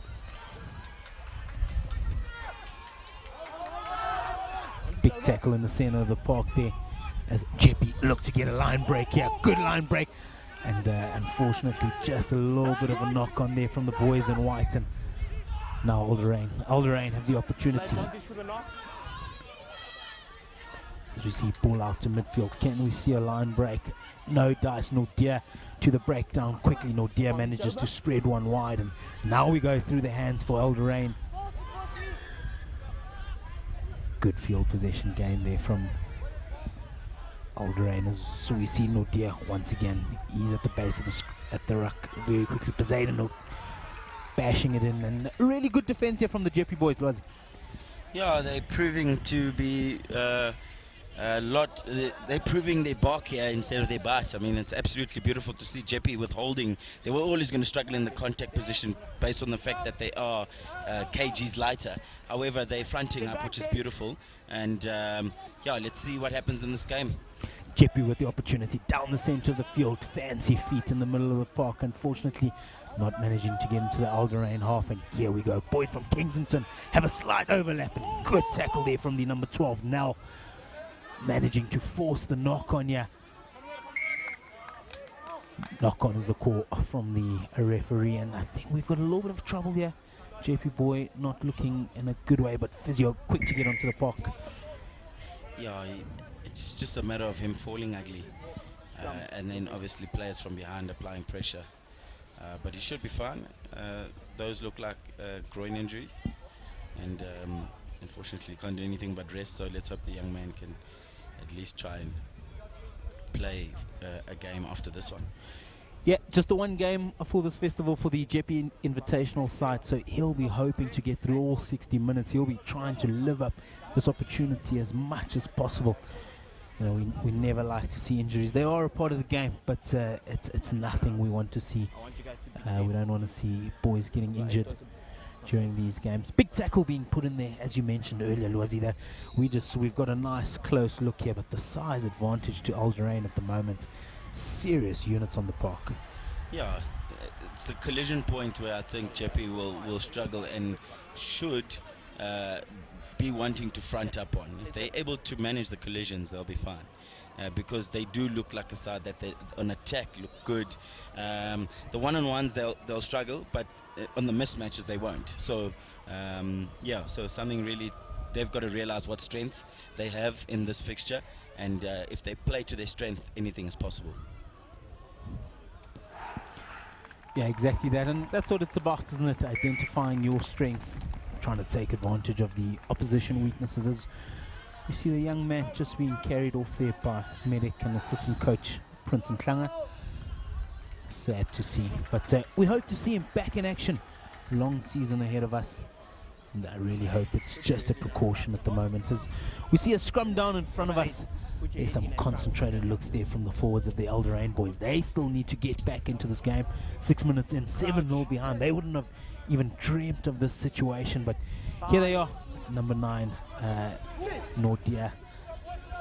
He'll be trying to get some quick ball out to his partner in crime, Kitson there. Well tackled there from Jeppy. Can they turn the ball over? And turnover it is. Jeppy now have the opportunity to go forward from an Elderain scrum. Just trying to get rid of some pressure, and unfortunately, ball going out on the full. Yeah, Shabalala there with the absolutely brilliant call, just the execution. Noticing that he had turned the ball over against the run of play. Probably no one was going to be at the back there. Just a little bit shy in execution, but definitely the brains and the process was there.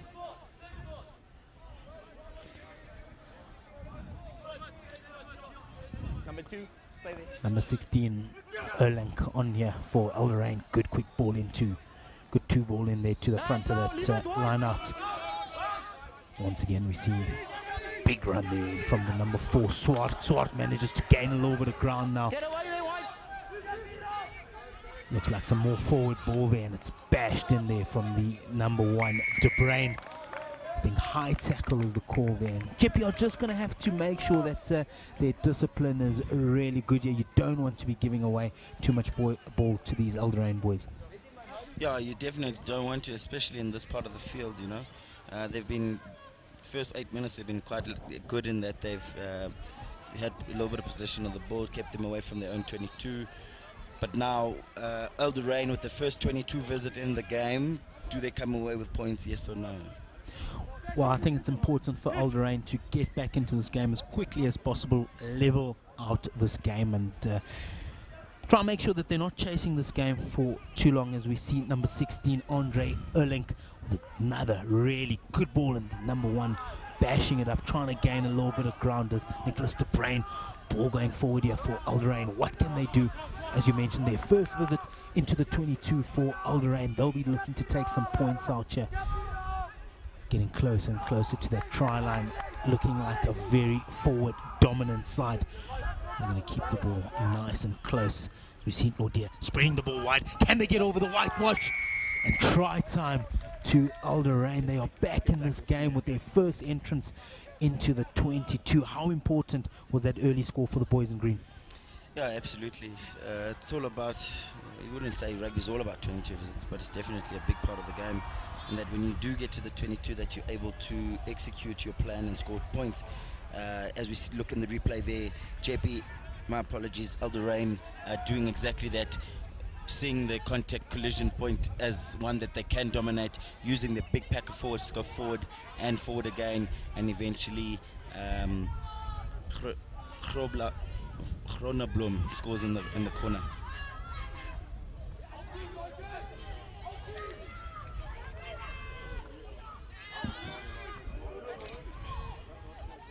As we see Kitson lining it up all the way from the sideline. I'll tell you what, the kick looks good to me, and he gets the 2 points. Even Stevens here in the first couple of 10 minutes in this game. Really well lined up from Kitson. Jeppy, after seeing that kick, they won't be looking to give away too many penalties. He looks like he's got an absolute rocket trace of a boot on him. Oh, absolutely. Struck that so well. It was absolutely amazing. Let's hope his kicking percentage will stay up in this game, and obviously his team giving more opportunities to try and kick over the poles. Kick up nice and high here from Jeppy. Now Elderain have the ball inside their own 22.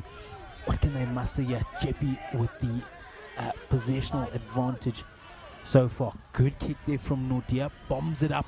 The chase is on. 50-50 ball in the middle of the park. And Jeppy just knocking it forward. Advantage Alderain on the right-hand side. They've got a good opportunity here. Nordia gets to the base of the scrum. Good run through the middle of it. There's two fend-offs there. Lovely advantage gained there from Alderain. Nordia once again quickest to the ball, and we see Gelderblom. Nordia getting the ball into the middle of the park to Bezuidenhout. Bezuidenhout rustling his way into that 10-yard, and Nordia reckons he's going to have a go himself here. Looks like ball's been stolen by the boys in white, and now they've got a really good opportunity. They're going to keep it in the forwards. It's probably a good idea. A little pop allows the forwards to get up to that ruck time nice and quickly, and here we go.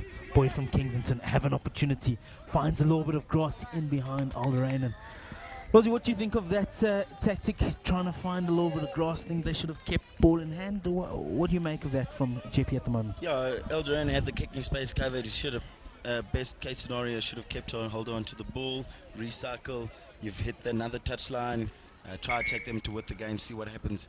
Unfortunately, putting the ball on the toe, probably not the best option. However, one that ends up in the opposition half, so not a bad result nonetheless.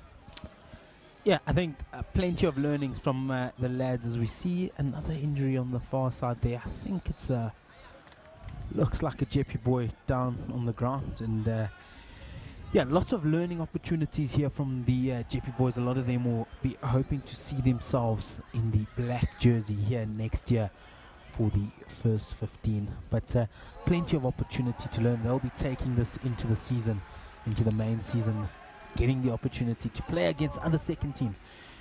How invaluable is this experience for the Jeppy boys? Time spent is everything in rugby. The more fixtures you're playing, the better you become. We've seen it in recent years, obviously with missing out with COVID-19. Boys' skill set is not where it should be. Somewhat conditioning is not where it should be at this point. However, we see now boys slowly getting back into it, which is absolutely brilliant. So time spent, the more games you play, the better you become. It's just, it is what it is. So important as we have a little bit of a break and play here for an injury being treated in the middle of the park. The physicality of this game is ever so present, and as long as we get to see boys getting up exactly as we've seen there, that's what we want to see. Hard but fair. As the Jeppy boy gets back to his feet, and he'll compete in this game further. That's what we love to see, Lozi.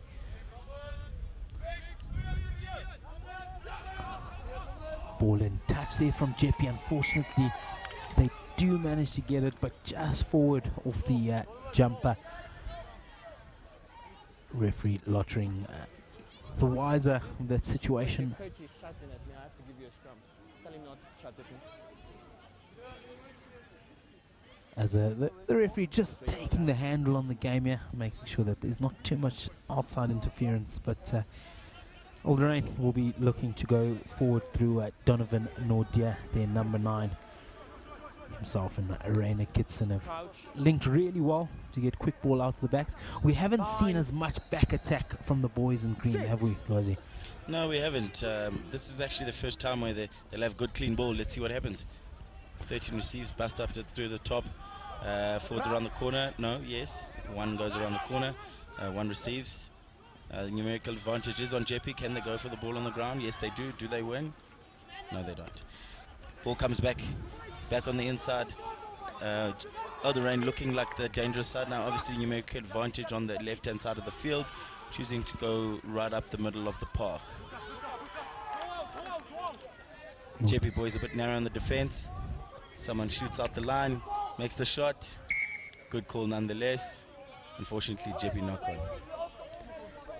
Yeah, first knock on there from Jeppy is the call there from referee Lottering. But yeah, we saw Alderain with the opportunity to utilize that back line, and they look a little bit shy at the moment to get that ball all the way out wide. Definitely a forward dominant side. Yes, We see a bit of a blood injury for the Jeppe boys in the middle of the park. Guys, just wait for me. Alderain really taking the game physically to Jeppe at the moment. Yeah, you tend to think that Jeppe will drop bodies. Obviously, the collision point is a lot harder facing boys that are a bit bigger than you. But they'll be up to the task, and as we spoke about it earlier, it's invaluable experience. Playing at such a festival. Next year won't be their first rodeo, which is absolutely brilliant, and they'll know what kind of pressure they need to apply. And yeah, it's invaluable experience, as I said before. 7-7 is the score here, 16 minutes into the game, and Nordia, doesn't get the ball. Nice little dummy out to the right-hand side as they receive it through Van Wyk. The Alderain number 8 trying to bash through this Jeppe defense, and now Nordia puts it up. He's going to find a bit of grass. Can Alderain apply some pressure? And ball just trickles out. It should be a Jeppe ball. Yeah, no dear, you don't see it often, and I mean not many schoolboys have that box kick, and that you saw it early on on the far side of the field. According to our commentary box here, he hit a nice one, 50-50, and now here's another one. He's put Jeppe deep in their own territory with another kick. So well done, Nordia. Skew throws the call there from referee Lottering. Yeah, so I was saying earlier about Nordia that there's not many schoolboys that have a kick, or coaches have a kicking option at 9 due to the hardness or the time spent, or the time you need to spend on that skill set as a kicker as a 9. So here's another chance. He's put it back, skew throw, now it's their chance, and they might have another 22 visit soon. Well, another change in possession there from the line out, and now Jeppe, they've got the overlap on the outside, 2v2 on the outside. Ball's offloaded, does he have the gas? He steps inside, and well defended there from Alderain, and Jeppe looking really exciting when they get that ball out to the back line. Big defense on the side of the ruck as the Alderain just showing their dominance within those forwards, and Jeppe trying to spread the ball out wide. Contact in the middle of the park, just outside the 22. Tries to find a little bit of grass. Does he apply Alderain under pressure? No, nothing really coming out of that situation. So we look at the restart here. Unfortunately, Alderain not getting the position they wanted. Jeppe playing the game they should be playing out wide, getting a lot of mileage in wide space. Ending up in the opposition half.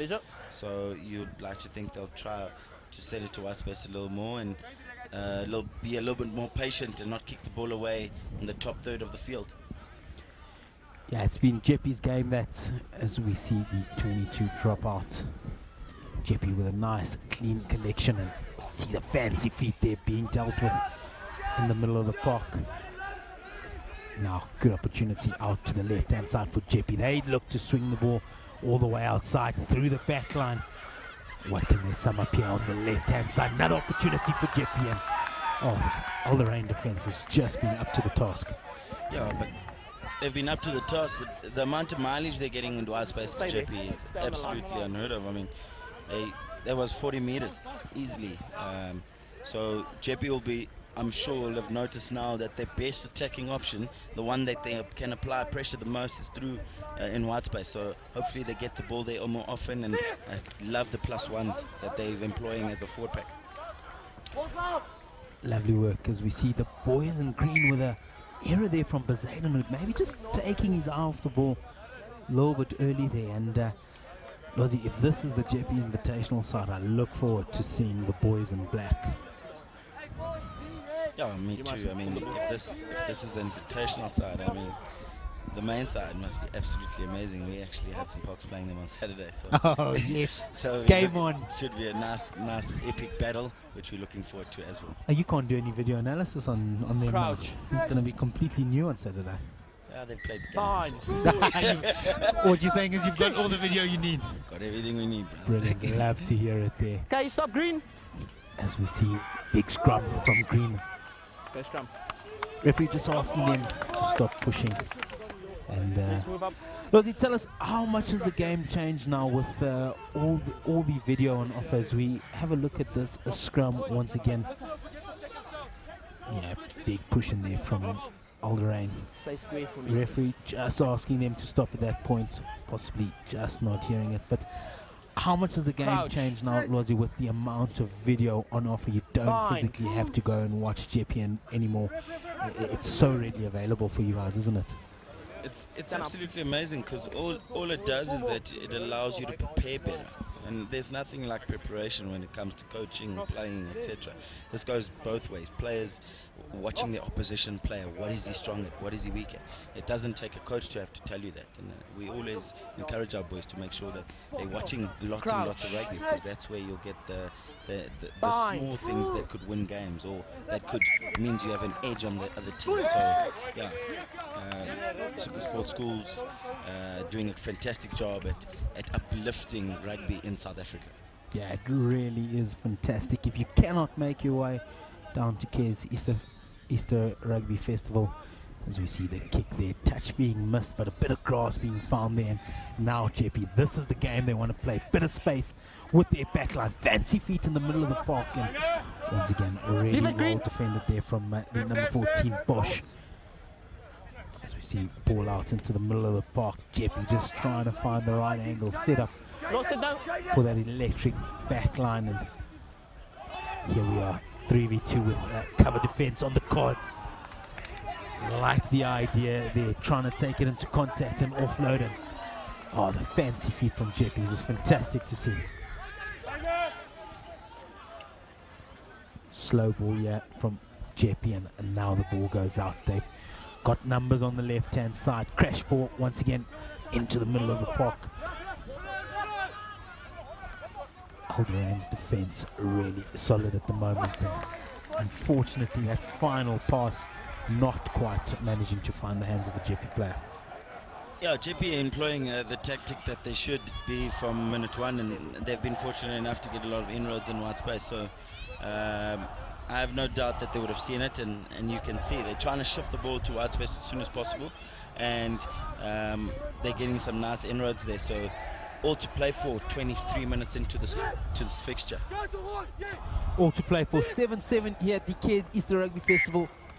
As we see another skew throw here is the adjudication from referee Lottering. JP will take the scrum. JP ball now just above the 10-meter line. Boys, you got to work on your space, eh? You're too close. Stay square for me. This side also, stay square. As we hear the communication there from the referee. Really nice to hear here in the comm box, and I'm sure in your living rooms at home. Just understanding exactly what the referee is expecting from all of these boys on the park. Yeah, I've enjoyed the referee this game. He's not trying to get into the game, not trying to interfere, letting the boys play, which is beautiful. So well done, Mr. Ref. JP on the ball as we see the little show and go. Now they've got numbers on the right-hand side. One-handed carry, and unfortunately, once again, just that final connection not quite working for JP. Yeah, just that last pass, it probably would have been better if he had just recycled. But let's see what happens now.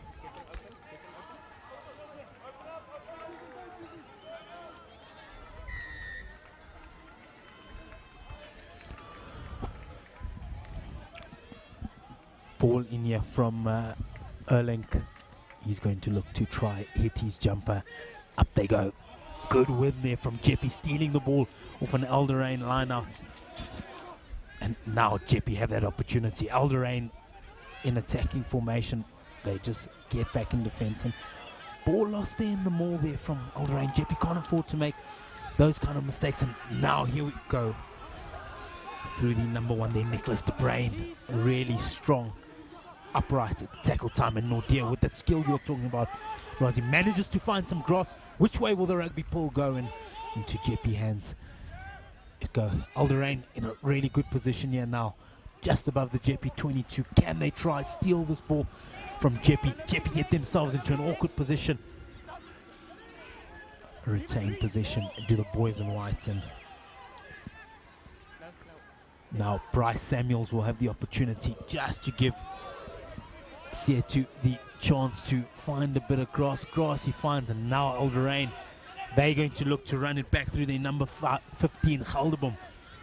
Gelderblom finds a bit of grass on that right-hand side. Can the rugby ball do something? Jeppy with the fancy feet, but probably on the wrong side of the field.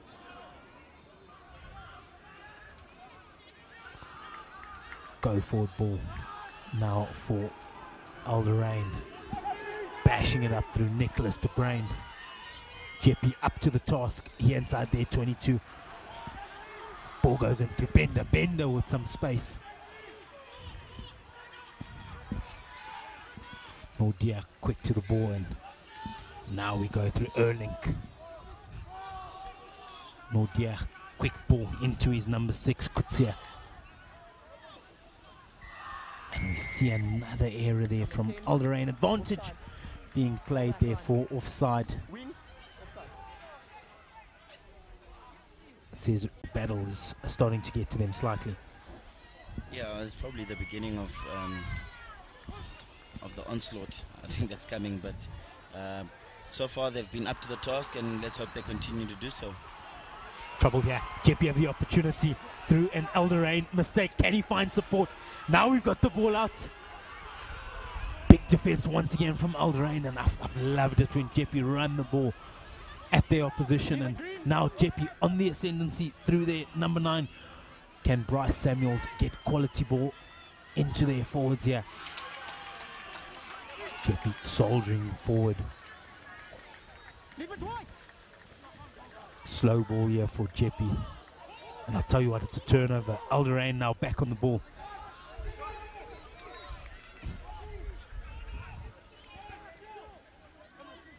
Scrappy stuff there at ruck time, and Alderain managing to gain a couple of meters. As we see ball in there from Nordia. Show and go there from the number 10, Kitson. We haven't seen too much of him in this first half. Nordia gets a good ball into Erling, crashes the ball up into the middle of the park. Another injury here for Jeppy. The physical game really getting brought to the Jeppy boys. Alderain bustling through. Nordia gets the ball, manages to hit the medic, and game just getting a little bit scrappier at the moment. A physical game really getting brought to Jeppy at the moment. We can see a couple of hands on knees in the middle of the park there, and it's only been day 1 of this festival. Yeah, I was looking at the Alderain pack a little bit earlier, and they were huffing and puffing. And probably a little bit guilty of not coming around the corner as well after a breakdown in play. So, yeah, a bit unfortunate. I think the ref has decided that it's best to just take half time, which I think is a good call. It will give everyone an opportunity to breathe, and they'll come back fighting strong in the second half. 7-7 is your score here at half-time at the Cares Easter Rugby Festival. Jeppy Invitational, the underdogs, have managed to hold the score at 7-all against Alderain. Ladies and gentlemen, don't go too far. We've still got a huge amount of action on the way.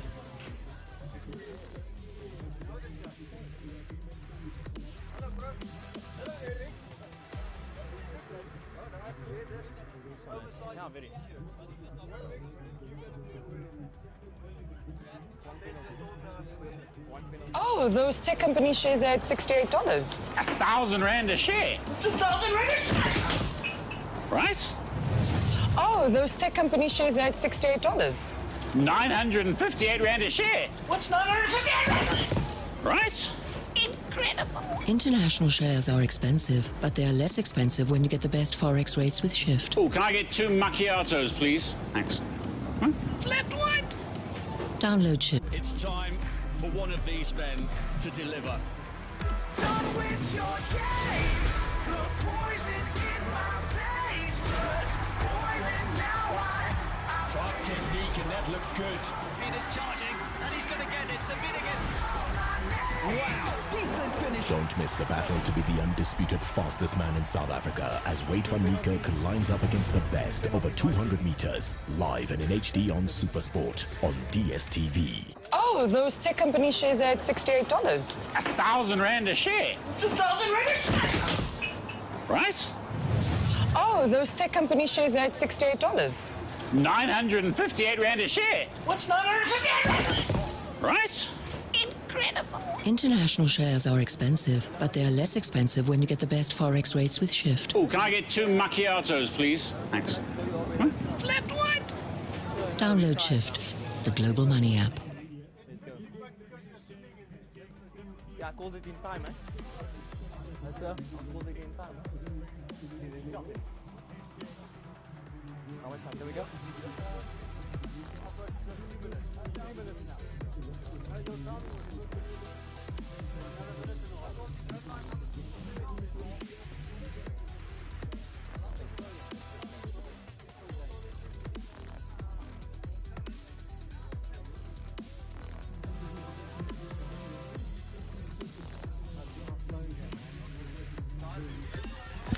Ladies and gentlemen, welcome back here to Cairns Easter Rugby Festival as we see the Elderain boys in their huddle up. What do you think the coach is saying to his boys now at halftime? I think the chat for him is going to be very simple. If we have a look at the replay here, the try scored by Shabalala, if I'm correct. The boy realizing where that the pass was a Hail Mary, gathering with a good anticipation, ends up scoring underneath the sticks. All in all, been a game of two types of pressure exertion. One team's trying to beat up, the other team's trying to run. And you can see here as well, a lot of beat up from Elderain, pick and goes, making sure that the defense is narrow, and then one long pass from Nordia, who's been immense for them in this game, in the Elderain game. As we have a look at those two tries, just the two tries, both converted in the first half. 7-7 is the score. And if you're wondering what the delay is at the moment, a couple of the JP boys just being attended to. Rosie, the difference in physicality from a second team point of view to a first team point of view, are we starting to see the difference here in this game? Well, I always thought it would be a physical battle, just purely based on the stature of which the Elderain side looked like, and that's been the case. JP have dropped 3 boys in this game already. Hopefully won't drop too many after this, but definitely on the physical side alone, JP is coming second best. Yeah, definitely. And Lozi, it's not a matter of skill, it's not a matter of speed, it's nothing rugby related. Well, I say it's nothing rugby related, it's just the pure physicality and conditioning, isn't it? Yeah, it plays a big part of the game, and in the grand scheme what it does is you become tougher by playing tough opposition. And obviously the Elderain boys have been seasoned well when it comes to playing first team games, and have had maybe 5 or 6 games, and unfortunately JP boys haven't had the same, and those physical battles will take their toll on the side that hasn't played rugby. Yeah, you coaching the Hudson Park first 15 at this festival. How much emphasis have you guys put on strength and conditioning as well as match preparation coming into this festival? Yeah, so we're fortunate enough, our school allows us to start in the previous year. So we have been at it for a while. We started last year in November with all our gym work, and obviously periodized till our first game, which was on the 12th of March. So in terms of prep alone, we were highly prepared, and obviously you only get better with game time, and I think we're realizing that as a team now. Yeah, as you said earlier, you've just got to play, don't you? You've just got to play. As we see now, Rainer kits it, he puts up an absolute bomb into the air, and we see another error there which doesn't cost Jeppy too much. Ball bouncing around a little bit there inside the 22, and clever bit of play there from Jeppy. They're now on the ball, trying to relieve a little bit of pressure. Elderain right now with the mental advantage going into the second half. As we see crash ball into the middle of the park. We see that man Andre Erling. He's been so involved in this game. Bezuidenhout trying to bash through. He manages to get into the 22, and Nordia with quick ball once again. Out to Swart. Nordia just edging his boys on. I've always found that amazing. The scrum half telling the forwards exactly what to do. He's the biggest guy on the field. But you can see there in picture number 9, Nordia just controlling the game. He knows where his backline is. He knows where his forwards need to be. But he'll be trying to get ball out to Kitson now as he gets involved at ruck time here. Big move there from Nicholas de Bruin, getting closer and closer. And Nordia links up with Kitson. Gets the ball in there to number 12, Nell. And Nell going over the whitewash for a try, and unbelievable patience there from the boys from Pretoria.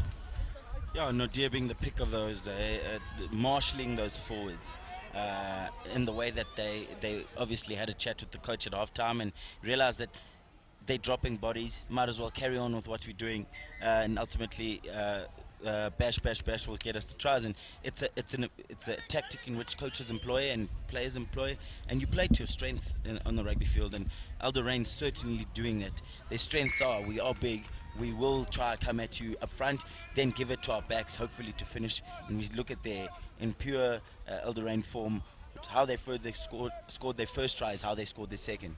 A lot of beat up in the front, and then give it to the backline player to score the try because the defense is narrow. So, yeah, great tactics by the Elderain coach, staff, players, etc. Yeah, exactly. Mental advantage now to the boys in green, as of course now the scoreline advantage, 14 points to 7 to Elderain go ahead, and they really are bullying the JP boys at the moment. JP boys not out of this game, as we see a nice long ball in there from the Tabo Ghana. Interesting double bluff there, and now JP have the opportunity. We've seen they look so good with ball in hand. Big bash up in the middle of the park there from JP boys. Elderain up to the task. Yeah, Elderain up to the task, definitely doing well there. Numerical advantage, yeah. Oh, unfortunate there. I think JP boys at this stage, the pressure is taking its toll on the physical stuff, and as a result, not really going forward. As we look at the replay there, scrum off, not over the ball, not putting his chest over the ball to get a nice, clean, good pass, and as a result, not getting the ball on. At Elderain at this stage, obviously it's still 14 points to 7, but you get the slight feeling that Elderain are on the way to score a lot more points, purely based on the fact that they're winning the collision. Yeah, 100%. I fully agree with you now. I think the ascendancy in Elderain's favour at the moment, just some Don't bind before I say bind. Some really physical stuff at the moment from Elderain. I think that would be the game plan. Really take it to the JP boys. They know how electrifying these JP boys can be once given space. So I think trying to cut out as much space as possible will be the call here from Elderain. Straight out of the tunnel. Reset. Yeah, reset. So we see another reset scrum here. Elderain will be pretty happy to keep the ball in these close quarters, nice and close to their forwards, as they try to bully the JP forwards at breakdown play. Bind. Sit. Elderain ball out through there. Number 8, Van Wyk. Van Wyk manages to gain a little bit of ground. No, JP. As you can see, Nordia once again just getting his troops going there at breakdown time. He knows exactly where he wants the ball at all times here. Being held up here from JP, but Elderain managed to retain possession, and Nordia now gets it out to his number 4, Swart. No, JP. Ball in midfield as Nordia throws one out. Kitson now trying to get some kind of plan B. Finds a little bit of grass in behind. JP doesn't quite find touch, and now JP have got problems here inside their own 22.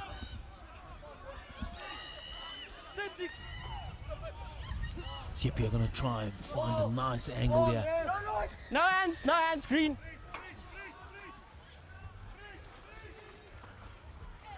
Ball put up high there from Jeppy. Collected well from Bosch, and now Bosch wants to run it back at the boys from Kensington. And now some quick ball. There's a slight overlap on the left-hand side. Alderaan are going to keep it nice and tight.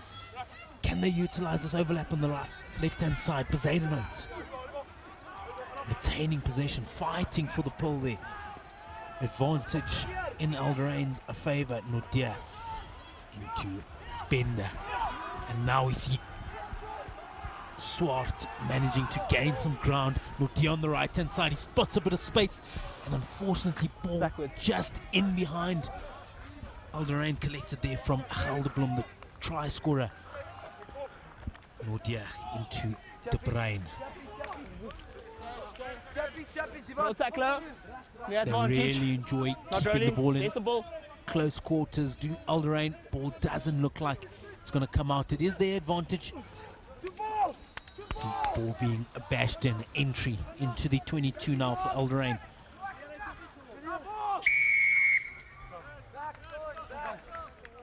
Tackler not rolling.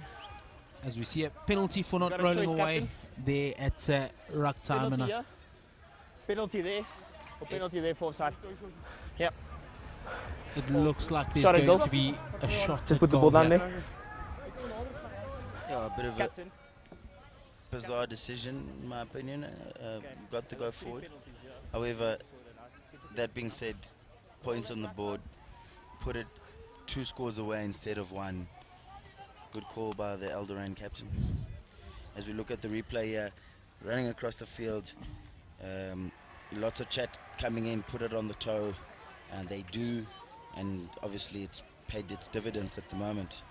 Look at the replay here, great carry there by Bender, and obviously Nodia ever present to carry on with play. I must say that the scrum halves have been absolutely great in the 2 games that we played. I mean, we've commentated together. I think they have. They've just got to the ball before you can believe it.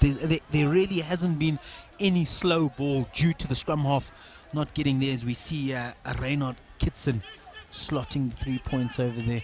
Rosie, you sounded a bit disappointed that they went for the 3 points there. As a coach, what would you have liked to see Alderaan in their position in the game doing in that situation? As we see now, Jeppy have the opportunity. Jeppy go over the whitewash, and I'll tell you what, how has this happened? Rosie, maybe if they didn't go for that penalty, exactly what you were saying, we could have had a different situation in the game. As a coach, in that situation, let's take it all the way back. What would you have done as Alderaan? I obviously wanted to go for the corner. You've got the pack to do it. You've got to go forward from your pack. Go for it. But that is the actual reason why they went for 3, because you have to put it well beyond measure or 2 scores away. And that is the case at the moment, because Jeppy have scored, yes. They might convert, yes, but they still need to score again. Whereby if they hadn't and then not scored and Jeppy gone and scored there, it would be level peggings at 14-0. So, yeah, I guess it's just, it depends how you want to exert pressure and whether you as a team, what is your philosophy? Like, what do you go for? If we want to put it well out of doubt and then start playing, or we'll back ourselves to do it when we're under pressure. So it's just depends. It's neither here nor there. It's just about your setup and what you're trying to do. Jeppy now just hooking it slightly left, and they put themselves 5 points out of this game. But they are 1 converted try, or a try to draw this game out of just away from Alderaan at the moment. And Alderaan, they'll be disappointed with what I would call quite a soft try from the kickoff, area at kickoff, allowing Jeppy the opportunity to score that try. Yeah, they'll definitely be disappointed. But nonetheless, they'll know for a fact that they can still exert pressure the same way they were before Jeppy scored. So here's another opportunity, and they gather the ball. Another error there from kickoff, and now Swart, he's got the opportunity to gain some ground. In we go. We've seen a lot of carrying from the forwards here, as we see Nicholas De Bruin just being tackled out into touch. But they have looked dangerous every time the ball is in those forwards, haven't they? Absolutely so. And if you look at the replay there, unfortunately Jeppy not able to gather and obviously Elderain alluding to their stronghold, their best, and their stronger unit, and at the moment it's their forwards and they get lots to go forward. Ball in with the Jeppy forwards at the moment. They'll want to get out of this 22, and unfortunately they don't manage to do that as the scrum gets awarded to Elderain. Jeppy need to get out of this territory on the field at the moment. Yeah, Jeppy playing rugby at the wrong part of the field. Elderain with the feed at scrum time. You'll have to see what the backs are going to do now with the ball. Or will they go back to default of 8-man pickup, which is what I would do. However, backs look like they're set up for a brilliant back attack, so let's see if that's the case. We haven't heard much of that back attack, have we, this game, Lozzie? I enjoyed watching you get really excited when we saw a ball being swung all the way through the line in that Nico Milan Durbanville game, but this one a little bit more structured. Jeppy have tried to get a couple of back attacks, but we might see one now. Bezuidenhout running over the defender there, and now we see quick ball in there from the substitute. Looks like the substitute winger there, if I'm not mistaken, there, the number 21 from Elderain, Shane Olivier. Yeah, we haven't seen the same, and that's the beauty of rugby. That's why the smallest kid and the biggest can play in the same team. So some games you employ certain things, and some games you don't. So it's just the name of the game, and it is what it is. So yeah, fortunate here that Jeppy on possession of the ball. Jeppy in possession of the ball, looking to go forward now once again. Oh, there could be some trouble. Yeah, advantage to Jeppy. Time is off, and Loazi, I think we could see a bit of trouble here. Okay. He was helped. He lifted up, and the player landed on his shoulder area. That's yellow card, boys. Can ook. Loazi, any disagreement with that? No disagreement at all there. Well within the referee's rights to do so. So good call, Mr. Ref. Unfortunately, I don't think any boy goes with the intention to hurt another player. But in that occurrence, a boy almost, well, he's fortunate enough to stand up from that. But yeah, it's part of the game, and it's part of playing. So it's unfortunate, but it happens. Yeah, good to see that all players involved there are safe. That is the biggest concern in this game. And the Jeppy boy manages to carry on with this game, as we see on screen there. Divan Diaga, the number 5. A little bit of a change here. Shane Olivier into the number 12 position there for Elderain. Marchand now off the park at the moment, and now the ball's in with exactly that man, Shane Olivier, in the middle of the park. Elderain ball, lovely little box kick. He's gonna find some grass. There's a good challenge here on top of the 22, and oh, fantastic feet. Now he's got the opportunity to go forward. Can he find a teammate? Offload to the left hand side, and unfortunate error there from Jeppy. They just give Elderain now the opportunity to go forward, and lovely tackle out of touch, and we see the replay here. Look at the step. Oh, I tell you what, he stepped me here in the commentary box. He stepped me too. That's a brilliant step there. Show and go. I love players who are able to express themselves, do what they do best, and you can clearly see he's got good feet and backing himself to do so. So brilliant stuff there by the young man.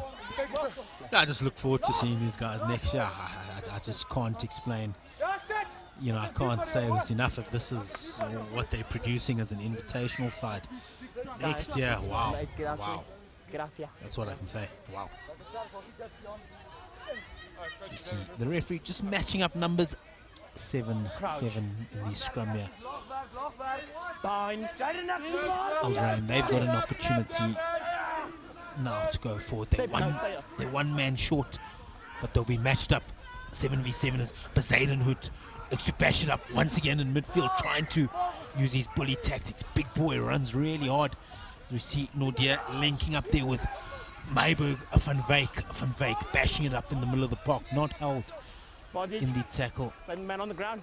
Advantage as we see that man Olivier, the substitute, linking up with Bender.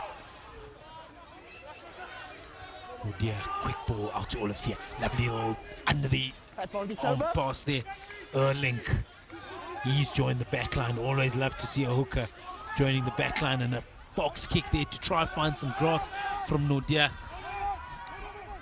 Number 14, Bosch, will be looking to put some pressure on the Jeppy boys. Jeppy with an exit there. He needs to get his team on side here. Unfortunately, just not succeeding. And Alderain now, they've got the ball.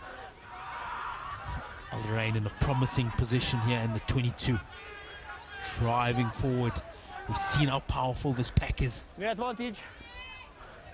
Ball out to Olivier with the fancy feet. Just losing the ball, but advantage to Alderain. And another Jeppy boy down in the 22. Problems here for Jeppy. Captain. They will hope that they've got the squad depth to get through this. We see the replay there, a little dink in behind there. Nah, he's not going to hand off the Zadenwitz. That's not what he's going to do. Yeah, so Alderain there. Unfortunately, JP have another player down. Don't play him but this time around, Alderain choosing the corner. Yes, the mark. Very different from what they chose earlier, but nonetheless, maybe back themselves this time around to get the score. Get back. But on their previous tactic, they should have went for pulse. Ball. Yeah, advantage. As you said, you know, a team will come into a game with their style of play, their sort of fundamentals. So to see that little discrepancy there in the decisions is quite interesting. Maybe the wrong decision was made in the first half, according to the coach. That's maybe what could have happened. But nonetheless, JP have lost the ball in the maul, and JP with a fantastic exit outside of the 22. Yeah, good exit there. Not managing to find touch, but finding a bit of grass in behind the Alderain man, and lost forward, I think, is the call there from a referee Lottering. JP just making the errors that they can't afford to make at the moment, giving too much ball back to Alderain. Last time I speak to you, you don't shut me out this field. Okay? Speak to your number 10 as well. That's Nordia and Kitson just getting a word there from referee Lottering. As we have a look at the knock on there from JP boys, and the referees have been really strong in this festival, making sure that this game never sort of gets out of hand at any stage. Yeah, very impressive, Mr. Lottering. Absolutely great ref. Lets the game flow. Not too many penalties that break down. Obviously, if there's an infringement, yes, but for the most part, the team that's going forward ultimately gets the ball. So, yeah, it's brilliant to see. Well done, Mr. Ref. Rosie, you're talking well about the refs at the moment. At about 2 o'clock, are we going to be hearing the same thing? It's absolutely the same.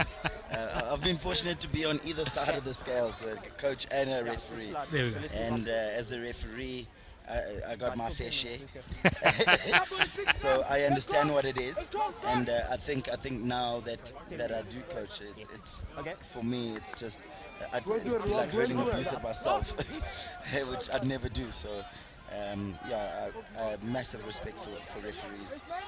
Hence, for me, it's never about that, but more making sure that each individual gets the rightful respect they deserve. I don't see too many coaches putting on the shorts anymore. Do you, on a Saturday, throw the shorts on and blow the under-14 game every now and then? Unfortunately not.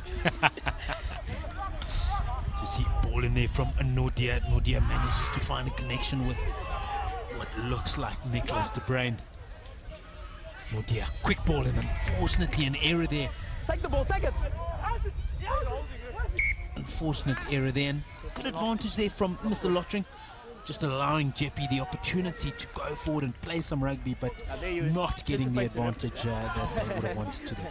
Yeah, saying take the ball, you've got to take it, and so that I don't have to blow the whistle and we can carry on, which is exactly what I'm speaking about, and that he's trying to let the game flow. Festivals are about running rugby, playing rugby, and the ball being in play than not in play. So kudos to Mr. Lottery doing a fantastic job. Yeah, good work there. That's what the crowd really comes in to see. They don't really care about the score, you know, how many points you manage to get on the board. Festival rugby, it's all about seeing the ball in hand when you're scoring tries. Fantastic coast-to-coast stuff. That's what we want to see. We're hoping at 2 o'clock, Hudson Park. We know that East London style of rugby. Are you guys going to be showing us some flair a bit later? Stick to Elder Rain. Not giving us too much at the moment. Elder Rain on the ball, Poseidon notes. Them alluding to what they've been doing for the most part of the game is the 8th man pickup off scrum time. Go forward ball here from Alderain as we see a couple of substitutes being thrown onto the park here by the men in green, just managing the legs at the moment. We've seen how physical this game has been for both sides as Nordia still on the park manages to get ball into Bender.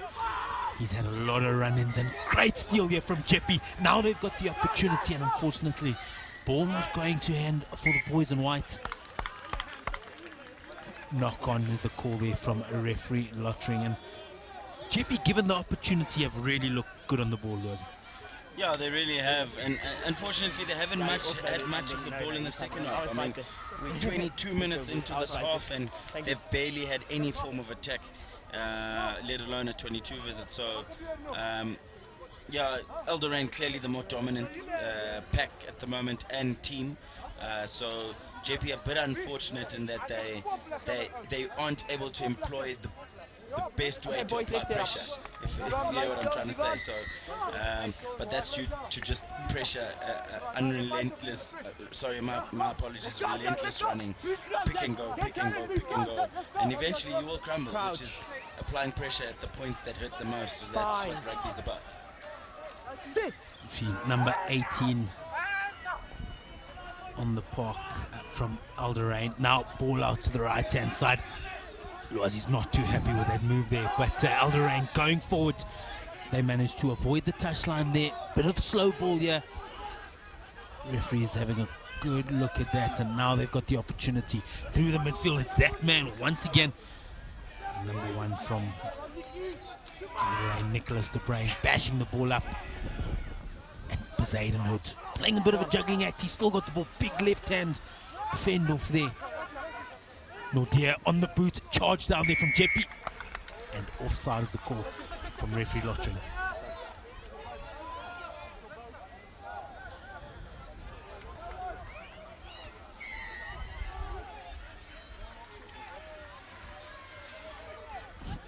Nordia on the kick. We've seen a lot of this in the last 2 games. The number 9 seem to be the kickers of the team. Traditionally, we've always seen number 10 or number 15 are the guys with the boots, but could see a lot of these players making themselves as versatile as possible. As we see number 9 there, Donovan Nordia, he's been really good for Alderain in this game, really controlling the game, deciding when Alderain go forward through their forwards, when they swing the ball out wide, and it's been a theme of this festival. Number 9's controlling the game really well. Yeah, it's been awesome. You can see these 9s have been practicing their skill set, and clearly see it in the previous game in Durbanville with Montrey, and obviously now with Nordia doing the exact same thing, playing a big part in the game.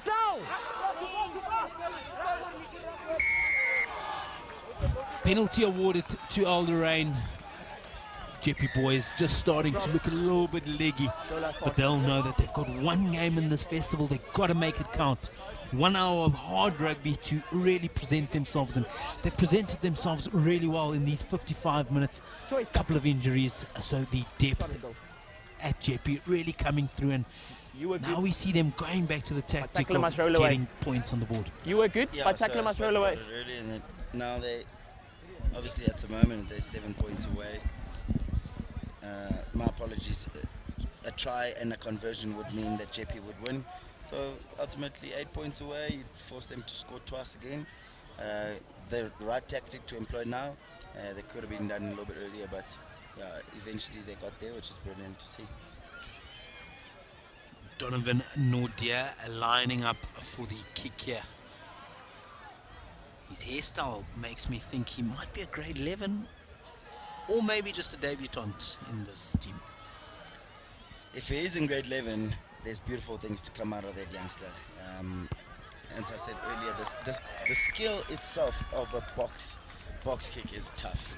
And for you to be 16, turning 17 or 17 years old at this stage, if he is, and able to do it and pin teams back in their own half is a brilliant tool to have as a coach and as a team. So if he is 17, we should see great things coming from Alderain in the near future. Big high ball into the 22, put up there from Jepian. Lovely feet from the number 22 from Alderain. Unfortunately, just throwing the ball away to a Jepi player. And now Jepi have the opportunity to get within a touching distance of this game. 12-20 is the score to Alderain, and advantage being played here for Jepi. No advantage, number 1, offside. The referee will bring it back. Number 1. Nicholas de Bruin just infringing there, not allowing Jepi to go forward. Advantage for the offside. As you can hear just to our right hand side, the King Edwards boys, I think they've spotted their team in the distance. Next game up, King Edwards versus Queens. But right now, Jepi Invitational versus Alderain. Jepi on the ball, take the ball to ground. They've looked good with ball in hand. Big tackle being put in there from Kutia. Now ball, they've got numbers on the left hand side, but no space to get in behind Alderain.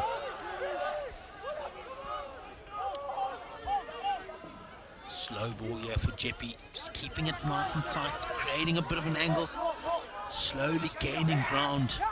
Or Jepi here. No four. So we see a big counter-ruck now in from Alderain. Advantage for offside. Second offside here, Loazi. Hopefully the ref doesn't have to take matters into his own hands. New advantage for offside again. Another offside here. The ref's going to start losing his patience. Jepi need to hold on to this ball. They swing the ball out wide. Lovely little ball off the right shoulder there for Jepi. No overlap available on the right-hand side, and no advantage is the call there. Jepi have a good opportunity now going forward. Number 4, offside.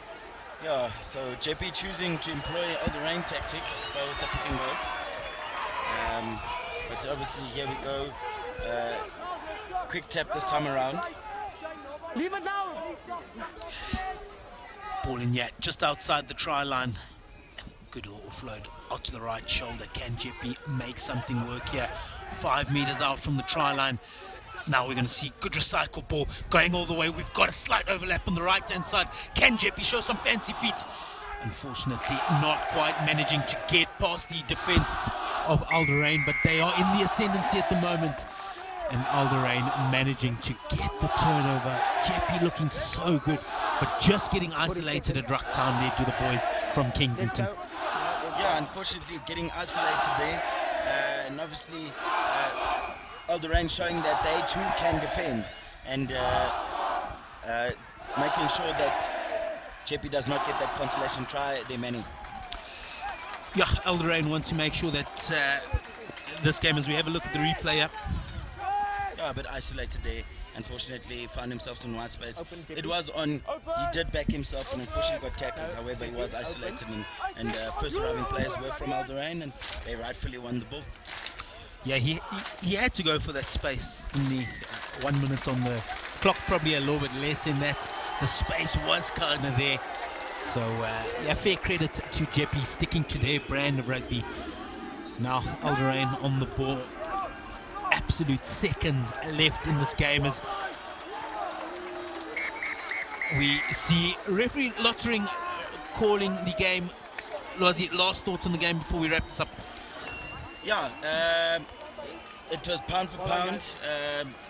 Two teams employing two different tactics. one was able to exert the most amount of pressure, which ultimately ended up being the winning team. Final score 20-12 to Alderain. Really hard fought battle here for Jeppe. Ladies and gentlemen, don't go too far. Up next, King Edward's versus Queen's College. What a game. Are you okay? Oh yeah, well done.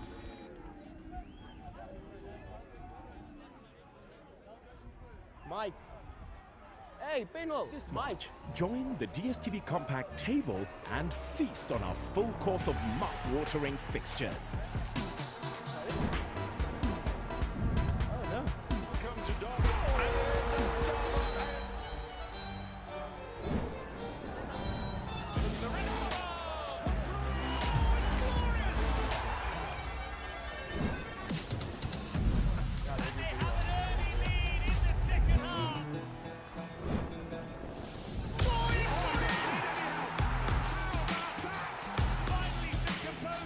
Get the DSTV HD 8S decoder at a discounted price of 499 Rand, save 250 Rand, and get free installation to enjoy a feast of football like no other.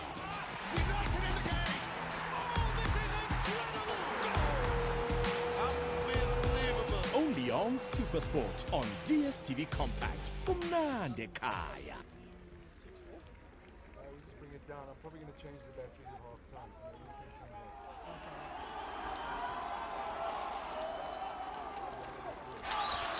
Ladies and gentlemen, welcome here to King Edward's Easter Festival. Right now we've got King Edward's versus Queen's College, all the way from the Eastern Cape. As always, I'm not alone. With me in the comm box, I've got Kennedy Timber. Kennedy, how are you today? No, I'm good, man, and how are you? It's been a wonderful day of rugby since 8 o'clock. We've just been experiencing some of the top, schools in schoolboy rugby, showcasing their talents here. Yeah, I'll tell you what, I can't complain. I've had the opportunity to watch some of the best schoolboy rugby in the country from one of the best seats in the house as we see the home team, King Edward's, the 7th, huddling up there. And I'll tell you what, they've got the media crew behind them. It's all happening here in the King Edward's Rugby Festival. Kennedy, what can we expect in this clash of titans? Yeah, well, with that picture of the media guys right behind them, we can expect a lot of Instagram and Twitters and posts to be put up, and that's just the new age of rugby that we live in. But you can expect a lot of physicality. Both sides are going to try test each other. As we see the starting lineups here, a lot of players to look at. Of course, Jackson at number 9 is going to be influential on how to drive this team forward. Kennedy, you can take us through the Queen's College first 15 there. Yeah, again, we know what to expect for historically. They've been able to move the ball around and try get some of their forwards to have the intricacy and little pops and passes. And of course, they're hot steppers and they love to move the ball. That center pairing is going to be quite crucial and vital in terms of where they're going. They've had a few games, leading up to this festival, and they're in pretty good form. So it's going to be a great game to watch between two sides that are, in good form early on in the season. As we see referee Penwo Magagula, he'll be ready to get us underway. Assisting him will be Jonathan Lottering as well as Eric Schultz on the far side. And off we go. Queen's College versus King Edward's. The crowd will be behind the boys in red as we see the first bit of action there on top of the 22. King Edward's will be trying to gain a little bit of ground here as they try to find some grass. And they managed to find some grass in between Are, the number 10 there from Queen's College. And here we go. Go forward ball from the boys from the Eastern Cape. We're hoping to see a lot of that kind of ball. As we see Gaba getting ball in there to his forwards. And now they're going to try gain some possession.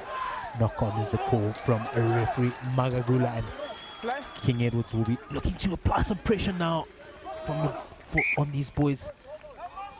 No advantage, the call there from Magagula, and King Edwards will have the put into the first scrum of the day. Yeah, of course, set phases are going to be vital to both teams to be able to establish, dominancy. But of course, already we started seeing that intricate little passes between the forwards, as we can, experiencing the atmosphere that's just right next to us. It's great part about schoolboy rugby that these supporters become part of the game, and it's quite important to to energize the home side, and that's something that they're going to look to use to capitalize. No, 100%. They've got the backing of 1,000 schoolboys right behind them. I'll tell you what, they're not just doing it for themselves, they're doing it for that green jersey that is historically so popular. Two very historic schools here that we've got, Queen's College as well as King Edwards. They will be looking to fight it out for 1 hour straight, absolutely giving nothing to the opposition, as we see Kez going forward now through their back line. Ball on the toe there, and Kez, they'll get the ball. Off the foot from them.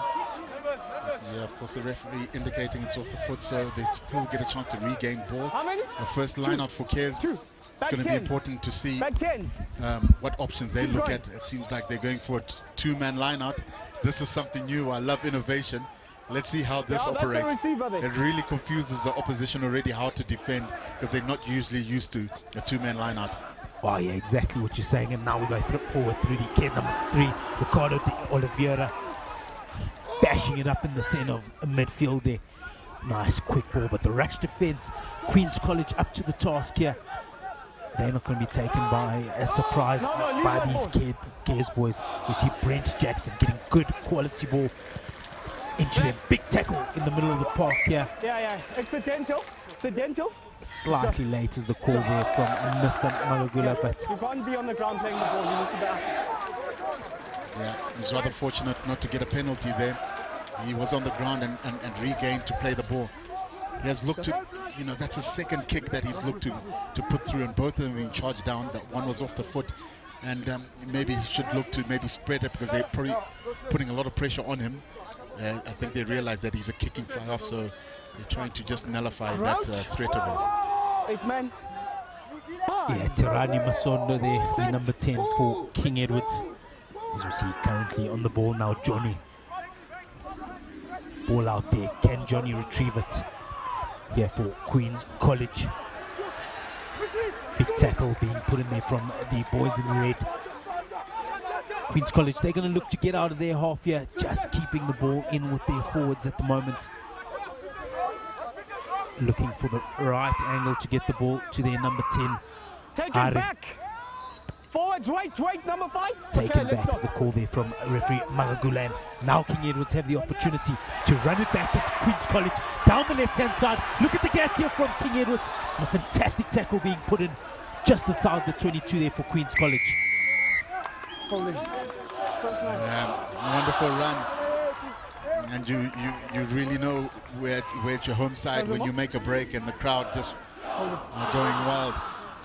It's wonderful, just step in. He was able to regather it right on the touchline. And able to counter. Great defense to be able to recover, Queens did. And also, execute the steal. And that's quite vital, because that was going to give Kez some good momentum ball to be able to attack out wide with the whole field at their beckoning. Yeah, really well defended there from Queen's College. They're managing to get the big tackle on the break, getting numbers to the ball and stealing the ball, forcing the penalty there from King Edwards. Got a game on our hands, 5 minutes into it, and we've had all sorts of action as we see retained possession here from Queen's College, winning the ball off their own line out. Use it as the call there from referee Magagula.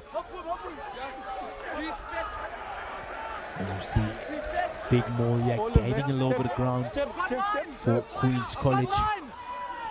A nice ball out into that backline. Now we've got the opportunity to see what these hot steppers have on the left hand side. Big fend off here from Queen's College and a big tackle into the line here. You can just see, Kennedy, how pumped these boys are to be back in front of their home crowd.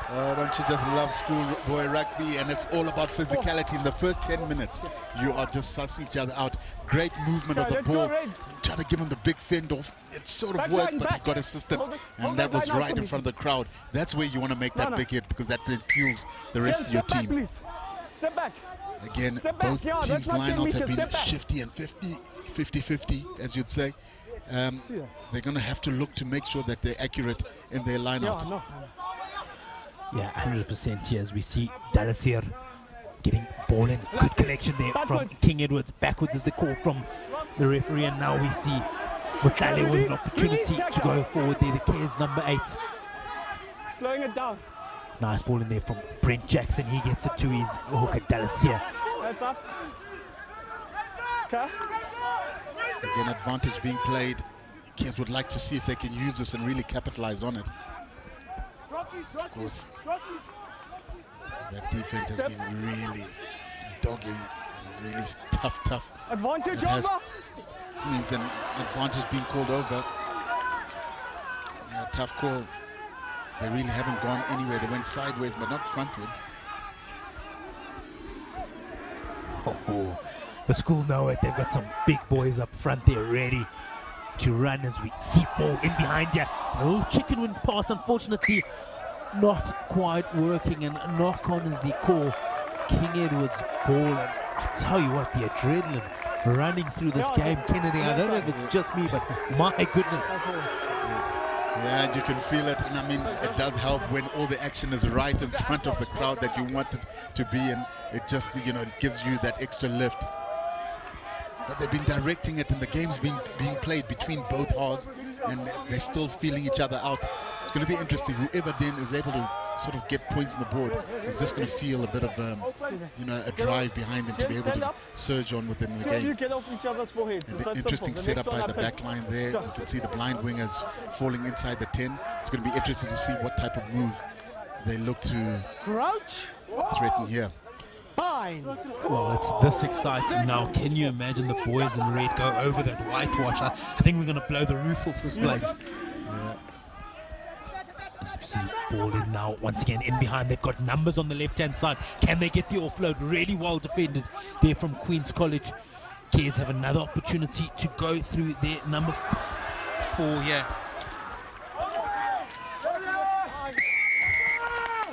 Penalty awarded for side entry to Queen's College, and wow, this game has just been back and forth. I don't want to call this game at the moment because I really can't tell you who's going to get first blood in this game. Yeah, and just the lock getting isolated there. And that's what happens when you do come back blind. You've got to make sure that you've got your supporting cleaners right behind you, otherwise you will lose the ball. And that's something you can see he went through here. Great momentum, but they just weren't able to get, and you know, the first arriving player for Cares was extremely high, wasn't able to get under those cleaners, and that's why that turnover was there. Yeah, it looks like number 4, Njoteni there, just managing to wiggle his way through a couple of tackles. Unfortunately, probably not getting the ground that he would have liked to get.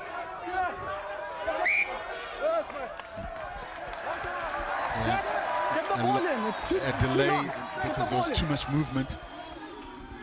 Brent Jackson, quick ball, getting the ball out to the left-hand side. They got numbers but no space on that left-hand side. Big tackle being put in there from Queen's College, not allowing King Edwards any opportunity to go forward. They've got a second opportunity here. Big collision in the middle of the park. Cares now in the ascendancy, 10 meters out from the line. Beast is the call there for the number 1. We see more quick ball in there. They've got space. They've got numbers on the right-hand side. Step inside. Can he get over the whitewash? Well defended here from Queen's College. And it's over the whitewash. Try time to King Edwards. That's what we've been waiting for.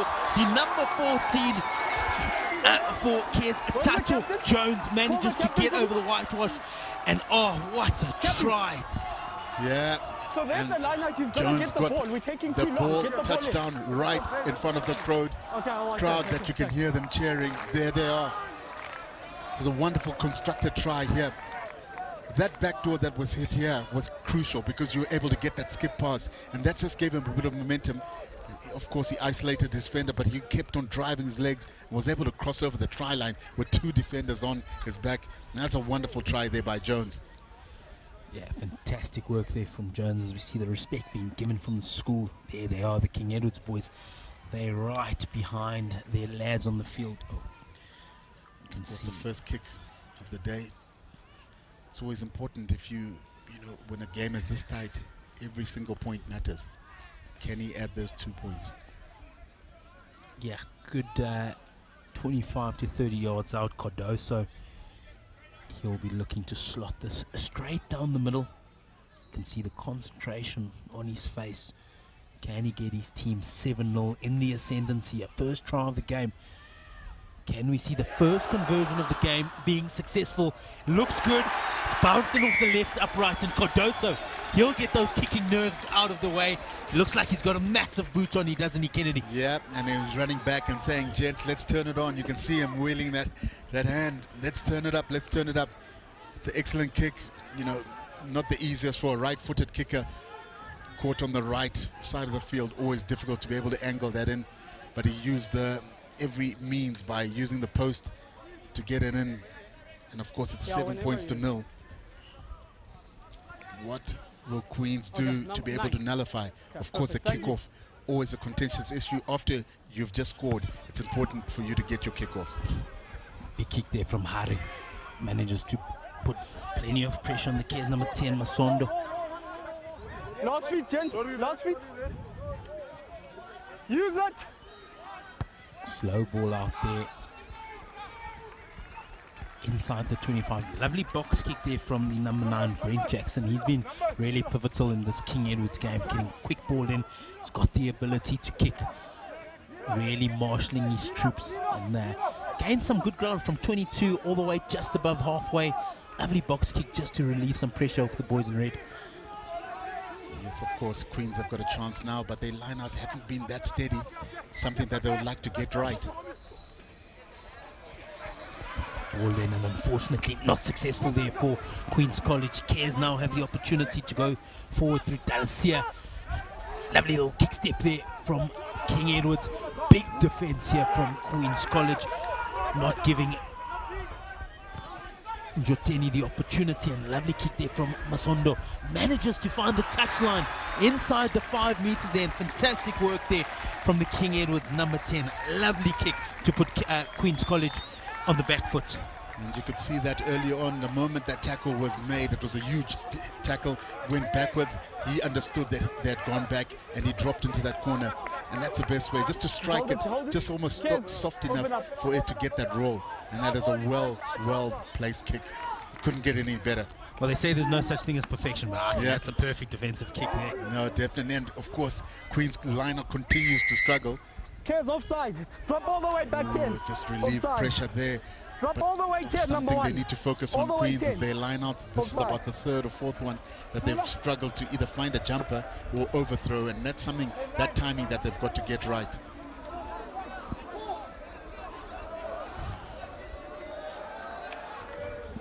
Of course, we've got a WWE wrestling type of guard that's walking in front of us. Yeah, but you need to drop all the way still. Yeah. As we see the kick there, managing to get its way to the 10-meter line there. Yeah, it's just the guys dropping. They need to drop all the way. And again, Cares are trying to put pressure on that lineout thrower. They've realized that, you know, everything is in sync, so it's an area that they can win the ball. Sotunda, and they managed to, unfortunately, once again turn the ball over, but they rip it out. Now the advantage is with Queens College. What can they do here in front of the Cares supporters on the 10-meter line? Number 9 step. Good go forward, massive collision in the middle of the park. Keep coming. Good hard running from the boys in whites as we see some good quick ball once again there from Kanisa Joni. Quick ball from Joni. Little dink there by Queens College, but they managed to retrieve possession once again, and they've got possession on the 10-yard line there. Johnny, quick ball in, big collision once again in the middle of the park. Really physical encounter here as we see Harry manages to find some space. Good break here from the number 4 from Queens College. Gets the offload to the number 8. Fantastic defensive work there from Queens College. Masete, the number 8 from Queens College, not managing to get the legs all the way to the try line. And now Queens College have the opportunity to get right back in this game. Grounded.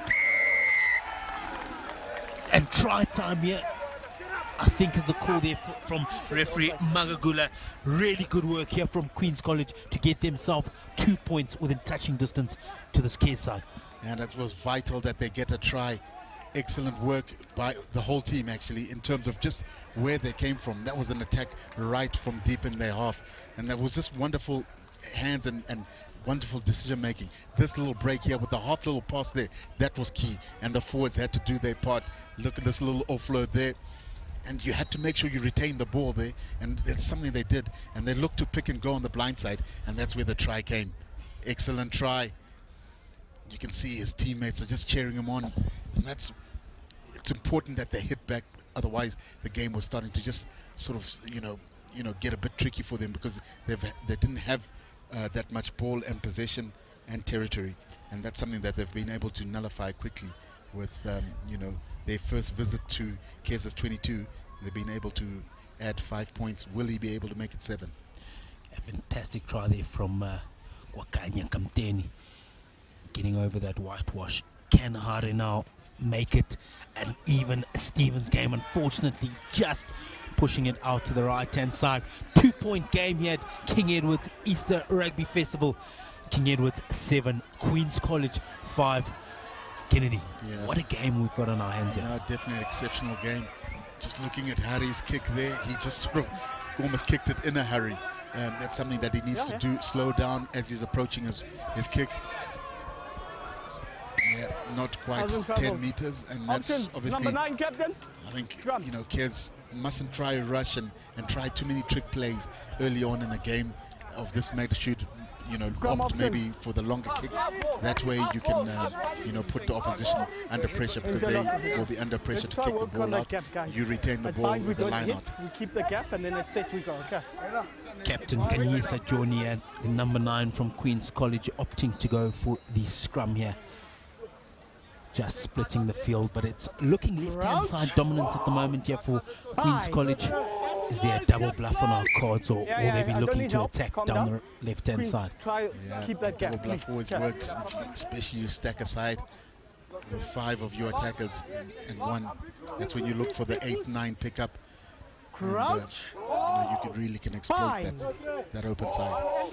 Just looking at King Edward's defensive setup here, they look ready for that double bluff. They've set a 2v1 up on the left-hand side. No double bluff here as we see Ari managing to swing out, and now the back line have the opportunity to run at King Edward's here.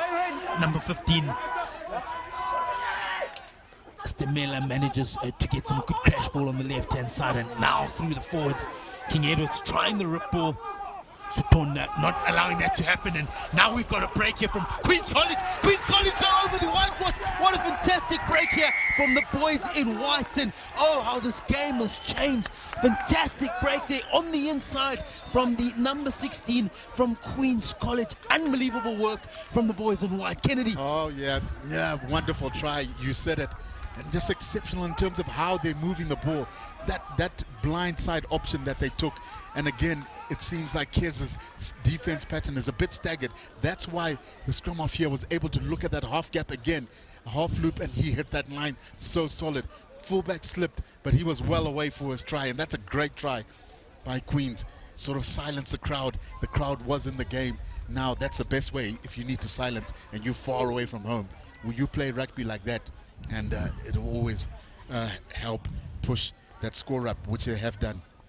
Well, if you don't like that, you don't like schoolboy rugby. Yeah. Unbelievable break there from Queen's College. They looked to be on the descendancy here. Cares looked to be all over them, and they just had an answer to the Cares onslaught. What a derby we've got on our hands here as we see the number 10, unfortunately, once again, Kennedy pushing it out to that right-hand side. Yeah, he seems to be rushing his approach, and that's something that he will have to fix by himself. The slower he can approach the ball, the easier he'll have control on your strike and get your sweet spot. But I've been thoroughly impressed by the handling of the forwards and backs from the Queen's side, and it's really making this game a real humdinger. Yeah, humdinger is exactly the right word as we see ball up here, knocked backwards from Queen's College, and King Edward all over them at the right time, but they managed to maintain possession through their skip, and an unforced error being made there from their number 6. Mbaka, and now King Edwards through the number 9. He's gone over the whitewash and he's absolutely blown the roof off the stadium. Does Brent Jackson. King Edwards having an answer right back at Queen's College. Oh, what a game of rugby we've got here. Oh, yes. Jackson in for a reply that was much needed. It was absolutely needed because Queens were just starting to get a bit of bounce in their step. But Jackson said, that's not going to happen under my watch. A turnover here. And Jackson was just able to use the turnover, and they just couldn't seem to get the tackle. The handoff against Hare should have gone lower. But, of course, it was Jackson who had decided that he was going to cross the line. And that's a great try. He's pumped. Oh, yeah. He's absolutely pumped as Brent Jackson there, and how could he not be in front of 1,000 schoolboys as well as an extra 1,000 supporters who are all probably shouting for the Reds. We'll see now opportunity here from Julio Cardoso. We saw the boot on him in the first 10 minutes of this game. This kick a little bit easier, but once again, no such thing as an easy kick. 12-10 the score here. Can Julio Cardoso make it 14-10 to the boys hosting the festival at the moment. Cardoso with a good strike, curling it left, but gets it through the poles, and 14-10 is the score here to King Edwards as we hear the crowd going absolutely wild on our right-hand side. What a game we've got on our hands here. Yeah, Cardoso again, he's doing exactly what his opposite kicker is not doing. He's slowly approaching that striking ball and making sure that he gets correct connection, and that's why he was able to add the 2 points. And the kicking has been the difference, as we can see, 14 points to 10. Care's leading here. 2 tries apiece for both teams here. As you said, Kennedy, the only difference at the moment for those 2 conversions. Lovely work here from the Cares forwards. I'll tell you what, Queen's College have the ball. Unfortunately, just tackled. Okay. Step. Oh, not tackled into touch is the call there from. Of course, the ref hadn't picked up the ball, had gone into touch. What's happening is that the color reflections, because there's so many red jersey supporters from Cares, the flag is also red. The touch judge has also got wearing a red top, so it's really difficult to see when the flag goes up. Yeah, we must give them credit. You know, in international or professional rugby, the guys have radios, which makes that situation a lot easier. So these guys doing the best they can with what they've got, and doing a fantastic job so far, I think. True that. So we see Queen's College. They've had an answer to the King Edwards onslaught. Lovely carrying technique there, just giving himself the opportunity to offload. Now we've got numbers on the left-hand side. Queen's College down the left-hand side. It's another opportunity for Queen's College to go over the whitewash. And once again, an answer from Queen's College. This game ebbing and flowing like you cannot believe. Wow. Can we get a stop out here, please? This is chaos. In terms of just absolutely excellent rugby. The wonderful hands here is what created the try. It's making sure, and this is the second try. He's definitely shown that he's looking for tries today. Wonderful placing of the ball. And he had to straighten out because the defense had started cross-covering, and somebody needed to straighten out after those lovely hands that they used. You're right. You can't call this. Nobody can call the game. Both teams are, showing what running rugby at schoolboy level should be like. This is a great example. Wonderful showcase. Well, Sasetu Mbaka, he's the number 16 playing in the outside centre position, just in case you were slightly confused. And he's been an absolute live wire, getting over that whitewash twice in what was almost 2 individual acts of brilliance.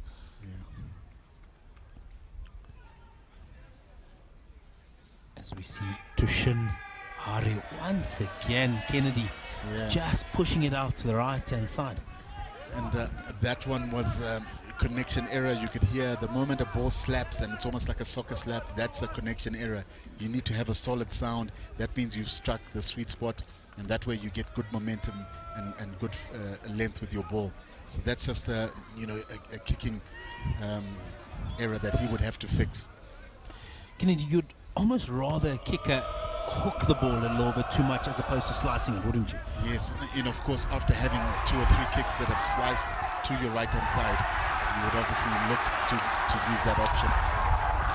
As we see King Edwards now on defense here. Queen's College will be looking for an answer to get outside of their own 22 here. We can see Hare is in that pocket, nice and deep, top right of your screens there. Number 8, calm down. And knock on is the call there, and King Edward's in a promising position just inside the 22 here. Yeah, we've spoken about that. The kickoffs are crucial. So both sides from scoring a try have struggled on the kickback, and now Kes find themselves within the 22 of Queens just after Queens have scored a try. So it's quite evident that the kickoffs have become even more vital. Yes, you can receive it, but what are you doing with it after that? You need to clear your territory, and just so that you're playing in the right areas, because both sides have shown that they've got excellent skills, and if you give them enough ball, they will punish you. Big ups to the medics, just making sure our boys are nice and safe out there. Safety is the first priority, especially in this beautiful game of ours. So important that they take their time, make sure that the boys are 100% before they partake in any more part of this game. As we see there, it's Armand Viljoen from King Edwards. He's getting the bandage. And yeah, really important that we make sure that our boys are safe and competing further in these games. Yeah, of course, box smart, quite crucial for all those who don't know. It's a South African rugby program that makes sure that safety is the most important thing in rugby, and it's crucial that applies to all players. At any instant that there's any doubt, we've got to make sure that we get medical care onto the field. As the game continues, wonderful crowd. They've been enjoying an excellent game, display of a game so far. Here we go, back attack here from King Edwards, in through there, number 13. Okay, step.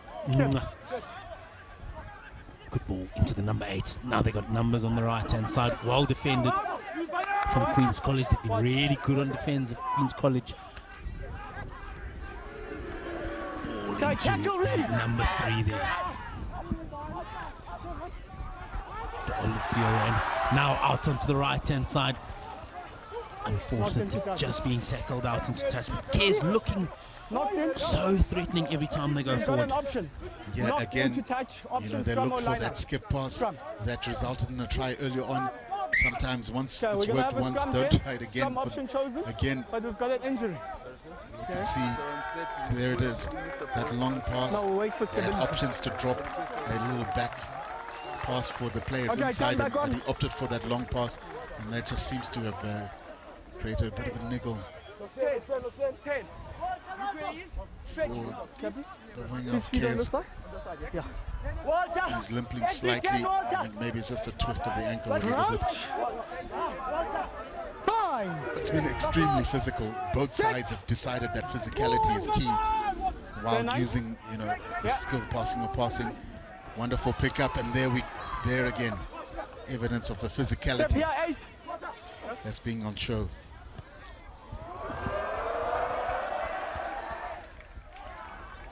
Harry managing to find touch. Tato Jones just trying to decide whether he wants the quick ball or not. Tato Jones just looking like he's hobbling a little bit there, but he's going to run it off. As we see now, Delasier waiting for his forwards just to join. The forwards, thank you. Looks like another one of those two-man lineouts. Yeah, there's my mark there. I love the innovation here. Yeah. It's so tricky because it's unusual. You're not sure who to mark. Yeah, that's the receiver, hooker. Oh, I tell you what, they've read it really well. Unfortunately, not managing to collect it, and King Edwards now have the advantage. Delasier over the ball, and Tato Jones assuming the position of number 9. Good bash in there from Andrew Engelbrecht. Box kick from King Edwards, and they've just been so good on that defensive kick of King Edwards, getting their team out of pressure when they need it. Yeah, of course, rather questionable. If I had a penalty opportunity rather than advantage, for their line out close to their line. I don't know if that is really advantage. I'd rather prefer take the penalty. But of course, the referee called it advantage over. But it's been an excellent game to start off this half. I mean, this is what schoolboy rugby is. The tries being scored, excellent skill being shown on display. This is what schoolboy rugby festival is all about. Half time here at King Edward's, ladies and gentlemen, don't go far away. 14-15 is the score. We'll see you in a bit.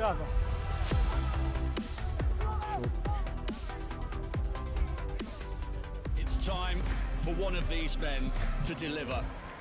Done with your games, the poison in my veins, but poison now Sharp technique, and that looks good. He's charging, and he's going to get it. Submit again. Wow, decent finish. Don't miss the battle to be the undisputed fastest man in South Africa as Wade van Niekerk lines up against the best over 200 meters, live and in HD on SuperSport on DSTV. It's not just our strength, passion, or pride that pushes us to win. It's a voice that we hear inside that echoes your voice. You are more than just rugby fans. You are the fans that rock. And this is Rugby That Rocks, the 2022 Varsity Rugby Semi-Finals, live on SuperSport, proudly sponsored by F&B and Steers. Oh, those tech company shares are at $68. 1,000 rand a share. It's 1,000 rand a share. Right? Oh, those tech company shares are at $68. 958 rand a share. What's 958 rand? Right? Incredible. International shares are expensive, but they're less expensive when you get the best forex rates with Shift. Oh, can I get 2 macchiatos, please? Thanks. Left what? Download Shift, the global money app.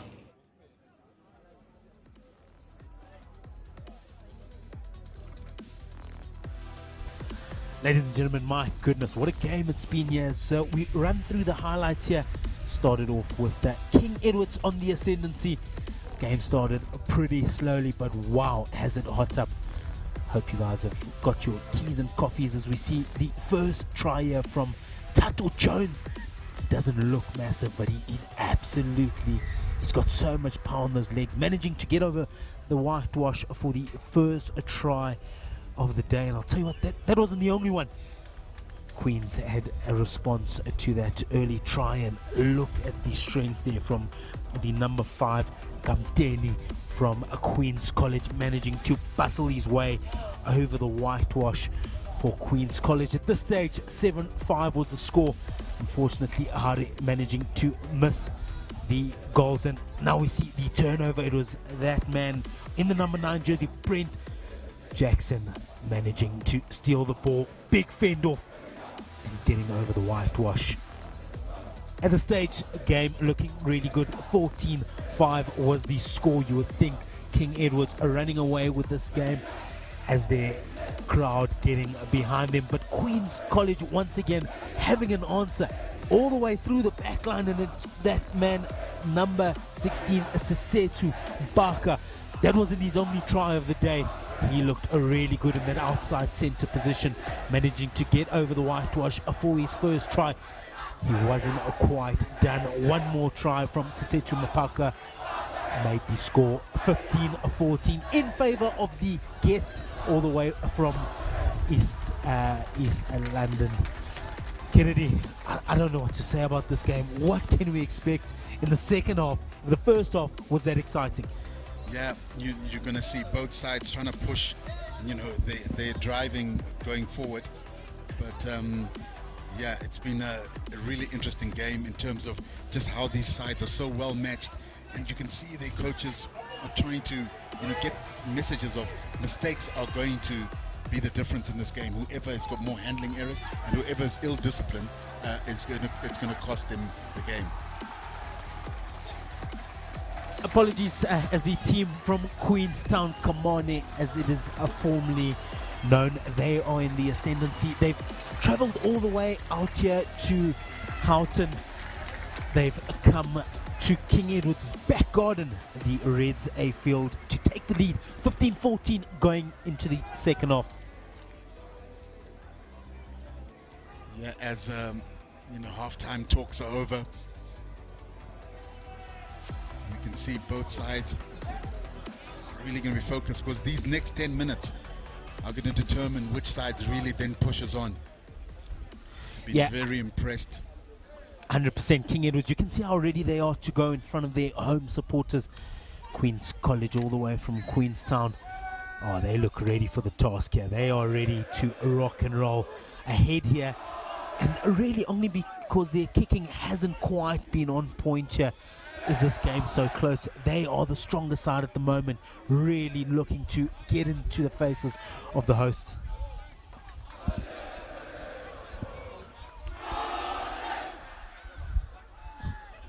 As we see Masondo now, he's going to be looking to put a big bomb up here in the faces of Queen's College. We can hear the words coming from the home supporters as Masondo puts up an absolute skyscraper up to the task. And King Edwards managed to retain possession on the right-hand side, driving forward, applying the pressure to the Queen's College boys. Big bash in there from the number 3, De Oliveira. And that penalty goes in the direction of King Edwards. They've got the penalty in front of goals. Will be an interesting decision to see what they decide to do here. Brent Jackson. Yeah, of course, the referee indicating for polls. Great decision, just to be able to maybe nudge into the lead. But the penalty there, of course, was for, not holding your weight. He's obviously contesting for the ball, but he was using his, he used his hands as support early on. Yeah, Julio Cardoso, he'll be looking to get his team in front here. Get the score up to 17-15 as we enter the second minutes of the second half. He's been striking the ball really well. And this should be an easy kick. Don't want to put the mockers on him. But great kickers, you can't put mockers on, and that's what Cardoso has shown. Important to get that 2-point lead, especially with just 1 minute early into that into the second half. Always important to just make sure you put points early. Julio Cardoso with a really good strike here, getting it straight through that upright. He's got 100% conversion rate at the moment, and right now that is the difference between the two sides. The strike rate when it comes to the successfulness of the kicks, as we see Tershin Hari, he's going to look to put up a bomb, and there's going to be big pressure here coming from the boys from Queenstown, managing to take the KS boys to ground, but once again on the ball, taken back is the call from the referee, and not too much pressure being applied here on the Queen's College boys. Queen's College don't manage to find touch. Well collected there from the number 11, Tekane. We haven't seen too much of him, but we see a big step of the right foot here. Just introducing himself to the game, as we see now the number 9, Brent Jackson, getting it to De Oliveira. Jackson getting it in there. Good go forward ball, yeah. Jackson quick to the base of the ruck. Knock backwards is the call there from the referee.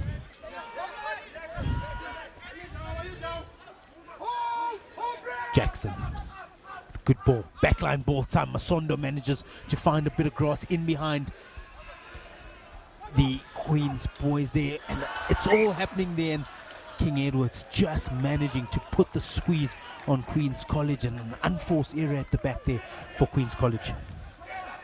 I must say I'm really impressed by Masondo's, tactical kicking. He's got a great educated boot and really has controlled it well from the 10 position for KS. Just in terms of him understanding when to kick and when not to kick. That's something that you rarely see in a schoolboy player. That's great maturity. Really impressed by his play. Yeah, Brent Jackson and Terani Masondo, number 9 and 10 respectively for King Edwards. They've shown the ability to kick, at both situations. If they can't get it out of that ruck situation, Brent Jackson has taken it on the boot, and now we see that combination between 9 and 10, and big bash in the middle of the park. Got a quick ball there from Brent Jackson. Masondo swings it out wide to Number 11, Tekane. Offside. Tekane managing to get the advantage. Brent Jackson, he looks so excited to play, and Jackson and Masondo once again combining. Overlap on the right-hand side. Big trouble here for Queen's College, and King Edwards go over the whitewash for once again another try. Lovely work on the right-hand side, exploiting that numbers advantage, and wow, beautiful work here from King Edwards, really recycling that ball quickly, giving their backs every opportunity to score. And that's what you call well executed. Jackson Masondo again instrumental in trying to make sure that they get their best runners out wide. And that's great straightening up, and just the tackles falling off. Wonderful try. He's been really busy. He has been in most of the game in terms of even just putting pressure at the breakdown. And well deserved to get an excellent try here. Yeah, really good try there from the number 7, Tabang Mpafi. Good work there. Lovely work from a flanker, just to see that step of the right foot, lose a defender and go over the whitewash. Try and make it as easy as possible for his teammate Cardoso. Get it as close as possible to the middle of the field. Will he keep up his 100% record? I mean, the kick is standard formality. It's become, and that's important because those 2 points just keep on pushing you even further and further. And that try, really great work from the halfback pairing, Jackson Masondo. They've been instrumental in terms of every time decisions need to be made, they've been making them. And that's signs of what a good and a well-coached team is about. Kicking is the difference at the moment, as we see the scoreline at 24-15 with those 3 conversions. Score could have looked a lot different here at King Edwards Easter Rugby Festival, as we see Hare putting up a big bomb, well collected there from the number 4 from Kez Njoteni. To the 22 go the Red Army. Big push and lovely drive here from Queen's College, applying the pressure on King Edwards. They'll want to get the ball down, and down they get it. Looks like Masondo once again in the pocket with that educated ball coming in here. Nah, didn't quite carry to us. I think he was aiming for us. Yeah, he was. He says, you guys aren't talking about me enough, and we should be, because he has really controlled the game in an excellent way. Every time his team has needed him to get territory, he's been there at their beck and call. Well, look at that kick down the middle, deep into his own 22, as we see possession being retained here from Queen's College all the way to the halfway line. Does Masondo manage to get it? So really, as you say, controlling the game, as we see Hare getting the ball in a lovely step, lovely twist out of the tackle there from the number 12 Gaba. Again, a knock on. They were contesting right at that breakdown. And that's something that Kez have really done well. They've sort of identified which ruck they need to contest. And when they do that, they send numbers in there.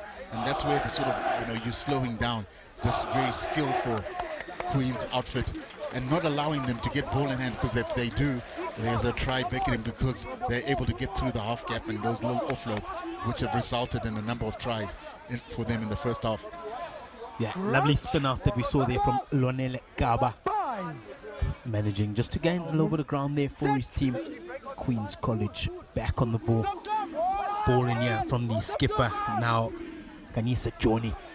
And now we see sideways movement. Can he straighten up? Straighten up, he does. Good tackle being put in there on the near side here, right next to his home support. Johnny gets it out to Hare. What looked like a bit of an obstruction is not the call there from Penu Magagula, and skipper Johnny manages to get it back. Massive fan there in the middle of the path there from Queen's College. Skipper Kanyisa Johnny with good quality ball out to the right hand side, and that little bit of a knock on there from Queen's College, not managing to put too many passes together. Queen's College, as we hear the King Edwards crowd going absolutely ballistic for their homeboys. Yeah, you have to be impressed by that 8 pickup. I've never seen an 8 pickup and running outside almost to attack the 15 meter area. That just shows you that he's explosive. Last time I saw a schoolboy running in that nature was Achiva Daimani when he was playing for JP. He was explosive from the base of the scrum, and has obviously continued that to the higher levels. Now, of course, playing at the Stormers, but there's a lot of similarities here. I've really been impressed by this Queen's loose forwards and just the dynamicness of how the ability of them to move the ball around. It's something that's put the Cares defense under pressure. Brent Jackson with the put in here on your screens. He's going to look for some quick ball. Johnny putting some pressure on Jackson. And Masondo with the educated boot. Lovely charge down here from Queen's College. Possession maintained here from the Red Army. Jackson once again at the breakdown, and Masondo being charged down again. Queen's College with the opportunity, and it's hat-trick time there for the number 16 from Queen's College, Sisetu Mbaka. Lovely work there from the forwards, managing to put some pressure on the number 10 Masondo twice there, and just getting the opportunity. Sisetu Mbaka goes over the whitewash for his third of the day. Mbaka is just having a day of his life. Again here, second, third or fourth charge down that's been happening. Mbaka was able to be just there to capitalize. He's Johnny on the spot, and he's really had a good game. And that's what you need from your outside center, to be always there when there's pressure, when there's scrappy balls. You need your outside centers and your wingers to be there to be able to put pressure. That's just something, obviously, we've been giving a lot of credit to the Cares playmakers for being able to control the game. They're just the kicking option that when you're under pressure, maybe perhaps look to move the ball and let your outside backs look for the kicking option.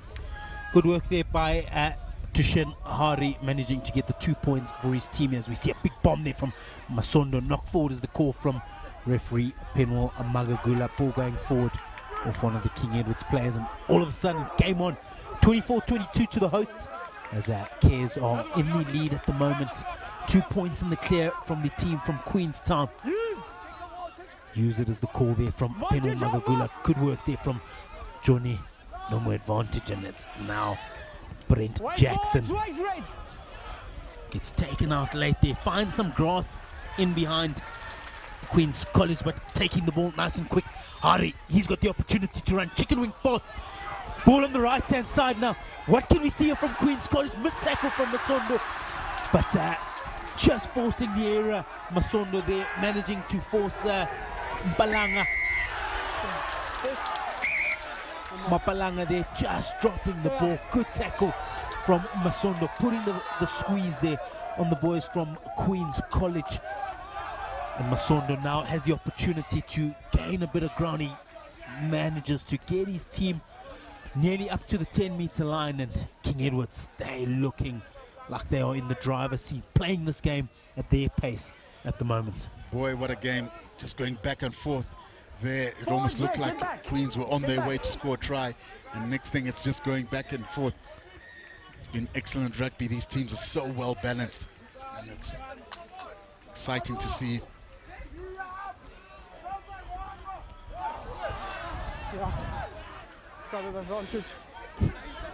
Advantage there given to King Edwards. Quick ball out from Brent Jackson. Manages to get it into Dacia, who crashes it up right in front of our eyes. Yet Jackson manages to find his number 8, Mutale. Jackson, quick ball out to Masondo. Masondo decides to play it this time round. They've got a 2v1 out on the right hand side. Big collision in midfield there. King Edwards. And the advantage given to Queen's College in front of their supporters on the far side there. Now Captain Johnny has the opportunity to go forward. Bashed in there from Mayongo. It's the hat-trick hero. Hat-trick hero has the opportunity. Sisetu has the opportunity to go underneath the post. And a fantastic tackle there from the number 11, Takani. And try time there to Queen's College. And wow, Sisetu Mbaka, how good has he been this game? He has been exceptionally brilliant, creating and almost scoring a 4th try. And again, you know, that quick tap penalty that was caught Cares on the back foot. They weren't prepared. They thought they was going to go for a kickoff, but Parker was not having any of that. He said, I've run in 3 tries already.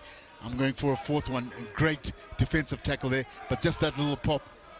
And of course, the man who ignited that quick tap off was able to get in for his first try.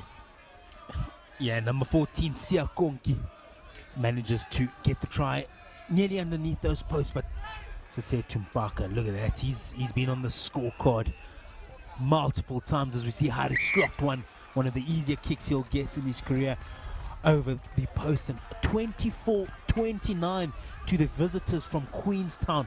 Now they are in the ascendancy. Fantastic work here from the lads in white, and this game has just been ebbing and flowing all day long. I still don't know who to put my money on here, Kennedy.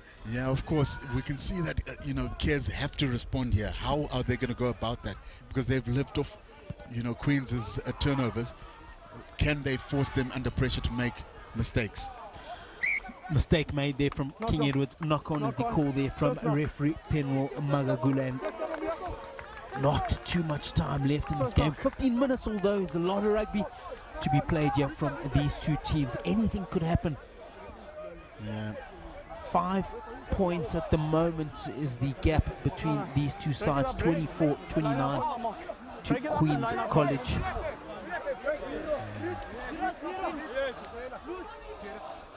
Just interesting to hear, some of the war cries that are being sung by the Cares supporters, because they need to cheer up and fire up their team that's been performing excellently, and it just lapses in defense that have caused the Queens to be able to get that extra try. Get off each other's foreheads. That's it. Of course, they just need to get some steady contact there in the scrum. The ref just making sure that there's not an early engagement. That's something that the refs are always looking at.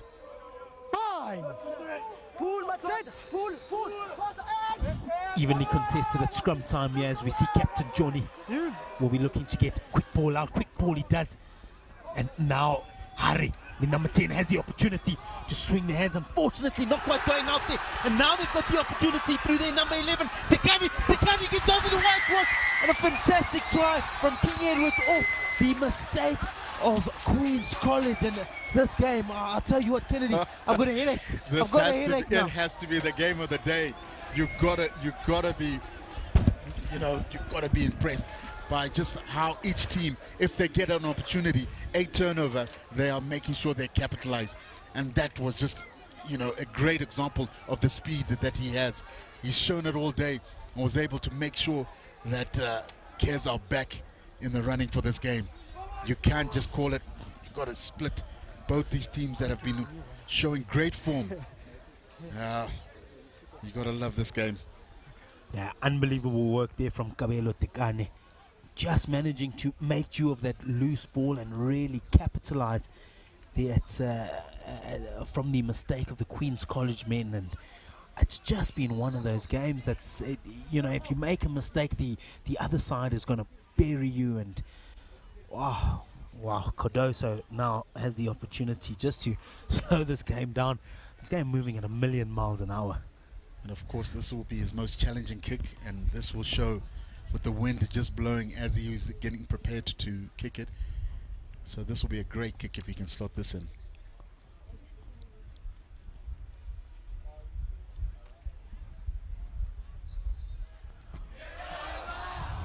Yeah, it was going to be a difficult one because the wind is just blowing from, the right to left if you're, facing the kicker. So he had to start it on the right-hand side, which he didn't, but he's kicked well all game. But this is a real, this sets up for one of the most thrilling endings to the games of the day so far. Yeah, Cardoso, he does have a little bit of a hook on him. The wind blowing from left to right across him. So you would have thought he would have tried to just compensate. As we see once again, looks like Masondo trying to find a bit of grass, not managing to find it. Substitute on the park now, trying to find some grass in behind Cardoso. Cardoso up to the challenge, trying to find touch. Misses touch. Can he find grass? Finds a bit of grass. allows Kez the opportunity. And now, here we go. Boys in white, big collision up in the middle of the park. Number 8, Masetti, up to the task. And now we see the ball going through the hands. Knock on is the call. King Edwards have the opportunity. Managed to get some go forward ball in the middle of the park. Once again, Brent Jackson up to the task. He's wherever the ball is. Now he's securing ball. We're going to need a number 9 in there for King Edwards. And that. It's ahead. Yeah. Of course, an injury, the referee stopped immediately. We spoke about, safety in the game, and that's great responsibility from a ref who's refed the game very well so far. And of course, just a correction on the scoreboard. Yeah, this was too close to play. Sitting on 29 points apiece. Yeah, red ball going forward. Scrum. He's communicated really well, the referee has. And it's always challenging, especially if it's a home side, a home school, the main game of the day. We can see that through the filling of the stands. He's handled it pretty well. I'll watch it, but I don't we were think discussing early on with the other schoolboys coaches, and it's always the referee's fault when there's a lot of factors that influence a game, and they're only human, and they obviously it's not the easiest job. And always hats off to those who are able to take the whistle in the middle of the field. Break it up, gents. Yeah, different breed, the referees. They deal with so much pressure, but they deal with it as if nothing's happening. And so we must take our hats off to Penhul Magagula and his team, as we see exactly what you said. Probably was the game of the day, as we now see through the right hand side. We've got a numbers advantage. Offload there through the number 9 Brent Jackson. They are now 5 meters within scoring distance. Looks like white ball now, as we see the adjustment from attack to defense. Lovely win there from Queen's College, just absorbing that pressure. And now they've got an opportunity to get out of here. And that was a crucial turnover. They had to make sure that they time it correctly, because the ref could have blown them for coming off their feet. And that's excellent timing to be able to contest that. And the penalty just goes because Kez was frustrated. They thought they had continuity of the ball. It was a turnover. That's when you sort of counter ruck, but you got to enter through the gate, and that's something that they didn't do. Great attacking of the ball there. Both men are on their feet, and the referee did award them, and that's just them going from the side. You've got to enter through that gate. Kez ball at the line-up. Now they've got the opportunity. This game absolutely drawn down the middle at 29-29. Use it once as the call there from referee Magagula. Brent Jackson, quick ball. Now they've got the opportunity to bash it in there through Mutale. And out now, we've got numbers on the left-hand side. Big fend off in the middle of the park there from the number 13, Lunga. Yeah, and these two centers have been having a go at each other. One has got a hat trick of tries. The other is trying to get onto the scoreboard. Without doubt, with the kicker of the nature, Kez has to go for the 3 points. It's kind of no-brainer when the score is 29 apiece. Cardoso's kicked so well today, and usually, the kicks in front of the poles, a lot of people think that it's a give me. It's always tricky. The further it goes away, you've got to make sure you strike that ball straight, not allow for any movement, because the slightest bit of movement can veer left or right. It's almost one of those that if you've got a kick out wide, there's no real pressure on you, because if you miss it, you miss it. And whereas this situation now, in front of the goals, everybody's expecting him to slot it through, isn't it? Yeah, that added pressure makes it a bit of challenge.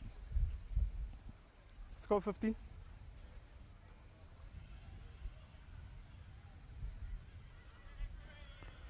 Cardoso with the strike. He's got a really good strike on him, and 3 points here for Cardoso as King Edwards take the lead 29-30. 32 here at their home festival. The boys are loving it.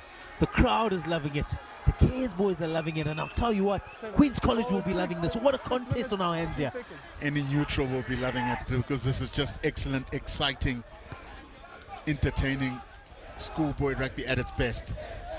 Good collection there. Referee will be asking him to bring him down. Fantastic collection there from try scorer Buffy. It's Brent Jackson, he wants ball there. He loves getting the ball. He gets it out wide. Twinkle toes on the left-hand side. Tekani just stepping a couple of players, and now we see them trying to sort the angle. Masondo getting it out to his back line. Now they're happy. They've got a 3v2 on the right-hand side. What can King Edwards make of the situation? Lovely feet there, just using the hips there to dodge the Queen's College player. And once again, Brent Jackson, as quickly as you like, out to the ball. Dalasia bashing it in just over the 10 meter, and well worked there from Queen's College to win the penalty. Yeah.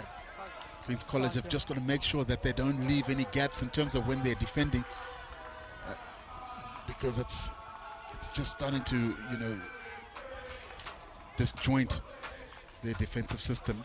But a wonderful attacking phase of play there from Cares, them being able to get that width there. Kodoso, just a show and go, and he did well just to retain the ball here and make sure that they're able to rechannel it.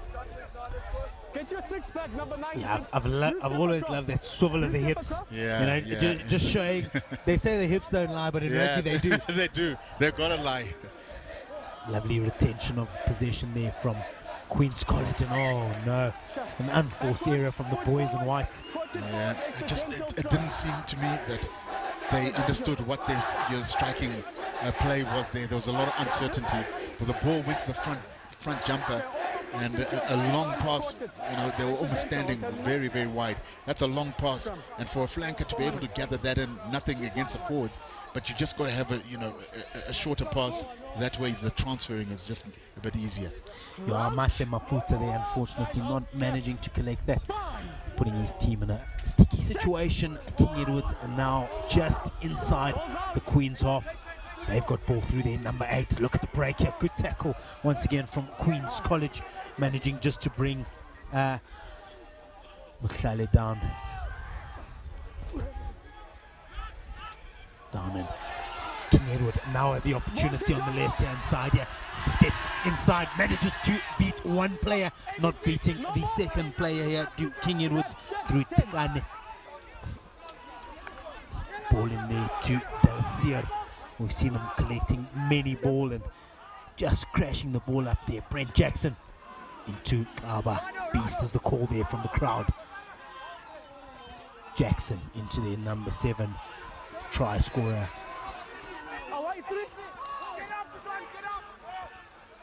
Jackson not happy with any slow ball there. Masondo with a lovely pop pass into the number 15, and over the try line they go. Does that the number 15, the kicker Cardoso.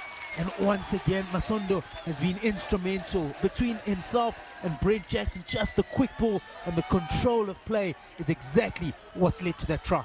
Oh, yes. Cardoso gets a try, but Masondo just, you know, showing us what timing means. He timed that pass right to perfection. Because what happens is the longer you hang on to the ball, the more the gap opens up and you put your attacking player in space just like that. And as again, work wasn't done. He still had to just cross the line. And that's just wonderful build-up play. And Cares just entertaining their home crowd. Here you can see Cardoso's really pulled the kick. You know, usually that marker is a 22 kick, but he's really pulled it back just to get a better angle. Again, a testing kick for him. But the way he's been kicking today, won't be surprised if he gets it over. Oh, Cardoso, we've seen he's got the boot on him. We've got a slight left hook, but his kick, his conversion rate has been really good here today. He strikes it well once again. Does he have the direction?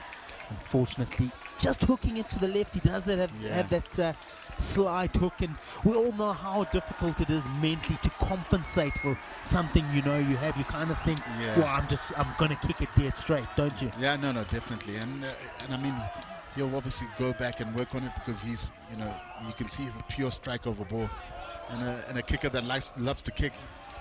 And it's an art. You've got to practice it often. Joteni taking the ball up into contact. Last minutes of the game here. King Edwards, they look like they're still fetching another try. Good work there from Muhlali. Masondo just skewing the ball slightly forward there. He's been so good all day. You know, nobody's perfect as discussion of what's being had for supper on the far side there. Yeah. But a player who's been very, very heavy involved, Muhlali, he's been carrying the ball. Strong runner, you know, low base, but he's been very, very potent. He really has continued to be a strong ball carrier, and he's proving hard to tackle and just getting a bit of that momentum, allowing that playmaking combo of 9 and 10 to just sort of control the game. And a lot of credit goes, and those are the dark arts that they speak about that players aren't really recognized, but he's been one of those for Kes today. As we see Queen's College with what might be the final attack of the game. Step inside, lovely footwork there from the number 12 Gaba. Ball out here, Harry. He's been good today with the ball in hand. Good opportunity, Queen's College. Lovely ankle tap there because number 14, Konki, looked like he was through for all money there. Queen's College now to the left-hand side. They're going to go through the backs, 2v3. Unfortunately, not managing to release the overload on the left-hand side there. Still in possession to Queen's College. They're looking for a consolation try here. Ball in there to Hari. Hari with a good pass there to the right-hand side. Can you believe it? It's another try there from Sisetu Baka. He's managed to bag his 4th one of the game. Every time he's got the ball, Kennedy, he's looked like going over the whitewash. Funny enough, just before he got the ball, I was about to say that it's just a pity that they haven't been able to get him enough ball in play like they did here. Wonderful timing. He read that the defense was not closed up and a bit unhinged, and he's just been wonderful today. You know, great potential, and he's a clear outside center as the referee calls it a game. Oh my goodness, Kennedy. Did it have to end? Believe it? Did it have to end? Can we not play 5-day rugby games? Because that was just amazing. Ladies and gentlemen, Kennedy, your last thoughts on this game? Yeah, you know, 2 excellent sides. I've really enjoyed this game. You know, Kes have got great control, a wonderful 9 and 10. And they control the game excellently. Of course, Cardoso's kicking was instrumental today, but there's some wonderful and exciting players sitting in that Queen's side. They just need to know when and how to use them. Looking forward to Saturday's match. Ladies and gentlemen, it's been an absolute pleasure here at the Kes Rugby Easter Festival. King Edwards winning that match 37-36. It's not done yet. Northwood versus Hudson Park up next. It's been a pleasure. This March, join the DSTV Compact table and feast on our full course of mouth-watering fixtures.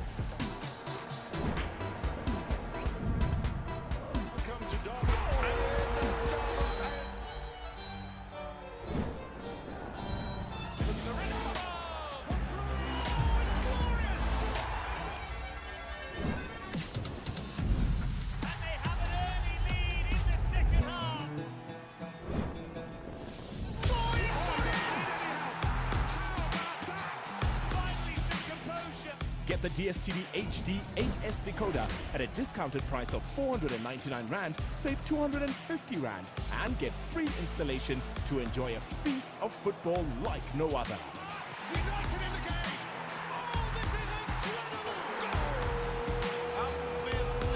Only on SuperSport on DSTV Compact. Kumnande Kaya. And what a game of cricket we've got. A new captain, what is he going to do? Are you ready to go? Oh, what a night! Wonderful test match cricket.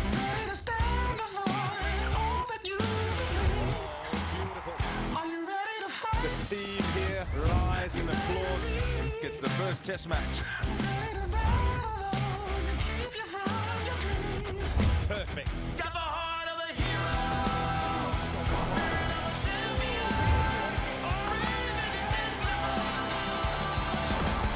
Light up the game.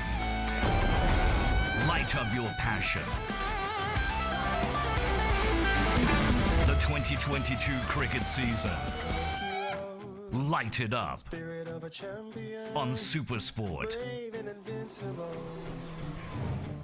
On DSTV, live and on demand anywhere you like. It's time for one of these men to deliver. Done with your games, the poison in my veins, blood's boiling now. Sharp technique, and that looks good. Venus charging, and he's going to get it. Submit again. Wow! Don't miss the battle to be the undisputed fastest man in South Africa as Wade van Niekerk lines up against the best over 200 meters, live and in HD on SuperSport on DSTV.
Just like that, first of all, we have reached the ultimate tussle of today's proceedings, and it's Northwood, the men from KZN, the Knights, as they're otherwise known as, taking on Hudson Park, the men all the way from the Eastern Cape in East London. Just having a look there at the Northwood lineup, Chayai in the loose head position, Franco Janssen and Sidlova making up the front row. David Olsen and Chiwara in the flanker positions, and do keep an eye out for Enzo van Niekerk. But before we get anywhere else, I would just like to welcome my co-commentator and expert analyst of today, Mr. Manny Sikhale. How are you, sir? Yeah, it's an absolute pleasure to be in the Combox. We've seen some amazing rugby, and this game obviously will not be any less. Hudson Park getting us off deep within their own half. Early starter from Northwood, applying that pressure whenever they can, looking to stamp some authority on the game. But Hudson Park find an outsource, find that outball, and it's a decent kick upfield, turning that Northwood defense inside out. Fullback, I beg your pardon, the winger Brad Bunbury recovering very well there for the Knights.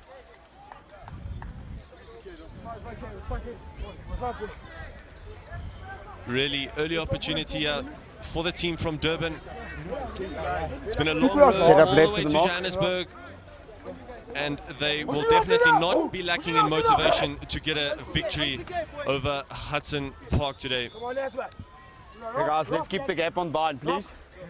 Let's come off straight feet, eh, Hookers? Ntini Crouch. just being forced to wait here. Bind. Get up. Referee not quite happy there with that one. Manny, what can we expect between a side from the Eastern Cape and the one from KZN? Yeah, I think what we might see here from Hudson Park, I haven't had the opportunity to see either of these teams play at the moment, but we should see a good flair coming from the boys from Hudson Park. And on the other side of the scale, we should see, I'm guessing, what might be a forward dominant performance from Northwood, trying to keep their structure, keep the ball in nice and tight. Looks as if it was turnover ball there in favour for Northwood, managing to hack it out just past the halfway line here. A line out for Hudson Park. Decent start from them. A little bit of a scrappy start, messy start from both teams. Maybe playing in some conditions that they are not quite used to. Tingo now with the line out for Hudson Park, not finding his man. Ball eventually crawling out, desperate effort there from the line-out taker, not quite managing to keep the ball in play, and it's a line-out for Northwood. Here's your mark. Yeah, unfortunate turnover there from the boys from the Eastern Cape, and now they managed to win it off the Northwood line-out. Exceptional tackle there from 8th man, Sianda Mabuza. Good work from him in defense early on, but Hudson Park push forward nonetheless. They've got some numbers on the outside. Lovely offload there. Fantastic hit. That was met by a brick wall. But Hudson Park take it on the blind side with a quick tap and go. Then it's a chip and chase now. Hudson Park go through. It looks like they just need that favorable bounce. Not quite managing for the men from the Eastern Cape. Medics. Just lie down. Manny, it's been an exceptionally lively start from both teams. We can see that Hudson Park have gone to the kicking game early on. Yeah, I think both teams here are probably just trying to play in the opposition third at the moment, just trying to put the opposition under a little bit of pressure. As we see, interesting gesture here from Northwood. Really good to see, as we know, safety the biggest importance in the modern game at the moment, and there's nothing worse than seeing a player down and his opposition know that this is not the position we would like to be in. But going back to your question, yeah, both teams, I think, trying to put their opposition under pressure, play in their defensive 22, and they're probably quite happy to play the game from there. As you mentioned, interesting gesture from Northwood. It does give us a chance to reflect on a week that's been rather heartbreaking and tragic throughout South Africa. Our thoughts and prayers do go out to the ones down in KZN, as well as to the people and students that lost their lives, students of Dale College, unfortunately losing their lives playing the game that they love. But if there's one thing to be grateful for, it is a tournament like this, and attending a tournament like this and enjoying some brilliant schoolboy rugby. Scrum, guys, going forward. Yeah, great sportsmanship coming from the Northwood boys there, just taking a knee for the injured Hudson Park player. And it's good to see him just walking it off, being assisted by the medics. But he looks alright, he's in good hands there with the medics on the far side. Sibo Mpanza. Wait for my calls, please, guys. Referee not again happy. As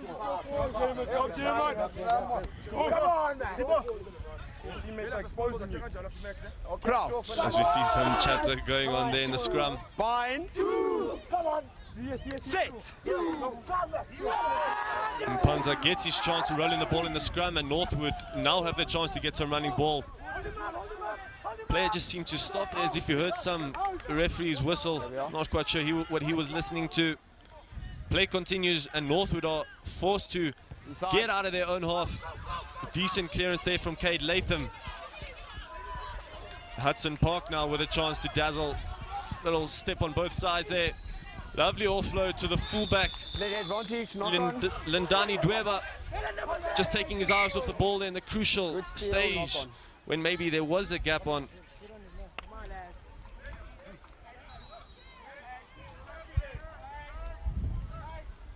Manny, it's been quite a stop-start thus far. It's quite interesting to see how one team has a certain game plan and Hudson Park another. Yeah, I think both teams at the moment probably just trying to find their feet, albeit we've had a full day of festival rugby for both of these teams. It'll be their first time, you know, probably for a lot of these players, their first time at this tournament, as the last time this festival would have happened, they would have been 15 years old, so probably just trying to shake off the nerves. But I think as we go deeper into this game, we'll see a lot cleaner rugby. It's certainly been a festival that we've been missing on our calendars the last couple of years. Tackle. But Northwood now recycle the ball nicely and secure it with 8-man. Mabuza, lovely offload. That is a Northwood push forward, pumping his legs, looking for that second offload. It goes to the lock. Nkunu. Northwood now really smell an opportunity, really smell an opening try of the game. They do have the numbers on the outside. They need to let the ball do all the talking. Northwood. Sianda Nkosi just having a little stab through there, not quite coming off for the winger and not quite coming off for Northwood. As we see another Hudson Park player down there.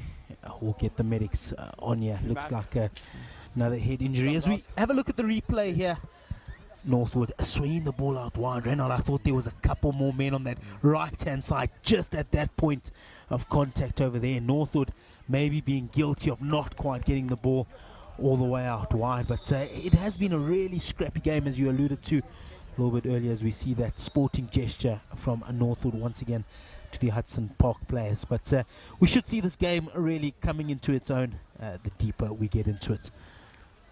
We've certainly seen the medics attending quite frequently throughout the game thus far. Physical game, demanding game, and you can expect no less from a tournament like this, from an encounter like this. Referee just indicating and saying there that it was indeed a knock-on. Northwood now with a fantastic opportunity in the form of Sibu Mpanza. He'll be looking to combine with his 8th man, Mabuza. We'll see what they can come up with here, just short of the, just ahead, I beg your pardon, of the 22-meter line. Longer bind. Get the bind on the back. Closer, closer, Red, closer. Crouch. 5. Set. Mpanza gets his go-ahead. Stop. Now to Cade Latham. Short pass there, short angle, beautiful angle run, and it's a fantastic try scored there from Unati Mayikiso. Exceptional work from the youngster, running a brilliant line and finishing in some fashion. Yeah, fantastic run there from Northwood. Mayikiso managing to finish off that play, and we've got the first try of the day. 10 minutes into the game, as we have a look at the replay here. Breaking off the breakdown there, and Mayikiso finding the space, shoving off 2 tacklers, managing to score right underneath the post. Cade Latham converts there for the Northwood side. A try that is definitely been well deserved. They've been flirting with that opening lead, and they did get it in the form of Mayikiso. Okay, just drop it on or behind the line, not ahead. Play if you're ready. Hudson Park just taking their time. Fly half, Bune weighing up his options. Goes high and goes deep. Northwood recover very nicely from kickoff there. Secure the ball. Mpanza. There we are. Just looking for some runners. Use it. Maybe shaping up for a box kick. Yeah. 5 seconds up, use it full. Referee intervenes. Sibu Mpanza just taking his time. A little bit too long for the referee there.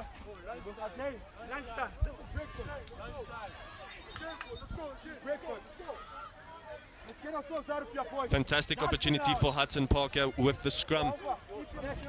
Just short of that 5-meter line, and in a real attacking position. A position that they would have definitely worked on throughout the week's training. Bind. Set. Ntini gets the ball now with Ntini, looking for runners, finding it in the form of Wright, the inside centre. Hudson Park coming in. They've got the numbers on the outside. And he's over the white line. Now he is. And it's try time. Fantastic response from Hudson Park. Going from one side of the field to the other from a scrum. Really good work from the men from the Eastern Cape. Yeah, really good score there from Dweba, managing to get over the whitewash. Then Danny Dweba just finding the space on that outside. But Hudson Park with that 3v1 on the right-hand side, just utilizing that, making sure, as we have a look at this replay, yeah, nice quick ball out from the base of the ruck, and this is where the advantage really comes in. Bit of a mismatch there forward. V back and manages to avoid the grounding first time round and just gets it a little bit closer, as we see this game getting nice and close here in the 15th minute. Both fullbacks of both teams getting on the score sheets early here. Maikiso and Dweba. Fullbacks most certainly profiting of some running ball and witnessing some space in the wider areas of both teams and punishing in some fashion. Bune.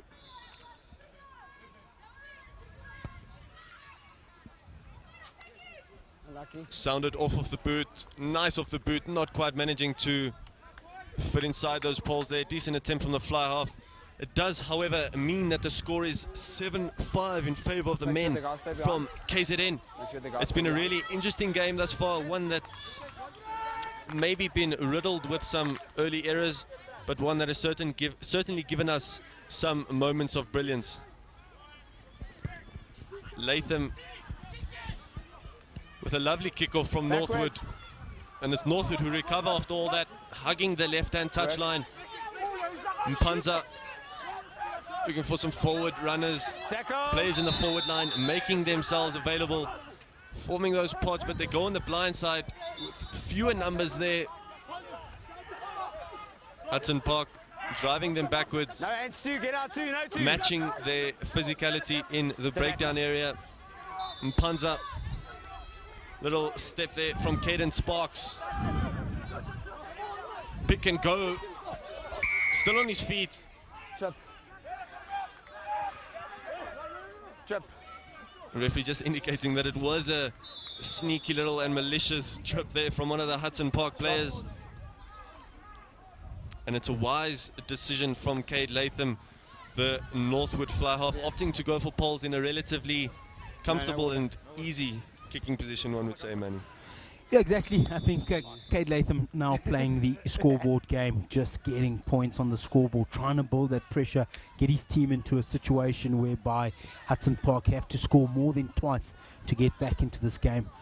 So, yeah, good decision here in front of poles. Shouldn't be too difficult here from the men from KZN.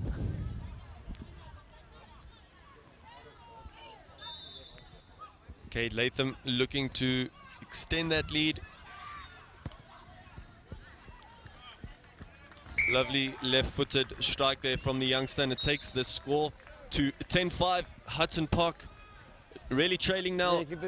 Decent response from the men from Eastern Cape, but Northwood going upfield and making the territory counts in the form of points.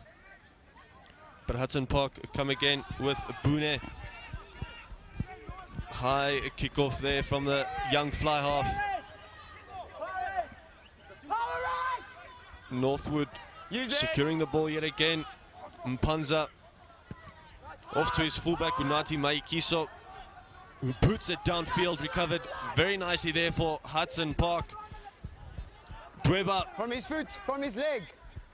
Ball just coming off of his foot there, but Hudson Park still pushing forward. They've got some numbers there, but it's right into the traffic. Support your body weight. Referee grants yet again another opportunity for Hudson Park to get some running ball. Goes to the inside centre. Now with Wright. Just maybe running out of a bit of room there. There we go. We've seen rainfall throughout the week. Luckily, we have been blessed with beautiful weather, ideal for schoolboy rugby. Open up. We can't come in and close the line.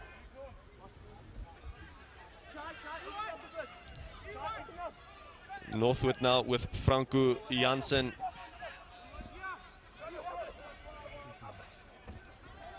And it's very well recovered there. It goes to Sparks. Back.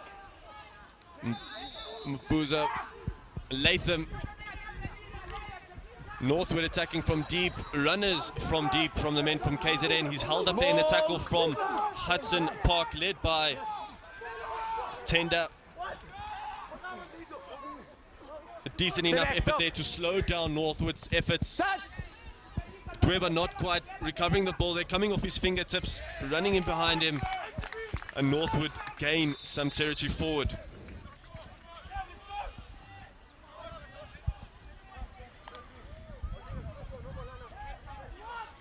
Yeah, valuable bit of territory here from Northwood, managing just to put Hudson Park back on the back foot, just on top of their 22 here. They'll want to win ball at their own line out here and try to take the attack to Hudson Park. On each over. Franco Janssen line out there, not working out for Northwood. But it's the men in the checkered shirts who are now leading this encounter and have really gathered some momentum in the last couple of minutes. Little kick through there from Latham. The ball will potentially run dead. Does indeed do that. Scrum. The Knights will be really disappointed with that one.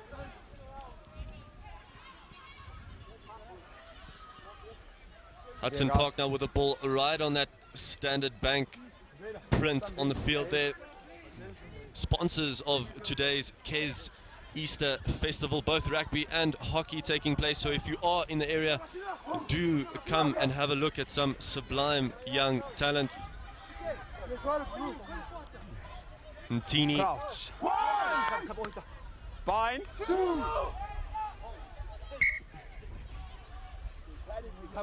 Let's stay out on that side on the bind, ear to ear. Referee yet again not happy with the setting of that scrum. There's clearly a certain way he likes it and the players are not indicating that. Bind. Set. Ntini goes again for Hudson Park. Ball is scrambled away. Number 7, binding. And it's Northwood now where the errors are coming from. Slow errors creeping into their game. Massive hit there, just short of the 50-meter line. It's Dweba who was the recipient of that humongous tackle. Extremely physical here in the early stages, Manny. Yeah, unbelievable hit here in midfield. Both players would have come out of that the worse, but it's firm but fair. But it's a fly half now who spots that gap, gets that offload going. Beautiful supporting run. Dots down in the corner. Lovely, lovely try from Hudson Park. The men from Eastern Cape, from East London responding immediately. It was really good work there from the men from the Eastern Cape, making the ball do all the work, getting their runners going. Really exceptional work there from the winger. Manny, where did those gaps appear from?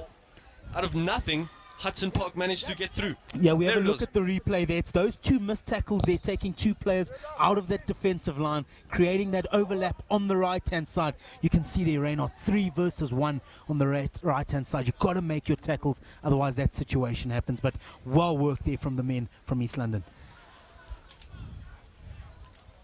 Multiple chases there on the try scorer, not quite managing to catch him. Too rapid, and it's been a rapid game thus far. Both sides really getting a good feel of getting on the score sheet. Converted attempt, and it's over. Lovely kick there from Boone, right on the touchline. Tough angle to negotiate, but boy oh boy did he slot it away in some fashion. Yeah, really good quick kick there from Dweba, the number 15 from Hudson Park, and yeah, it's on the line. It's all the way out wide there, and he's so cool, calm, and collected. It's got the legs, got the direction, and you need that. 12-10 ahead of Hudson Park now in the ascendancy. Stop! Okay, Latham gets us restarted. Goes to the flank, and now Tutani. Strong run from him, but it's Northwood ball yet again. Some errors here from Hudson Park. Northwood taking up and picking up all the scraps here. Now Mpanza, who goes back infield. Mpanza yet again collects, distributes to Latham. Very well-worked combination there between the two. We can see that they are used to each other's styles of play. Maybe not quite on the same length with the rest of the back line. Yeah, as we see scrum down now here in the middle of the park, just inside, just outside rather, the 22 of the men from Hudson Park. Got a nice split attack here at scrum time. Looks like they'll be looking to either run it out or gain some possession through that number 15 Dweba, who seems to be in the pocket there. Straight up. Straight up. Hudson Park yet again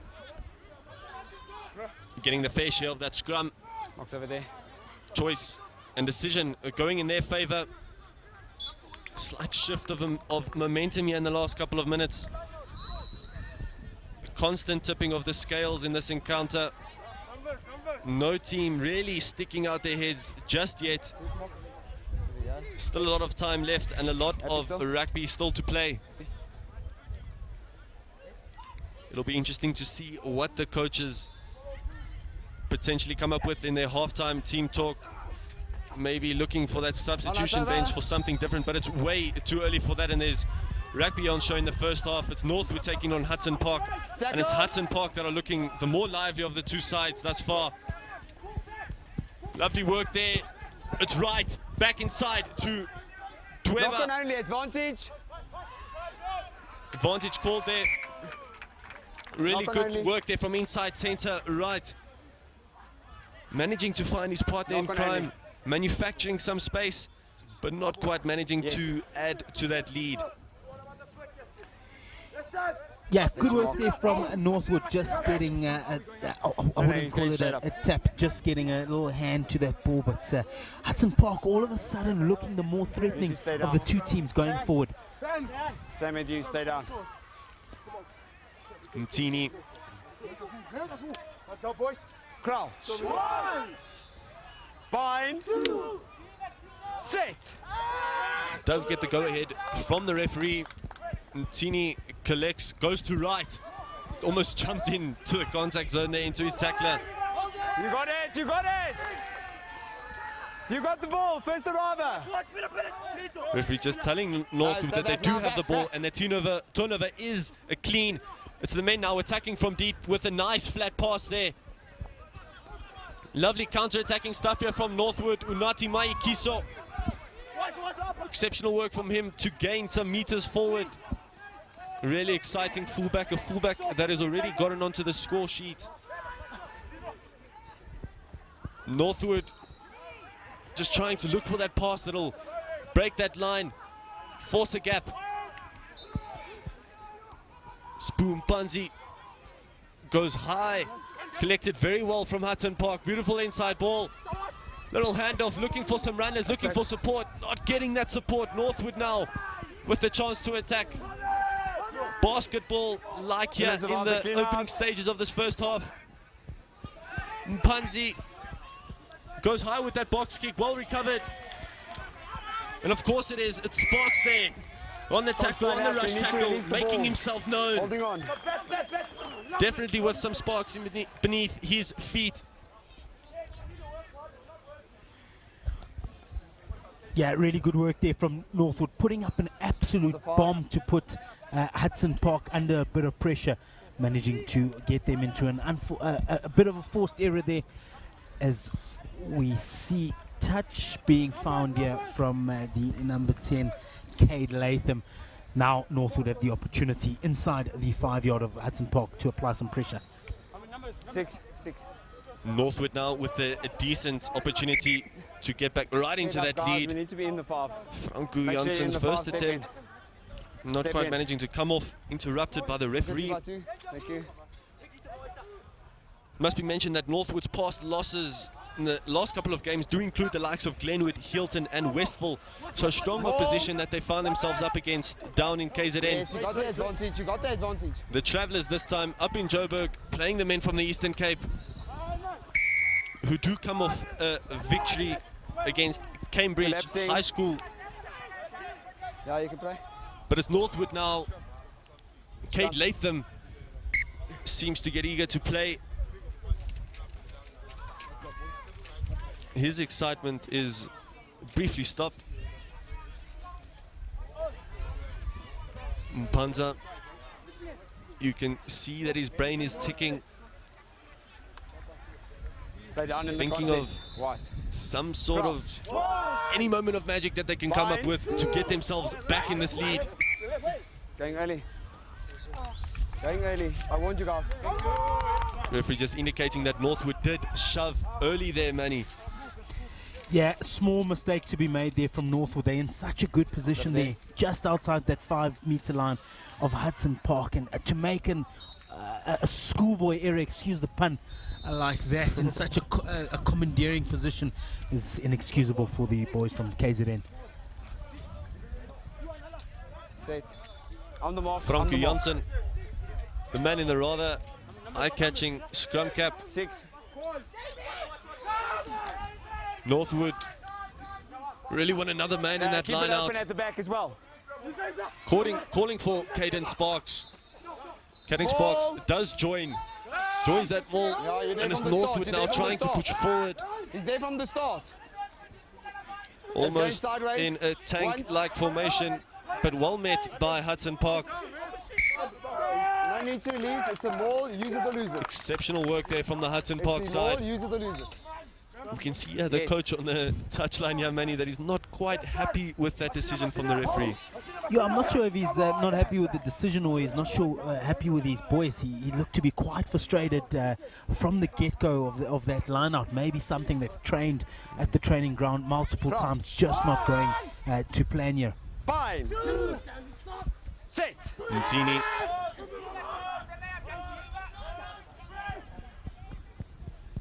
Going now to the inside centre right, finding that pass out wide for Hudson Park. Hudson Park do have a number, goes for the dummy, does Lindani Dweba. Not quite managing to come off there for the youngster, but it goes to Bune. Hudson Park really had an opening there, now forced to wait. Now forced to deal with some traffic in the midfield, and it goes to the flanker who just bursts through, just like that is Tutane. A little step on the inside, Tutane with a beautiful offload. Forward pass. Forward pass, says the referee. Unlucky there from the flanker. Real nice burst of pace, spotting the gap and taking no prisoners whatsoever in his attempt to charge towards that try line. Just held up short there, Manny. Yeah, lovely work Last there from movement, guys, Titani, come managing forward, to last get so much advantage for his team there. And then unfortunately the captain, Mahashe, just not being given the space to release those quick feet. And really well defended here from Northwood.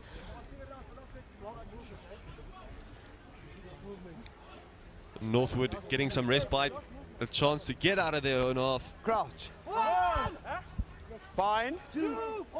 Latham will be looking to make some room for a kick here.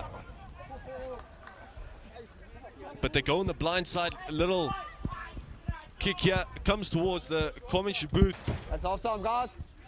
Decent kick upfield, and that is indeed half-time. That is the ball game for the first half, and it's Hudson Park managing to escape with a slender lead there, Manny.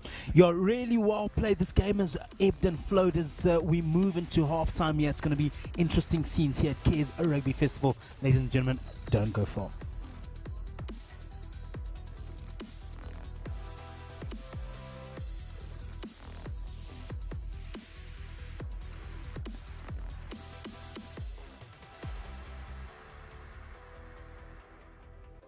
It's time for one of these men to deliver. Done with your games, the poison in my veins, blood's boiling now. Sharp technique, and that looks good. Sabina's charging, and he's going to get it. Sabina gets. Wow, decent finish. Don't miss the battle to be the undisputed fastest man in South Africa as Wade van Niekerk lines up against the best over 200 meters, live and in HD on SuperSport on DSTV. It's not just our strength, passion, or pride that pushes us to win. It's a voice that we hear inside that echoes your voice. You are more than just rugby fans. You are the fans that rock. And this is Rugby That Rocks, the 2022 Varsity Rugby Semi-Finals, live on SuperSport, proudly sponsored by F&B and Steers. Oh, those tech company shares are at $68. 1,000 rand a share. It's 1,000 rand a share. Right? Oh, those tech company shares are at $68. 958 rand a share. What's 958 rand? Right? Incredible. International shares are expensive, but they are less expensive when you get the best forex rates with Shift. Oh, can I get 2 macchiatos, please? Thanks. Flat white. Download Shift, the global money app.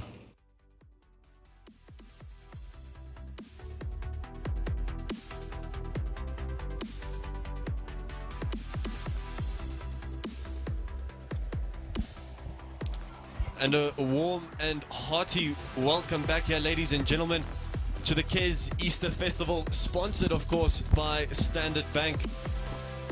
We have reached the conclusion of our first half of our final tussle of today's proceedings, of the first day's proceedings of the Kes Easter Festival, a day that has not been interrupted by rain, sublime weather, and sublime rugby on show.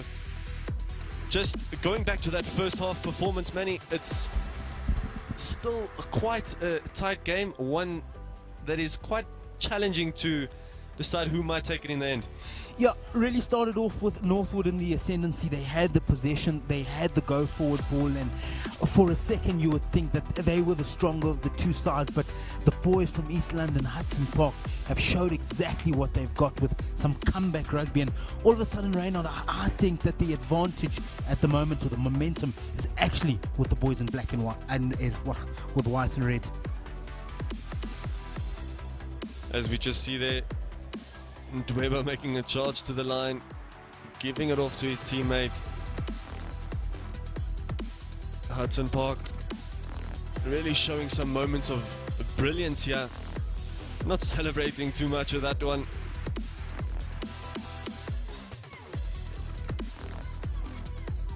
Halftime team talks seem to be concluded. Coaches making their way back, except that of Northwood.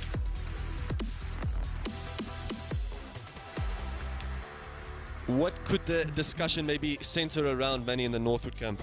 Yeah, I think they'll just be discussing one of the things I didn't quite like about Northwood is once or twice they didn't use that 2v1 overlap on the far side, deciding maybe just to take the ball into contact where they could have drawn a defender in, unleashed the ball to one of their speedsters on the outside and let him run and go over that whitewash. So I think the coaches would have identified that little fault in their play. You know, it is one of those situations where you may isolate yourselves, but the positive of that situation is you may get yourself over the whitewash.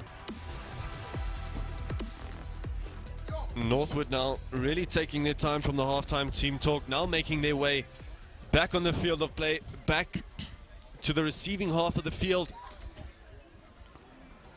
Probably an inspired team talk there, one would hope, from the men from KZN. Side you going to? You're going left in. Mpanza, I beg your pardon, Bune, just waiting in dialogue with some of his players, deciding which side to attack from kickoff. Enjoy the second half, guys. Just wait for the whistle. And he does get the referee's go ahead for that one. Hudson Park kick us off. Eventually well taken there from Northwood. Lively start from the men from Durban. Loses the ball in contact, however. Tackle without the ball. But referee does bring them back. Tackler from Hudson Park there. Granting an opportunity for Cade Latham to gain some territory upfield for his team. An early second half response, most certainly expected from the Northwood side. That is what the coaching staff will be thinking. Decent enough clearance there. Up to the 22-meter line, and it's Franco Janssen who's getting more and more of a taste of that ball at the line-out time. Closer to me, closer to me. Inside the Just bar. swapping out some players there in the line-out.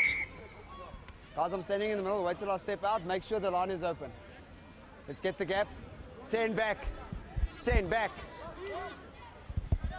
Yeah, initially I wasn't too sure how happy Cade Latham would have been with that touch finder, but clearly maybe something that he aims to do, not to get too much height on the ball and get it nice and flat and make sure it goes into touch. It's Latham now finding his substitutes and substitutes combining. Van Heerden there, the one involved, but Northwood going out wide and losing the ball out wide yet again to Hudson Park. It's Mpanta, Boone finding Hudson Park hands. Flankers always available. Do look out for Tutani. Now it's right with a little grubber through there. Well negotiated there by Latham with a lovely little chip there. Right. Getting tackled there by Latham. Slightly in a dangerous position, as we can see. A many tackle took place right in front of us. Now would definitely not be the one to be on that receiving end there. Yeah, we have a look at this lovely work there from Cade Latham, just with the chip, but then, you know, Reinhard, he did look to go low, doesn't he? And unfortunately, the number 12 there from Hudson Park just maybe right ducking into that tackle, but dangerous nonetheless. So just a penalty, no malicious intent from Northwood. High fives and low fives all around here for Hudson Park. Take the ball off. Looking for some inspiration and motivation from the man next to him. Not exactly an ideal clearance there, and it goes to now in Northwood's hands for Sidlova. Strong run from him back into traffic. Now on that 10-meter line, Latham. Northwood here being met by a brick wall. Exceptional defense from Hudson Park thus far. Solid in defense. Flankers not quite managing to pass through, but they do have hands on the outside. That is available. It is the 8th man. Mabuza really looking lively there. Not quite enough. They've got some flat runners, but he decides to go for Latham, who gives it a crossfield kick attempt. Well recovered there from Dweba. Dweba goes with a little dummy. Dweba still on his feet. Look at the pace on show. Dweba still going. Just taken out there, maybe. Referee not indicating so. The offload not finding his teammates' hands. But Dweba really looking quite basic in the wider areas there. Yes, some really good footwork there from Dweba on the outside there. We see the fend off. Nice little fend off there, and he's got the gas, just trying to beat a second player there. And unfortunately, the offload just going forward as adjudicated by the referee. But lovely turn of gas there from Dweba, getting his side some good position up into the 22. Rapid speed on show here from Hudson Park. Okay, guys, listen up. Not quite enough there. A little bit lower. In that specific situation. Closer, square up. You closer. Square up. Crouch. Lower. It is scrum time yet again. Mpanza. Sit. Step away. Leave him.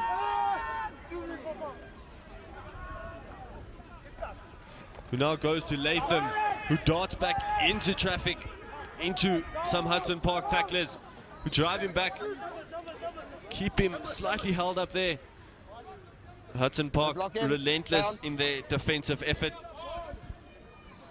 Take him back. Latham giving it one left boot downfield. Well recovered there but exceptional tackle there from the prop, Oyama Ndingi. Very good work from him. Giving his play no room whatsoever, but Hudson Park come yet again with Ntini. Lovely offload to Dweba. And he's underneath the poles, up and down. What a try that is. It was a quick tap, we can play. Manny, out of nothing, as we've seen, the speed of Hudson Park really proving to be the difference. Well, I'll tell you what, some interesting things that happened there after that quick tap. Not only did he have to dodge a couple of players, he had to dodge a couple of medics as well, as we see the quick tap here from Hudson Park. One medic passed. And yeah, fantastic work. They've just had the presence of mind there to take the ball, quickly identify the gaps, and just catch Northwood off guard. Dweba's second try of today's proceedings of this last game of the KZista Festival of the opening day. Very good work from the young fullback, who now looks to convert his try in position A1. Does exactly that. Lovely work from the fullback. I wouldn't quite suggest it's been a one-man show, but he has certainly been one to watch out for. Yeah, well, he's been a game changer. I think definitely hasn't been a one-man show. You know, he's had 14 other really good players around him to complement him. But wow, has he not been good? You know, he's had the space. He's been really good on kicking duties. He's been really good on defensive duties. And what a game he's having. Game 1 out of 3 in this festival. Stay behind on this side. Latham gets us underway. Northwood now really scrambling for some sort of response. Really finding themselves against the ropes here. Backs against the wall, but it's a position that they've found themselves in early on in the season. In some instances, they do come back swinging. Make sure you're back 10, red.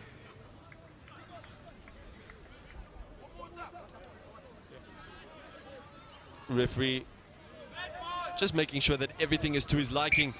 Lovely line out there from Northwood. Commentator's curse, I take that back.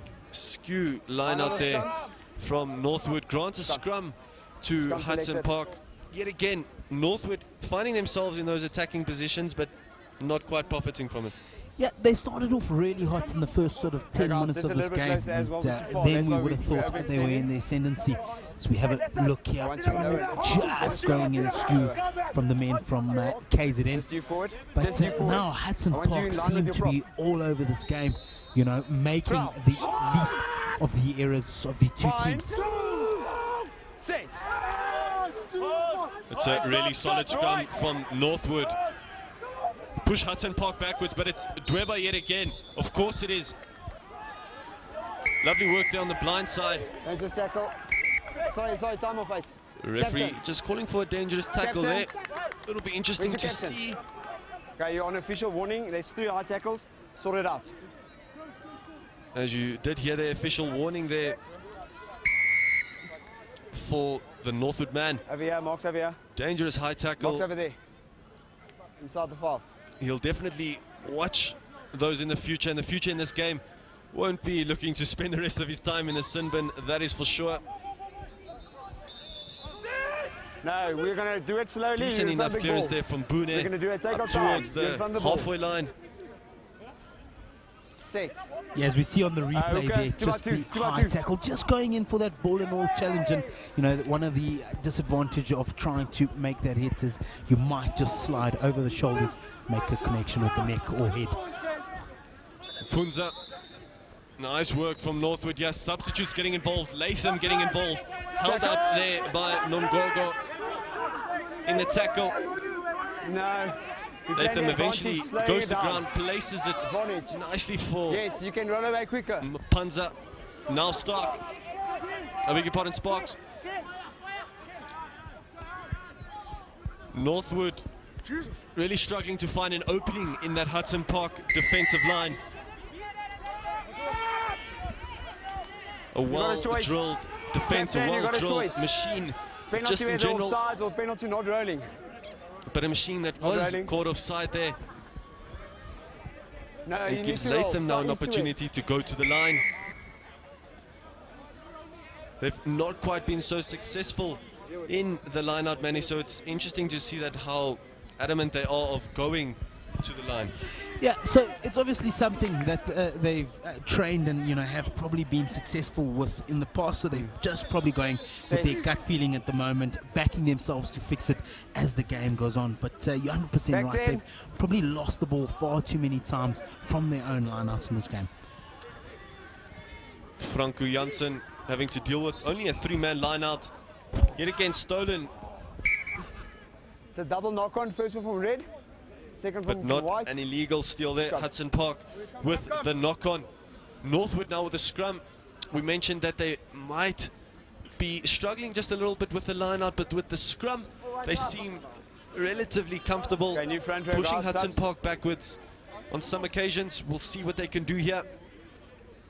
Sibo Mpanza. Ball in hand. 18. Front row licking their lips at the opportunity to show who is the stronger, who is the more physical, and who can drive who backwards. Mpanza. Backline offsides. Backline offsides there from Hudson Park. Gives Northwood an opportunity. Little goose step there. Looking to catch his defender off guard and off balance. Use it. Mpanza. Now comes to Latham. Backline offsides. Backline offsides yet again. It's Latham with a quick tap and go. 15, yes. Hudson Park players all over the show. Red and white 15, players all over the show. Yellow card, not 10. Referee reaching for his card, sending a Hudson Park player to the sin bin. And it's that try scorer, Lindani Dweba, the recipients of that card there. On the score sheet twice, but in the sin bin, man. Yeah, listen, it's the Dweba show at the moment, be it right or wrong. He's managed to get himself over the whitewash. This time getting himself over the whitewash on the wrong side. Just spending 10 minutes in the den, unfortunately. There he is on screen, and you can just see how frustrated he is with himself. He wants to be on the park with his troops, trying to guide his team to a win all the way up here in Joburg. 18. Grant, Cade Latham, an opportunity here right in front of poles. They've been unsuccessful in building up the phases and potentially bursting through with a try, so they've opted for the kicking tee and gathered 3 points there in the form of Cade Latham. Decent kick there, is easy kick for the youngster. Takes the score now to 19-13, still trailing, however. That is the Northwood team. Hudson Park maybe lacking some energy there, Manny. Yeah, as we see the replay there, you can see Dweba just making no attempt whatsoever, unfortunately, to track back or even get 10. So red. cynical is probably the call there from the referee as he tries to find him and send him to the official sin bin. But yeah, probably the right call. Dweba knew exactly what he was doing. Doesn't want the Northwood boys to get any sort of advantage there from the penalty. Pune goes high and long from kickoff, straight in the 22 of that Northwood half. Up and under there. Quite high, but not far in distance. Keep it open. Slightly frustrating there from the Northwood perspective. Hudson Park now a chance to add to their lead. Just keep Decent on falling, keep attacking on falling, line-out opportunity, maybe looking to get the likes of Wright and Nongogo going in the center positions. But instead they look to push forward. Put him down. In the form of some physical front runners in the front row. Okay, we're going sideways, use it once. The ball is in the hands of Mapun Wana.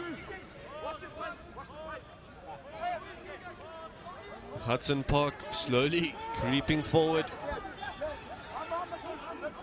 Slowly rolling in the yards, rolling in the meters, potentially rolling in a try. In front of the ball carrier. Obstruction. Obstruction indicated from the referee. Cynical play from Hudson Park.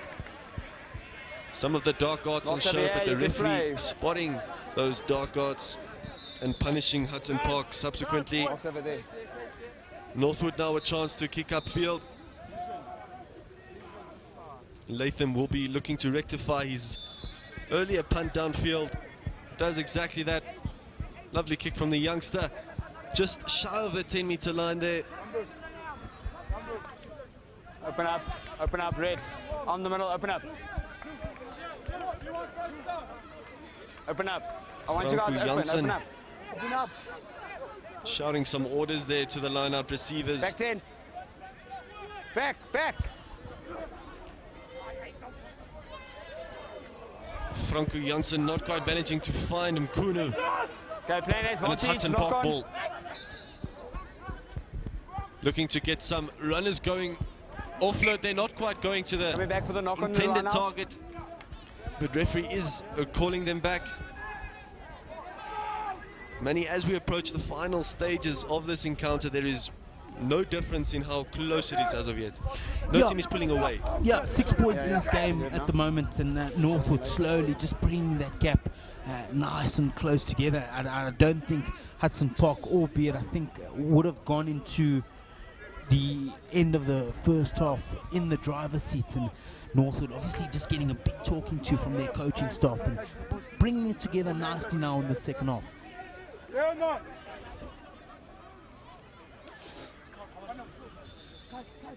Go 8, let's start heading. As we approach final quarter of this game. Behind the last next seat.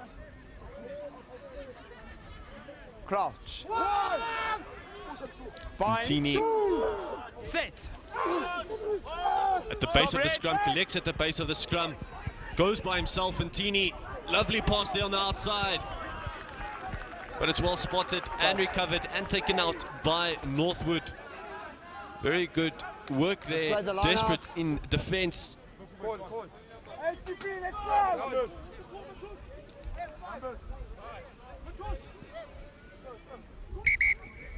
Red, I need you guys to open up. The referee not happy there. Otherwise I have to penalise. Singani being forced to wait.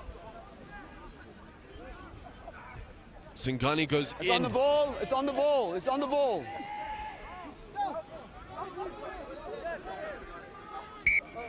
That's And on this occasion, Scrum. He's not going to come out Hudson there. Park not quite managing to steal that Northwood line-out ball. The game has most certainly slowed down the last couple of minutes. Here, guys. Marks over here. Both sides maybe recognizing that the later stages do maybe result in some errors, but it's the time in which you are required to keep a cool head if you really do want that victory at the end of it. Yeah, 100%. This is the money end of the game, the business end of the game. Now as we go into the last 12 minutes, which one of these teams can be patient and just go through their processes to try and get another try here.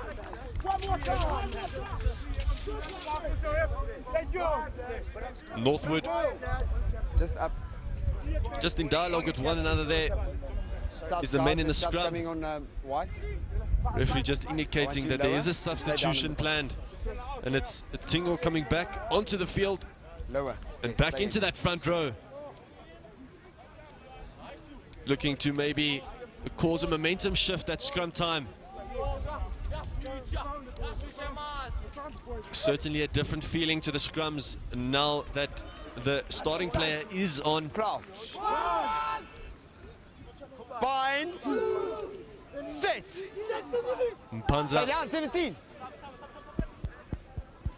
collects Latham now with a lovely offload there on the outside. Really good work, making the ball do all the talking. Kick downfield. Yeah, touch over there. A little bit of an unforced error there from the men from Northwood. On the line. But it's fantastic pressure from Hudson Park. Mahashe, the captain, really chasing down the kicker there, really chasing down his prey.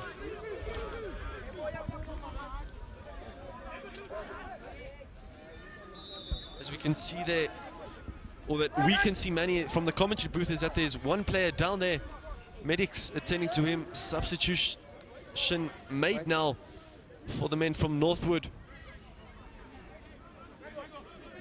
Yeah, it just looks like a little bit of cramp on the far side there. I think quite a physical game. I don't know how much preparations these two teams have had, but it's been really physical all day long. Magubiane, the man coming on Soniani making himself known there in the contact area, flinging his defender with his right arm. And he's through the lock. That is Caden Sparks. Still got the advantage. Eventually pulled back there by the shirt. Roll. Northwood yet again with a lovely dummy. One player going to the ground out of all of that. Surprisingly, a Northwood player to pick and go. Lovely work from Northwood. Really finding some sort of a foothold in the final stages of this game. They just need to convert now. And it's a penalty in favor of the men from Durban. Dangerous tackle. Manny, poles or the line? Well, that's a really difficult one. Do you know what? I think at this stage you've got to go for poles if you're Northwood, because I just don't think they've had the go forward ball from breakdown situations that they would like. They're not going to go with my advice, I'll tell you that. They're going to back themselves on the line, but I just think Northwood want to slowly creep back in this game, try and get themselves within touching distance, maybe penalty distance, and then it becomes a matter of which team is more disciplined. Changing line-out taker there, Makulu, the one putting the ball in for Northwood. In the 5, come up. That's once. Hudson Park pushing them backwards, forcing Northwood to play. Latham here just making himself available, looking for some sort of a pass, looking to form some sort of space. Flat pass there, and Hudson Park got through. Not quite. Latham recovering and maybe rectifying his previous mistake there. Hudson Park really looking to get some front ball, looking for some speedsters in the wider areas. We do know, and we've seen those speedsters in action. Now goes to the substitute, Mago Biane. Right, chip through, a little bit of a shanked kick attempt there from the inside centre. Disappointing from Hudson Park. Northwood now still in the Hudson Park territory. Many, they didn't go for the poles, they opted to go for the line. Didn't quite work, but they still find themselves in the Hudson Park territory. Yeah, so Renard, exactly what I was talking about there. You know, they just haven't seemed to put together the passes and the connections that they would have liked to back themselves to go for the line, and hopefully it comes through now as we see the breakaway now from Northwood. Maikiso with a lovely run there. Fullback looking to add to his try.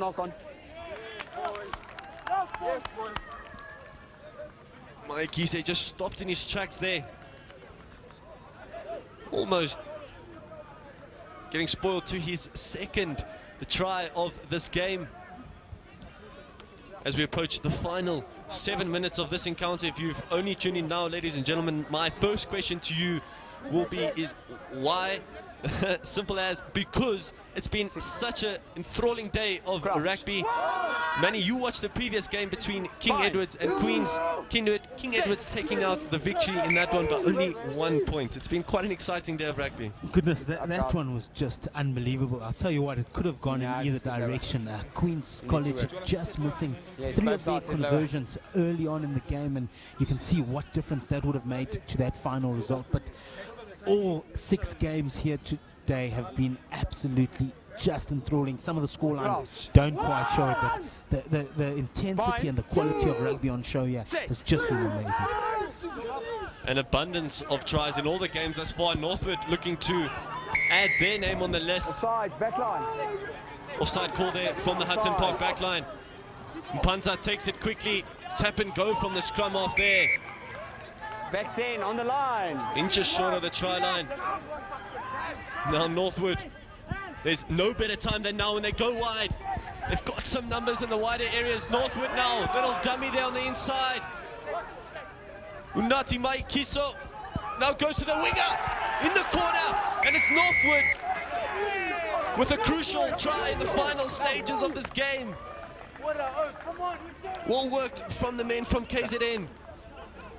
And it's Sianda Nkosi, the one profiting of that move, making himself available, and a clear run to the try there in the corner. Yeah, well, we said in the first half that as we have a look at the replay here, that pass, that basketball pass was so important just to get the ball out wide. And now on the left-hand side, you can't quite see it, but they've got the numbers, they've got the space. Bit of a mismatch outside there, and lovely finish on the outside. We accused them in the first half of just not using those numbers out wide, and this time around they've looked to use the numbers and they've come off the better for it. Sianda and Corsi would have definitely been calling for a pass like that during the halftime team talk. An opportunity like that.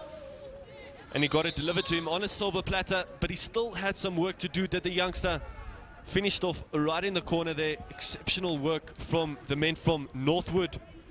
Now it's Latham who goes just shy of the poles there. Converted attempt. A crucial converted attempt, not quite managing to come off there from the men from Northwood, and they are still trailing, Manny. Yeah, in a lot of these games, kicking has been the difference, and it's the difference now in this game. Those 2 points would have been so important to get his team 1 point in the clear, but Reynard, what a game we've got on our hands now. And what a way to finish off the first day of the KES Rugby Easter Festival. Dweba now recovering the ball for Hudson Park, kicking it downfield. Stop! Northwood now returning the favor. Lovely right boot, that is. Massive right boot. Goes all the way up past the halfway line. Past the 10-meter line. 3 minutes. Lovely kick there from the substitute fullback. As we approach the final 3 minutes of this encounter, it's almost now or never. Do or die for Northwood High School. It's about 2. Yeah, medics can go, let's play. Medics can go, he's out of play, let's go. Mago Kova, substitute hooker. What a time to come on. And it's Hudson Park yet again who managed to retrieve their own line out. And Tini goes to some of his teammates in the infield. Tutani doing some good work in the midfield throughout this game. Maybe, potentially the reason that they are indeed 1-0 up. I beg your pardon, just that point ahead of Northwood. But it's Northwood now with the turnover. Just managing to get a hand on his ankles there. And it's Sparks with a quick tap and go. Northwood sniffing blood. Really sent an opportunity here to sneak a victory in the dying stages. They go wide. Little dummy there. Spotted the gap, did the substitute fly half. Northwood come yet again with Nkosi. Met by 2-3 Hudson Park defenders. Eventually taken out there in Panza. Tackle need to roll. Clapping his hands because he does get a chance to get back on that ball. But instead it's Brandon Jamison. Now to Janssen. Well met in the tackle there. Inches short of the try line is Northwood. It's Sparks who reaches for the try line. Sparks will certainly be flying if they manage to get over that white line. He reaches. Northwood now really showing some patience. Forming some attacking pods. And it's Sparks yet again. Looking to attract some players close to the breakdown, getting some numbers out wide, forming space out wide. But it's Hudson Park now displaying some desperate defense. Mpanza goes short to Latham. Foul 10. Sparks going for a quick go there. Big man. Is he over? Take him back. Last scrum, losing the ball, they're just short of the try line, but the referee is calling them back. It's a rip. Probably the last scrum of the game, Manny, the last stage of play. Who is your money on? Wow. Let's have a look at this replay, and then maybe I'll make a decision as we see 2 Northwood players on the ball there. We know how physical this entire day has been. A lovely rip there from Hudson Park. A scrum down on the 5 meter. I'm going to have to go with the boys in possession at the moment. They're in the hot seat. They 1 point clear. Oh, sorry, they're 1 point behind this Hudson Park side. But look at the position. They are in. Unbelievable. They've got numbers to the left-hand side. Takes one mistake from the boys in red for Northwood to take this And it game. goes to the 8th man. Spots the gap on the blind side, and it's Northwood that sneak a victory here. Sianda Mabuza. Space on the blind side. Hudson Park didn't see it, but he certainly did. Mabuza putting this Hudson Park defense to the sword and potentially securing a victory. Yeah, Manny, it's exceptional stuff. It's managing to pull off this kind of a comeback victory in your opening game of the tournament is certainly remarkable. Well, it's just unbelievable, and I'll tell you what, the double bluff there, they've set up no attack on the right-hand side. They've got the entire back line going to the left-hand side, and number 9 from Hudson Park just spotting the double bluff, but at that stage it was far too late. Mabuza taking that opportunity and getting the 5 points over the whitewash in the corner. Lovely end off to the game from Sianda Mabuza. A try in the corner. The one that certainly got the spectators off their feet. Latham now looking to finish off with the cherry on the cake. Not quite happy with how the ball is positioned on his tee.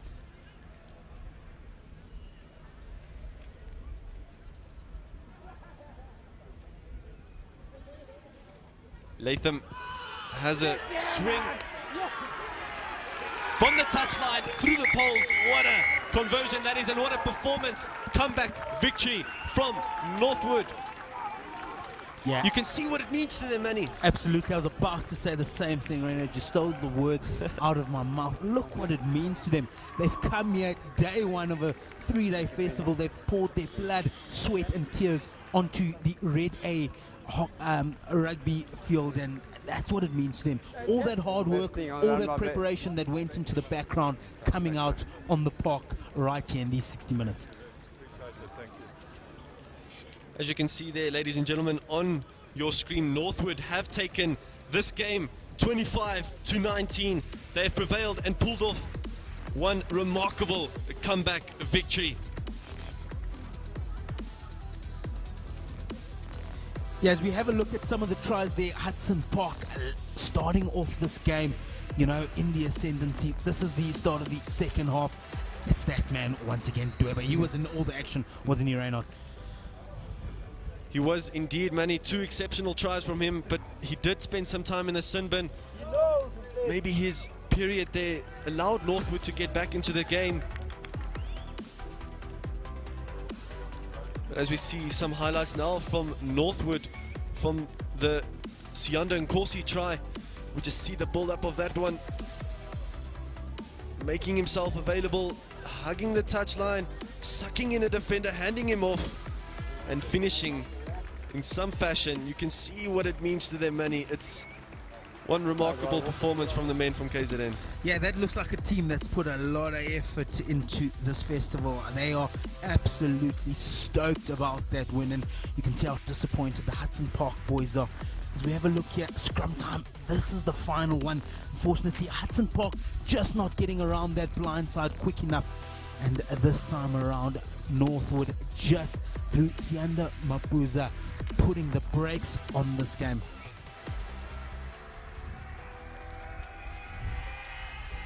As you see there, ladies and gentlemen, on your screen, Northwood pulling off an exceptional comeback victory, which concludes the first day's proceedings here at the KES Rugby Festival. Do join us again for tomorrow with a full day's action ahead.